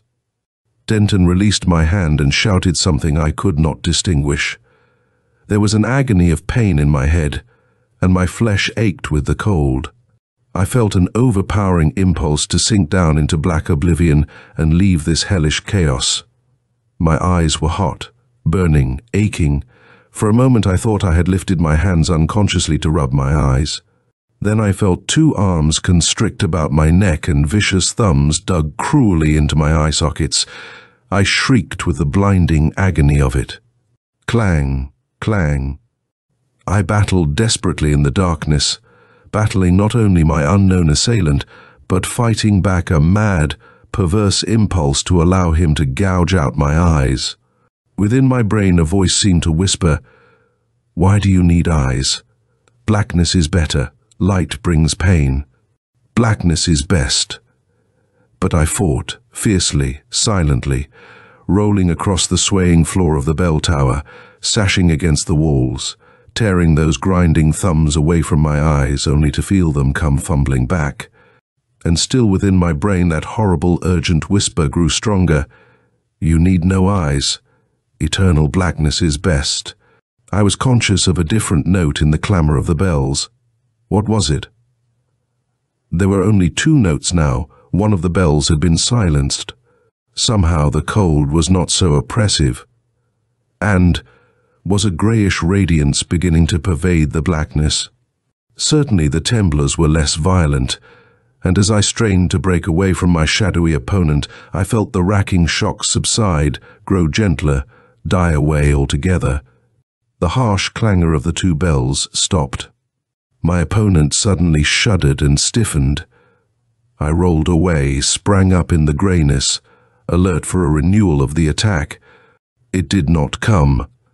Very slowly, very gradually, the darkness lifted from San Xavier. Greyness first, like a pearly, opalescent dawn, then yellowish fingers of sunlight, and finally the hot blaze of a summer afternoon. From the bell tower, I could see the street below, where men and women stared up unbelievingly at the blue sky. At my feet was the clapper from one of the bells. Denton was swaying drunkenly, his white face splotched with blood, his clothing torn and smeared with dust. "That did it," he whispered. Only one combination of sounds could summon the thing. When I silenced one bell, he was silent, staring down. At our feet lay Todd, his clothing disheveled, his face scratched and bleeding. As we watched, he got weakly to his feet, a look of monstrous horror growing in his eyes. Involuntarily I shrank back, my hands going up protectingly. He flinched. "Ross," he whispered through white lips. "My God, Ross, I couldn't help it. I couldn't help it, I tell you.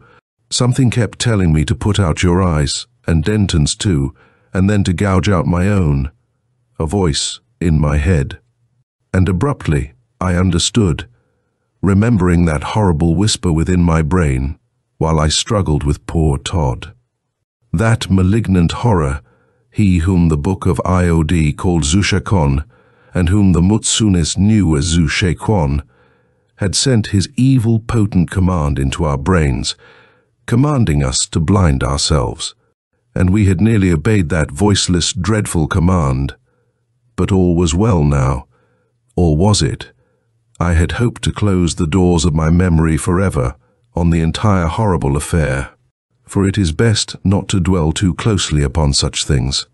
And, despite the storm of adverse criticism and curiosity that was aroused by the smashing of the bells the next day, with the full permission of Father Bernard of the mission, I had fully determined never to reveal the truth of the matter. It was my hope that only 3 men, Denton, Todd, and myself, might hold the key to the horror, and that it would die with us. Yet something has occurred which forces me to break my silence and place before the world the facts of the case.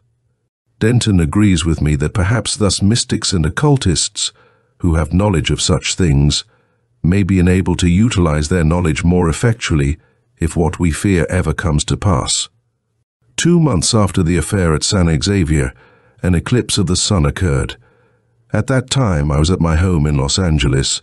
Denton was at the headquarters of the Historical Society in San Francisco, and Arthur Todd was occupying his apartment in Hollywood.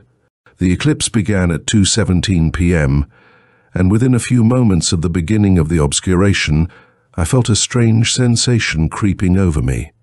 A dreadfully familiar itching manifested itself in my eyes, and I began to rub them fiercely. Then, remembering, I jerked down my hands and thrust them hastily into my pockets. But the burning sensation persisted. The telephone rang. Grateful for the distraction, I went to it hurriedly. It was Todd. He gave me no chance to speak. Ross, it's back," he cried into the transmitter. "Ever since the eclipse began, I've been fighting. Its power was strongest over me, you know. It wants me to help me, Ross. I can't keep." Then silence. "Todd," I cried. "Wait, hold on, just for a few moments, I'll be there." No answer. I hesitated, then hung up and raced out to my car. It was a normal 20-minute drive to Todd's apartment, but I covered it in 7, with my lights glowing through the gloom of the eclipse and mad thoughts crawling horribly in my brain. A motorcycle officer overtook me at my destination, but a few hurried words brought him into the apartment house at my side. Todd's door was locked. After a few fruitless shouts, we burst it open. The electric lights were blazing. What cosmic abominations may be summoned to dreadful life by age-old spells and sounds is a question I dare not contemplate, for I have a horrible feeling that when the lost bells of San Xavier were rung, an unearthly and terrible chain of consequences was set in motion, and I believe too that the summoning of those evil bells was more effective than we then realized. Ancient evils, when roused to life, may not easily return to their brooding sleep, and I have a curious horror of what may happen at the next eclipse of the sun. Somehow the words of the hellish book of Iod keep recurring to me, yet can he be called to earth's surface before his time? He bringeth darkness. All life, all sound, all movement passeth away at his coming. And worst of all, that horribly significant phrase, he cometh sometimes within the eclipse. Just what had happened in Todd's apartment, I do not know. The telephone received was dangling from the wall, and a gun was lying beside my friend's prostrate form. But it was not the scarlet stain on the left breast of his dressing gown that riveted my horror-blasted stare. It was the hollow, empty eye sockets that glared up sightlessly from the contorted face. That, and the crimson-stained thumbs of Arthur Todd. End of Bells of Horror by Henry Kuttner. Certain houses, like certain persons, manage somehow to proclaim at once their character for evil. Perhaps it is the aroma of evil deeds committed under a particular roof, long after the actual doers have passed away, that makes the gooseflesh come and the hair rise. Something of the original passion of the evil doer, and of the horror felt by his victim, enters the heart of the innocent watcher, and he becomes suddenly conscious of tingling nerves, creeping skin, and a chilling of the blood. Algernon Blackwood. The Survivor is a short story by August Derleth, based on an idea from H.P. Lovecraft, billed as one of the controversial posthumous collaborations between the two writers. The Survivor by H.P. Lovecraft and August Derleth. Weird Tales, July 1954.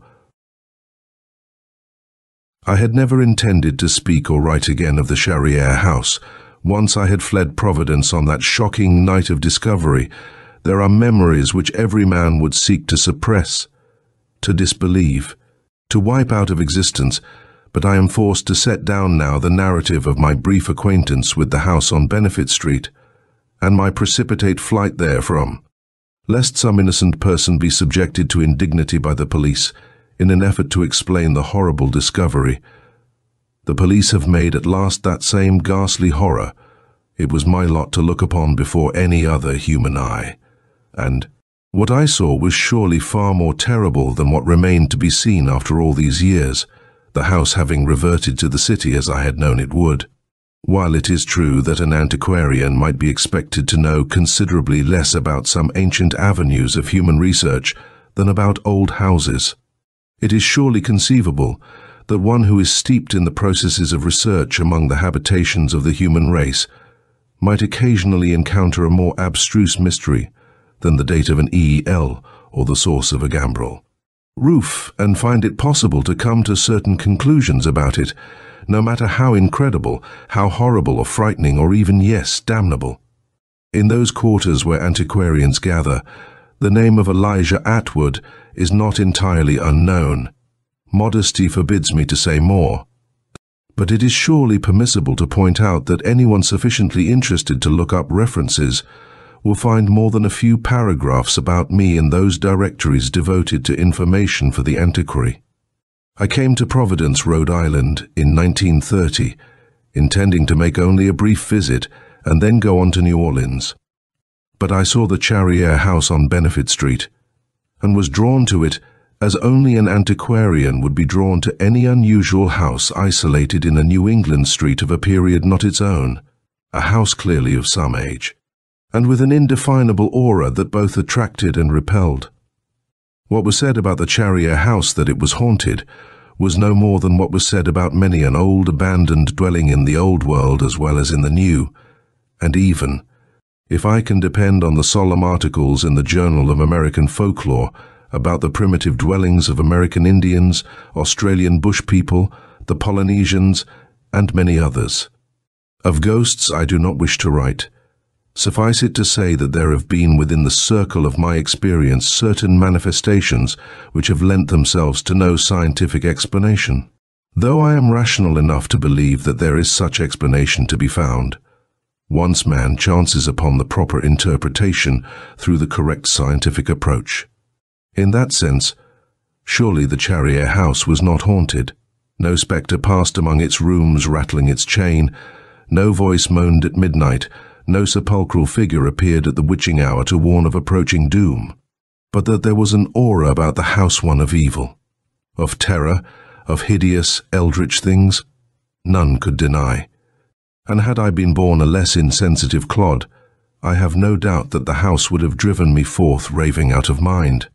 Its aura was less tangible than others I have known, but it suggested that the house concealed unspeakable secrets, long hidden from human perception. Above all else, it conveyed an overpowering sense of age of centuries not alone of its own being, but far, far in the past, when the world was young, which was curious indeed, for the house, however old, was less than 3 centuries of age. I saw it first as an antiquarian, delighted to discover set in a row of staid New England houses, a house which was manifestly of a 17th century Quebec style, and thus so different from its neighbors as to attract immediately the eye of any passer-by. I had made many visits to Quebec, as well as to other old cities of the North American continent, but on this first visit to Providence, I had not come primarily in search of ancient dwellings, but to call upon a fellow antiquarian of note, and it was on my way to his home on Barnes Street that I passed the Charrier house, observed that it was not tenanted, and resolved to lease it for my own. Even so, I might not have done so, had it not been for the curious reluctance of my friend to speak of the house, and indeed, his seeming unwillingness that I go near the place. Perhaps I do him an injustice in retrospect, for he, poor fellow, was even then on his deathbed, though neither of us knew it. So it was at his bedside I sat, and not in his study, and it was there that I asked about the house, describing it unmistakably, for of course I did not then know its name or anything about it. A man named Charrier had owned it, a French surgeon who had come down from Quebec, but who had built it, Gamwell did not know. It was Charrier he had known. A tall, rough-skinned man. I saw little of him, but no one saw more. He had retired from practice, said Gamwell. He had lived there, and presumably older members of his family, though Gamwell could not say as to this, for as long as Gamwell had known the house. Dr. Charrier had lived a reclusive life, and had died, according to notice duly published in the Providence Journal, in 1927, 3 years ago. Indeed, the date of Dr. Charrier's death was the only date that Gamwell could give me. All else was shrouded in vagueness. The house had not been rented more than once. There had been a brief occupation by a professional man and his family, but they had left it after a month, complaining of its dampness and the smells of the old house. Since then it had stood empty, but it could not be torn down. For Dr. Charrier had left in his will a considerable sum of money to keep the property off the tax delinquent list for a long enough time. Some said 20 years to guarantee that the house would be standing there, if and when. Heirs of the surgeon appeared to lay claim to it, the doctor having written vaguely of a nephew in French Indochina, on military service. All attempts to find the nephew had proved futile, and now the house was being permitted to stand until the period specified in the will of Dr. Charrier had expired. I think of leasing it, I told Gamwell. Ill though he was, my fellow antiquarian raised himself up on one elbow in protest. A passing whim. Atwood, let it pass. I have heard disquieting things of the house. What things? I asked him bluntly. But of these things he would not speak. He only shook his head feebly and closed his eyes. I hope to examine it tomorrow, I went on. It offers nothing you could not find in Quebec, believe me, said Gamwell. But as I have set forth, His curious opposition served only to augment my desire to examine the house at close range. I did not mean to spend a lifetime there, but only to lease it for a half-year or so and make it a base of operations. While I went about the countryside around the city as well as the lanes and byways of Providence in search of the antiquities of that region, Gamwell did surrender at last the name of the firm of lawyers in whose hands the Charriere will had been placed, and when I made application to them and overcame their own lack of enthusiasm, I became master of the old Charriere house for a period of not more than 6 months, and less if I so chose.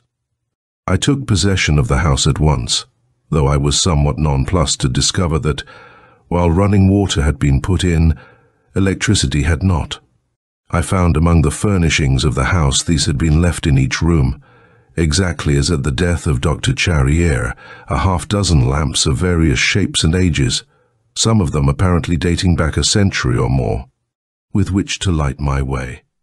I had expected to find the house cobwebbed and dusty, but I was surprised to learn that this was not the case. Though I had not understood that the lawyers, the firm of Baker and Greenbaugh, had undertaken to care for the house during the half-century it was to stand, short of someone's appearing to lay claim to it as the sole survivor of Dr. Charriere and his line. The house was all I had hoped for. It was heavily timbered, and in some of the rooms paper had begun to peel from the plaster, while in others the plaster itself had never been covered with paper, and shone yellow with age on the wall. Its rooms were irregular, appearing to be either quite large or very small. It was of 2 stories, but the upper floor had not been much used. The lower or ground floor, however, abounded in evidence of its one-time occupant. The surgeon, for one room of it, had manifestly served him as a laboratory of some kind, and an adjoining room as a study. For both had the look of having been but recently abandoned in the midst of some inquiry or research, quite as if the occupation of the house by its brief tenant post-mortem Charriere had not touched upon these rooms.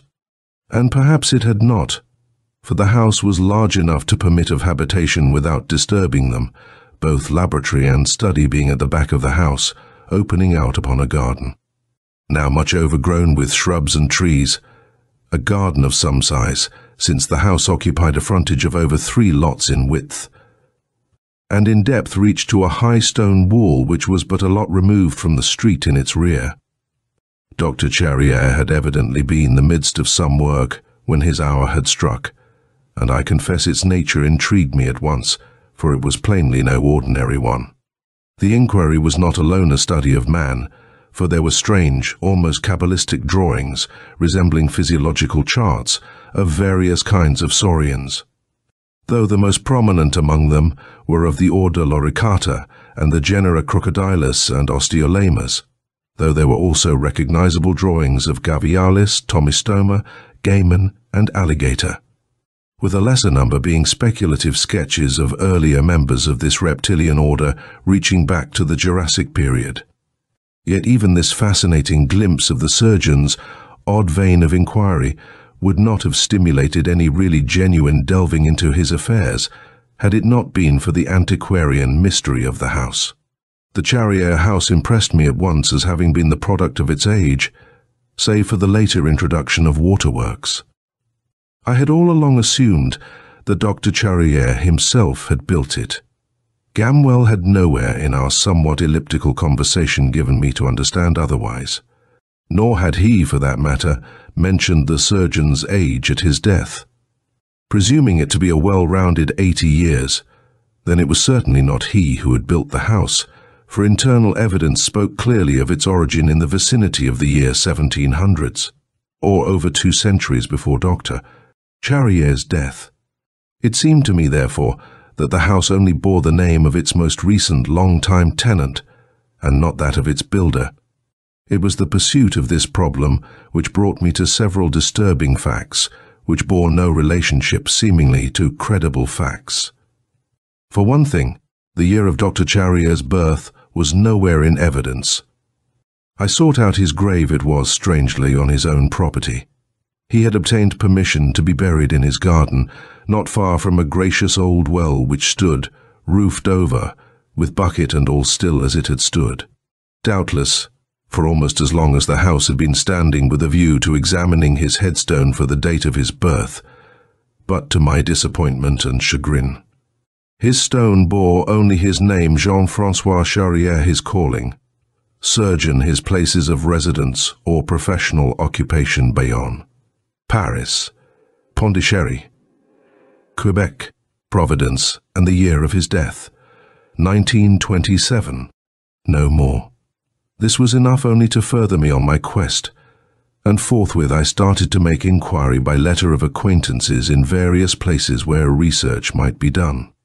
Within a fortnight, the results of my inquiries were at hand, but far from being in any way satisfied, I was more perplexed than ever. I had made my first inquiry of a correspondent in Bayonne, presuming that, since this was first mentioned on the stone, Charrière might have been born in that vicinity. I had next inquired in Paris, then of a friend in London, who might have access to information in British archives pertaining to India, and then in Quebec. What did I glean from all this correspondence but a riddling sequence of dates? A Jean-François Charrière had indeed been born in Bayonne, but in the year 1636. The name was not unknown in Paris either, for a 17-year-old lad of that name had studied under the royalist exile Richard Wiseman in 1653, and for 3 years thereafter. At Pondicherry and later too on the Coromandel coast of India, one Dr. Jean-François Charrière, surgeon in the French army, had been on duty from 1674 onward. And in Quebec, the earliest record of Dr. Charrière was in 1691. He had practiced in that city for 6 years, and had then left the city for an unknown destination.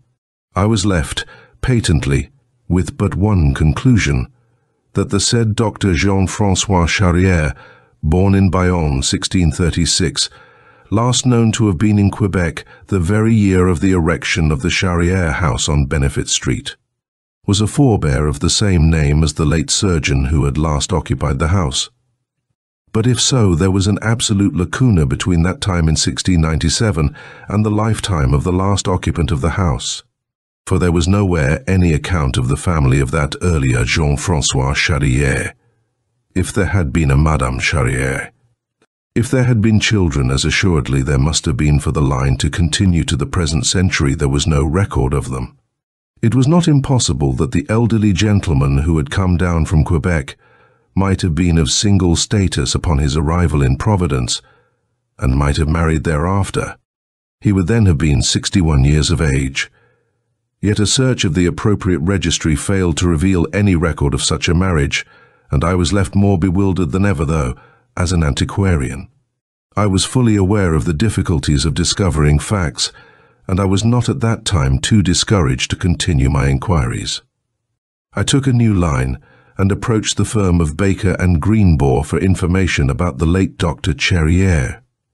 Here an even more curious rebuff awaited me, for when I inquired about the appearance of the French surgeon, both the lawyers were forced to admit that they had never laid eyes on him. All their instructions had come by letter, together with cheques of generous figures. They had acted for Dr. Charrière approximately 6 years before his death, and thereafter. Before that time, they had not been retained by Dr. Charrière.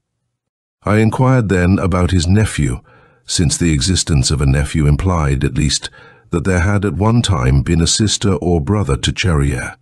But here too I was rebuffed. Gamwell had misinformed me, for Charrière had not specifically identified him as a nephew, but only as the sole male survivor of my line. This survivor had only been presumed to have been a nephew, and all search for him had come to naught, though there was that in Dr. Charrière's will which implied that the said sole male survivor would not need to be sought, but would make application to the firm of Baker and Greenbaugh either in person or by letter in such terms as to be unmistakable. Mystery there was, certainly, the lawyers did not deny it, but it was understood also that they had been well rewarded for their trust. Too well to permit of any betrayal of it save in such casual terms as they had related to me. After all, as one of the lawyers sensibly pointed out, Only 3 years had elapsed since the death of Dr. Charrier, and there was still ample time for the survivor to present himself. Failing in this line of inquiry, I again called on my old friend Gamwell, who was still abed and now noticeably weaker. His attending physician, whom I encountered on the way out, now for the first time intimated that old Gamwell might not rise again, and cautioned me not to excite him, or to tire him with too many questions. Nevertheless, I was determined to ferret out what I could about Charrier, though I was not entirely prepared for the keen scrutiny to which I was subjected by Gamwell, quite as if he had expected that less than 3 weeks' residence in the Charrier house should have altered my very appearance. After the amenities had been exchanged, I turned to the subject about which I had come, explaining that I had found the house so interesting I desired to know more of its late tenant. Gamwell had mentioned seeing him, but that was years ago, said Gamwell. He's been dead 3 years. Let me see, 1907, I think. I was astounded. But that was 20 years before he died, I protested. Nevertheless, Gamwell insisted that was the year. And how had he looked? I pressed the question upon him. Disappointingly, senility and illness had encroached upon the old man's once fine mind. Take a newt, grow him a little, teach him to walk on his hind legs, and dress him in elegant clothes, Gamwell said. I give you Dr. Jean-Francois Charrier, except that his skin was rough, almost horny, a cold man. He lived in another world. How old was he? I asked then. 80? 80? He was contemplative. When first I saw him I was but 20. Then he looked no older, and 20 years ago my good Atwood he had not changed a jot. He seemed 80 the first time. Was it the perspective of my youth? Perhaps. He seemed 80 in 1907, and died 20 years later. 100 then. It might well have been. But Gamwell, too, was dissatisfying. Once again there was nothing definite, nothing concrete, no single fact, only an impression, a memory of someone I felt Gamwell had disliked for no reason he could name. Perhaps some professional jealousy he did not care to name biased his judgment.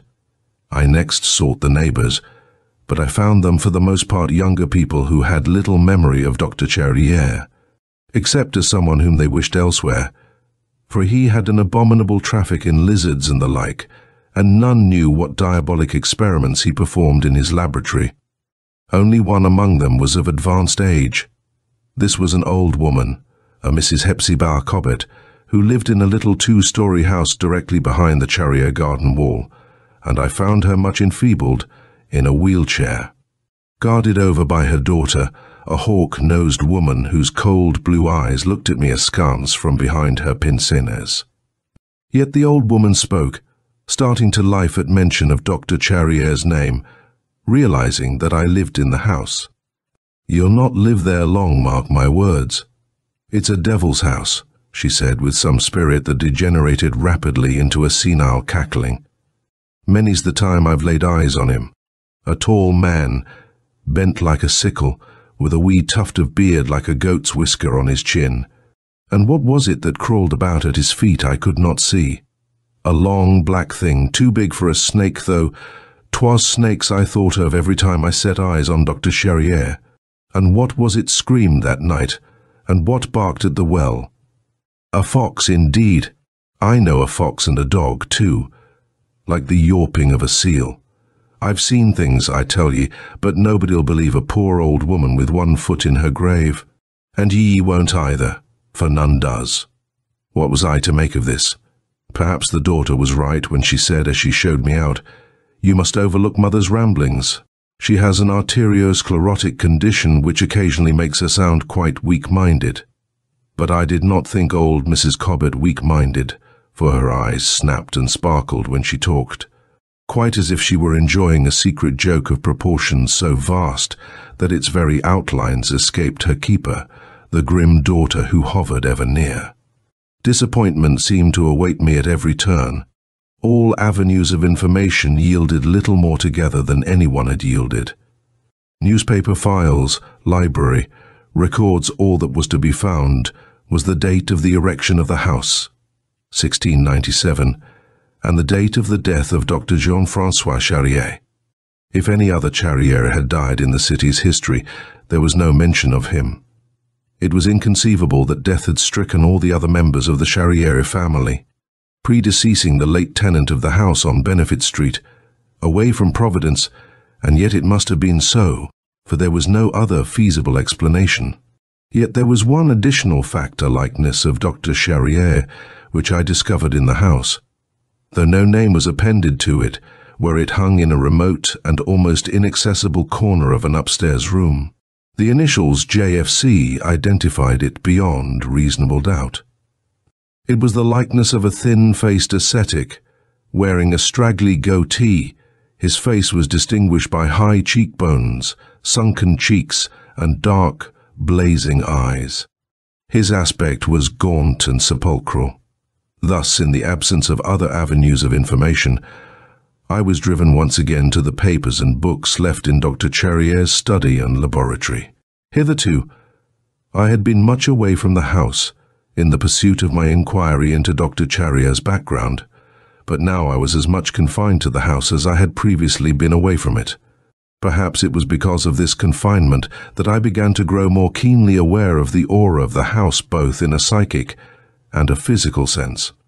That unhappy professional man and his family who had remained here but a month, and then left because of the smells abounding, had perhaps conditioned me to smell the house, and now, for the first time, I did indeed become sharply cognizant of various aromas and musks, some of them typical of old houses, but others completely alien to me.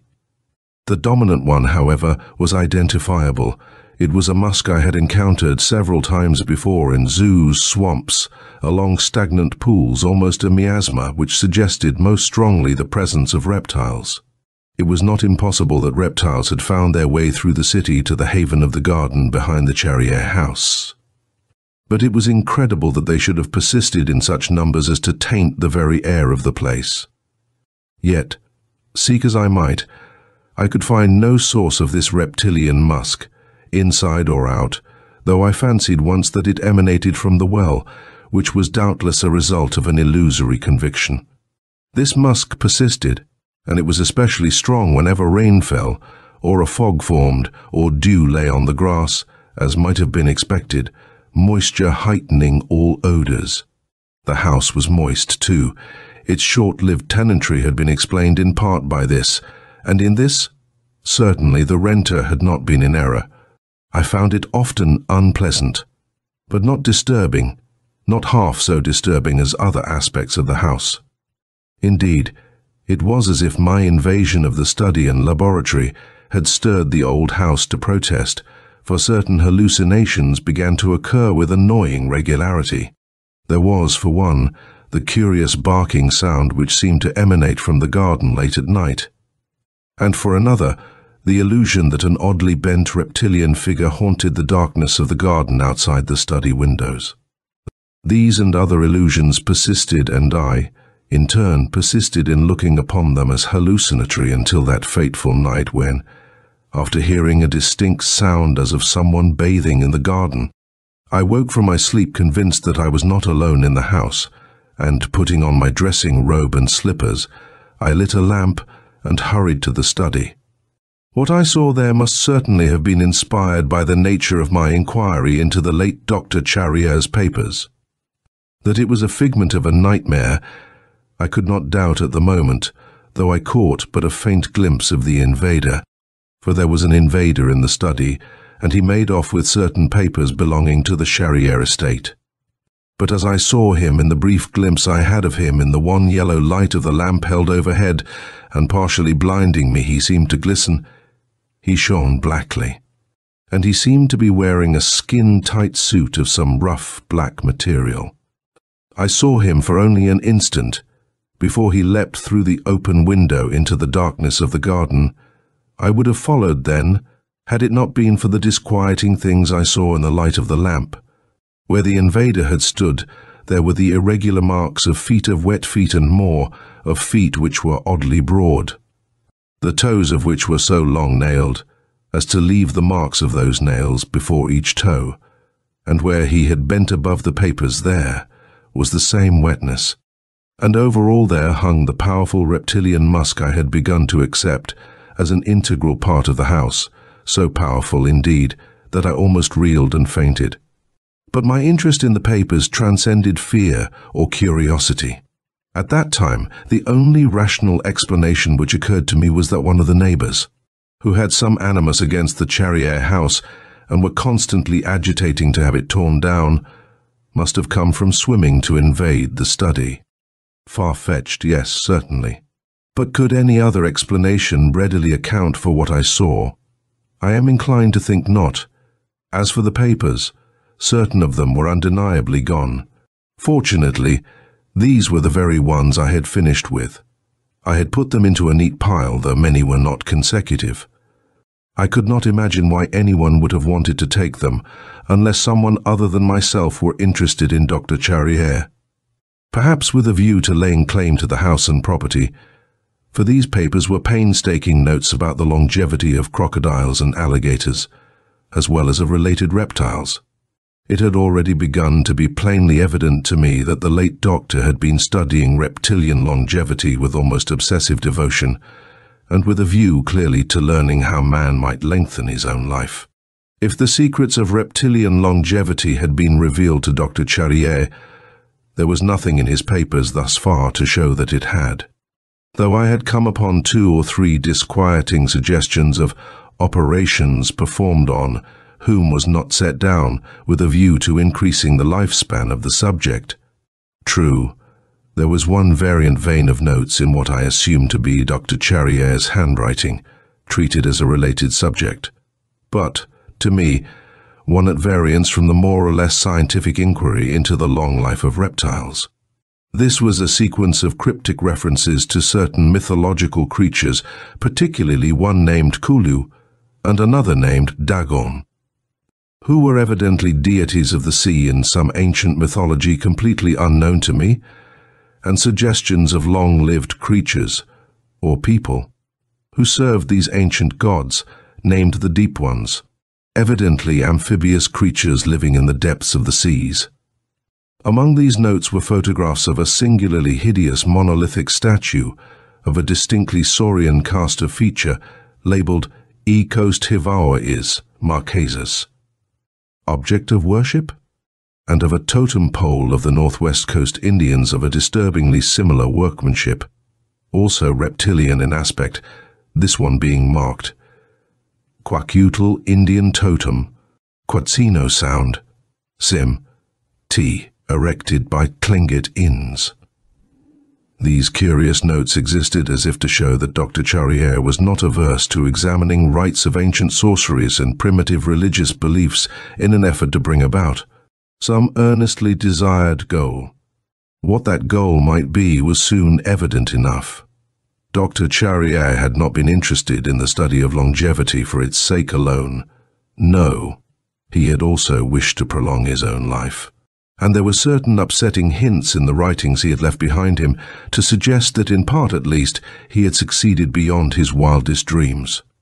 This was a disturbing discovery to make because it recalled again the curious history of that first Jean-François Charrier, also a surgeon, about whose later years and death there was fully as much mystery as there was about the birth and early years of the late Dr. Jean-François Charrier, who died in Providence in 1927. The events of that night, though not frightening me too badly, did result in my purchasing a powerful Luger pistol in a second-hand shop, as well as a new flashlight. The lamp had impeded me in the night, which a flashlight would not do in similar circumstances. If indeed I had a visitor from among the neighbors, I could be sure that the papers he had taken would no more than whet his appetite, and sooner or later he would return. Against that contingency I meant to be fully prepared, and if again I caught a marauder in the study of the house I had leased, I would not hesitate to shoot if my demand to stop where he was were not heeded. I hoped, however, that I would not have occasion to use the weapon in such a manner. On the next night I resumed my study of Dr. Charrier's books and papers. The books had surely at one time belonged to his forebears, for many of them dated back through the centuries. Among them was a book translated into the French from the English of R. Wiseman, testifying to some connection between the Dr. Jean-François Chadier, who had studied in Paris under Wiseman, and that other surgeon of similar name who had, until recently, lived in Providence, Rhode Island. They were en masse a singular hodgepodge of books. They seemed to be in every known language, from French to Arabic. Indeed, I could not hope to translate a majority of the titles, though I could read French and had some smattering of the other Romance languages. I had at that time no understanding of the meaning of such a title as Unsprechlichen Kulten by von Junst, though I suspected that it was akin to the Count Derleth's Culte des Ghouls, since it stood next to that book on the shelf. But then, books on zoological subjects stood beside weighty tomes about ancient cultures. They bore such titles as an inquiry into the relationship of the peoples of Polynesia and the Indian cultures of the South American continent, with special reference to Peru, the Placotic manuscripts De Furtivis Literarum Notis by Giambattista Porta, Thicknesses Cryptographic, the Daimonolatreia of Remigius, Banfort's The Saurian Age, a file of the Aylesbury, Massachusetts transcript, another of the Arkham, Massachusetts Gazette, and the like. Some of these books were certainly of immense value, for many of them dated as far back as from 1670 to 1820, and though all showed much wear from use, all were still in relatively good condition. These books, however, meant comparatively little to me.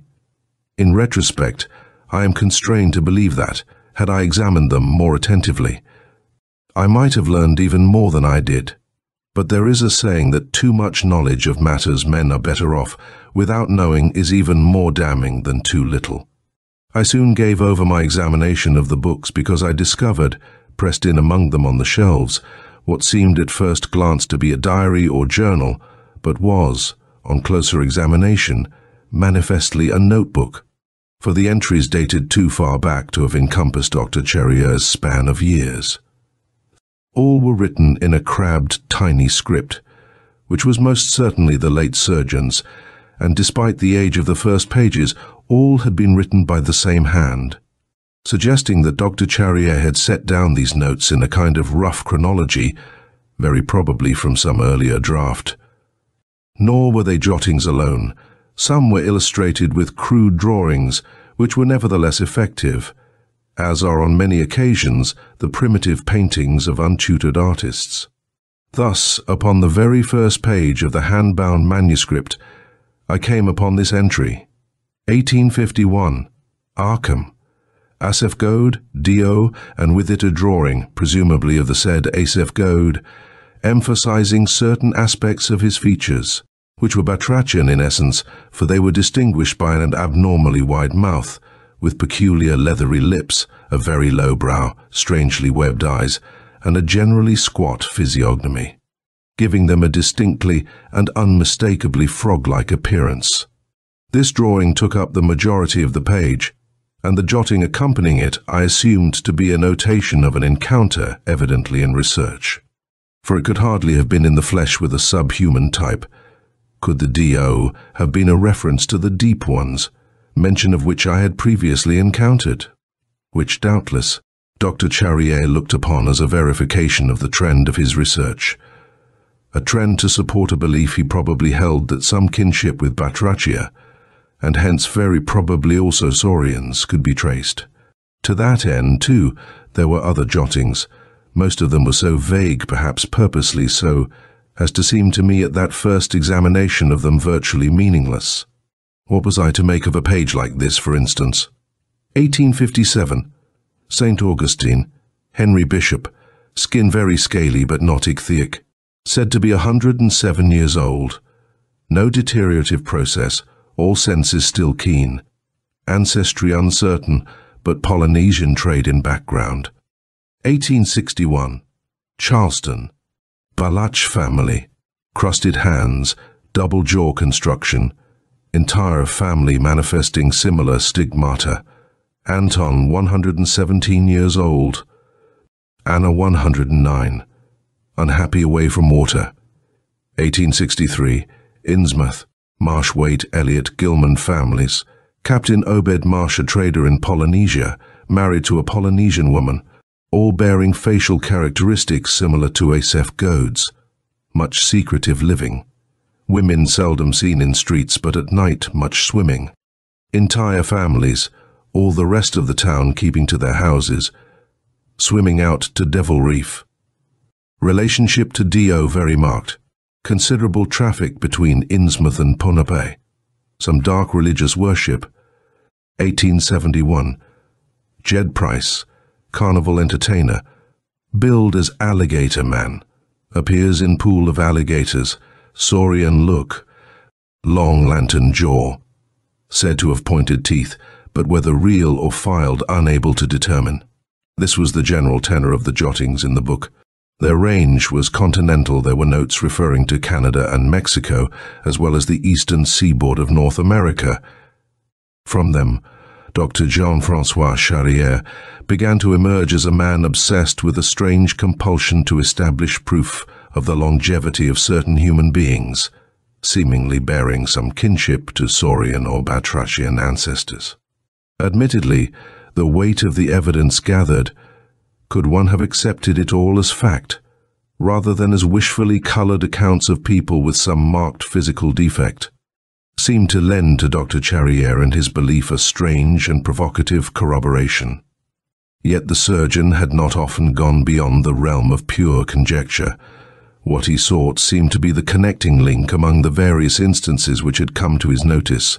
He had sought this link in 3 bodies of law. The most familiar of these was the Vodou legendary of Negro culture. Next to it, in familiarity, stood the animal worship of ancient Egypt. Finally, and most important according to the surgeon's notes, was a completely alien culture which was as old as Earth, nay, older, involving ancient elder gods and their terrible, unceasing conflict with equally primeval old ones who bore such names as Cthulhu, Hastur, Yog-Sothoth, Shub-Niggurath, and Nyarlathotep, and who were served in turn by such curious beings as the Chucho-Cho people, the Deep Ones, the Shantaks, the abominable snowmen, and others, some of whom appeared to have been a suborder of human being, but others of which were either definite mutations or not human at all. All this fruit of Dr. Charrière's research was fascinating, but in no case had he adduced a definite, provable link. There were certain saurian references in the Vodou cult. There were similar connections to the religious culture of ancient Egypt. And there were many obscure and tantalizing suggestions connecting the saurians to the Cthulhu myth pattern, ranging far deeper into the past than Crocodilus and Gavialis, embracing Tyrannosaurus and Brontosaurus, Megalosaurus, and other Mesozoic reptilia. In addition to these interesting notes, there were diagrams of what seemed to be very odd operations, the nature of which I did not fully comprehend at that time. These were apparently copied out of ancient texts, particularly one given frequently as source entitled De Vermis Mysteriis by Ludwig Prinn, another of those obscure references completely foreign to me. The operations themselves suggested a raison d'etre too astounding to accept on face. One of them, for instance, was designed to stretch the skin, consisting of many incisions made to permit growth. Yet another was a simple cross-incision made at the base of the spine for the purpose of extension of the tailbone.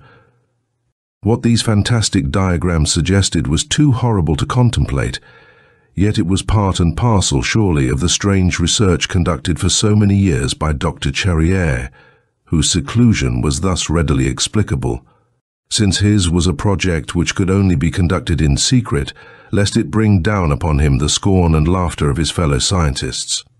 Among these papers there were also certain references set down in such a manner that I could not doubt they were the experiences of the narrator. Yet for all that these antedated 1850, in some cases by decades, they were unmistakably in Dr. Charrière's handwriting, so that, accepting always the possibility that he had transcribed the experiences of someone else, it was evident that he was more than an octogenarian at the time of his death. indeed far more. So much more that the very anticipation of it made me uneasy, and cast my thoughts back to that other Dr. Charrier who had gone before him. The sum total of Dr. Charrier's credo amounted to a strongly hypothetical conviction that a human being could, by means of certain operations, together with other unusual practices of a macabre nature, take upon himself something of the longevity that characterized the Saurier, that as much as a century and a half, perhaps even 2 centuries, could be added to a man's lifespan. And beyond that, given a period of semi-conscious torpor in some moist place, which would amount to a kind of gestation, the individual could emerge again, somewhat altered in aspect, true, to begin another lengthy span of life, which would, by virtue of the physiological changes which had taken place in him, be of necessity somewhat altered from his previous mode of existence. To support this conviction, Dr. Charrier had amassed only a number of legendary tales, certain data of a kindred nature, and highly speculative accounts of curious human mutations known to have existed in the past 291 years, a figure which later assumed far more meaning. When I realized that this was the exact span of time from the year of the birth of that earlier Dr. Charrier to the date of the later surgeon's death, nowhere in all this material was there anything resembling a concrete line of scientific research, with deducible proof only hints, vague intimations, hideous suggestions sufficient, in truth, to fill a casual reader with horrible doubts and terrible half-formed convictions, but not nearly enough to warrant the sober interest of any genuine scholar. How much farther I would have gone into Dr. Charrier's research, I do not know, had it not been for the occurrence of that which sent me screaming in horror from that house on Benefit Street. It was possible that I would have gone much farther instead of leaving house and contents to be claimed by a survivor who, I know now, will never come, thus leaving the house to fall to its ultimate destruction by the city. It was while I was contemplating these findings of Dr. Charrier that I became aware of being under scrutiny, that manifestation people are fond of calling the sixth sense. Unwilling to turn, I did the next best thing. I opened my pocket watch, set it up before me, and used the inside of the highly polished case as a kind of mirror to reflect the windows behind me. And there I saw, dimly reflected, a horrible travesty of a human face, which so startled me that I turned to view for myself that which I had seen mirrored. But there was nothing at the pane, save the shadow of movement. I rose, put out the light, and hastened to the window. Did I then see a tall, curiously bent figure, crouched and shuffling in an awkward gait into the darkness of the garden? I believed that I did, but I was not given to folly enough to venture out in pursuit. Whoever it was would come again, even as he had come the previous night. Accordingly, I settled back to watch, a score of possible explanations crowding upon my mind as the source of my nocturnal visitor. I confess I put at the head of the list the neighbors who had long opposed the continued standing of the house of Dr. Charrier. It was possible that they meant to frighten me away, unaware of the shortness of my lease. It was also possible that there was something in the study they wanted, though this was far-fetched. In view of the time they had had to search the house during its long period of UN occupancy. Certainly the truth of the matter never once occurred to me. I am not by nature any more skeptical than an antiquarian might be expected to be. But the true identity of my visitor did not, I confess, suggest itself to me, despite all the curious interlocking circumstances which might have conveyed a greater meaning to a less scientific mind than my own. As I sat there in the dark, I was more than ever impressed with the aura of the old house. The very darkness seemed alive, but incredibly remote from the life of Providence which swirled all around it. The interior darkness was filled instead with the psychic residue of years, the persistent smell of moisture, accompanied by that musk so commonly associated with reptilian quarters at the zoo.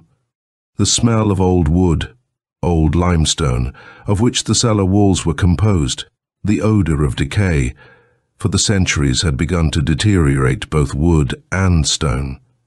And there was something more, the vaporous hint of an animal presence, which seemed indeed to grow stronger with every passing moment. I sat there well over an hour before I heard any untoward sound. Then it was indistinguishable. At first I thought it a bark, akin to that sound made by alligators. But then I thought it rather less a figment of my perfervid imagination than the actual sound of a door closing. Yet it was some time before another sound smote upon my ears, a rustling of papers. Astonishing as it was, an intruder had actually found his way into the study before my very eyes without being seen. I turned on the flashlight, which was directed at the desk I had left. What I saw was incredible, horrible. It was not a man who stood there, but a travesty of a man. I know that for one cataclysmic moment I thought consciousness would leave me, but a sense of urgency coupled with an awareness of acute danger swept over me, and without a moment's hesitation, I fired 4 times. At such range that I knew each shot had found harbour in the body of the bestial thing that leaned over Dr. Charrier's desk in that darkened study. Of what followed I have, mercifully, only the vaguest memory.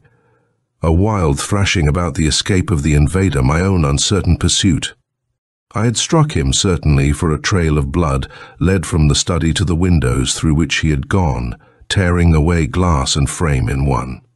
Outside, the light of my flash gleamed on the drops of blood, so that I had no difficulty following them.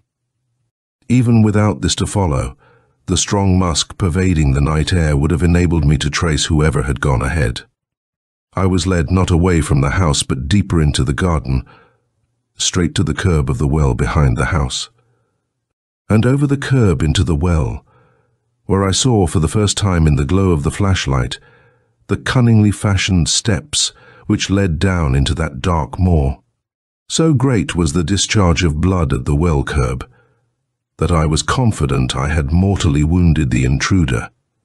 It was that confidence which impelled me to follow, despite the manifest danger. Would that I had turned at the well curb and gone away from that accursed place. For I followed down the rungs of the ladder set into the well wall, not to the water below, as I had first thought I might be led, but to an aperture opening into a tunnel in the well wall, leading even deeper into the garden. Compelled now by a burning desire to know the nature of my victim, I pushed into this tunnel, unmindful of the damp earth which stained my clothes, with my light thrust before me, and my weapon in instant readiness.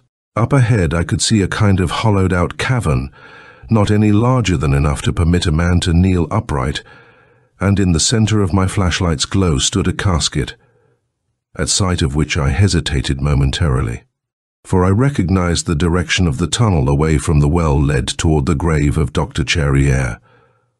But I had come too far to retreat. The smell in this narrow opening was almost indescribable.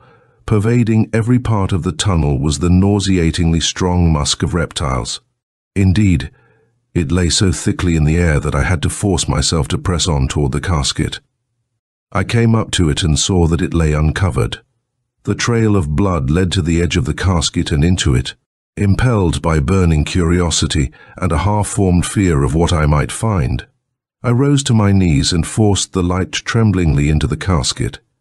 It may well be charged that after so many years my memory is no longer to be relied upon, but what I saw there was imprinted indelibly on my memory. For there, in the glow of my light, lay a newly dead being, the implications of whose existence overwhelmed me with horror. This was the thing I had killed. Half man, half saurian, it was a ghastly travesty upon what had once been a human being.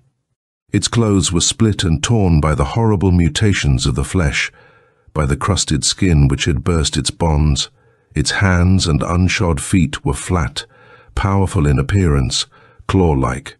I gazed in speechless terror at the shuddersome tail-like appendage which pushed bluntly out from the base of the spine, at the terribly elongated crocodilian jaw, to which still grew a tuft of hair, like a goat's beard. All this I saw before a merciful unconsciousness overcame me, for I had seen enough to recognize what lay in that coffin, him who had lain there in a cataleptic torpor since 1927. Waiting his turn to come back in frightfully altered form to live again, Dr. Jean-François Charrier, surgeon, born in Bayonne in 1636. died in Providence in 1927, and I knew that the survivor of whom he had written in his will was none other than himself, born again, renewed by a hellish knowledge of long-forgotten, eldritch rites more ancient than mankind, as old as that early vernal earth on which great beasts fought and tore. End of the Survivor by H.P. Lovecraft and August Derleth.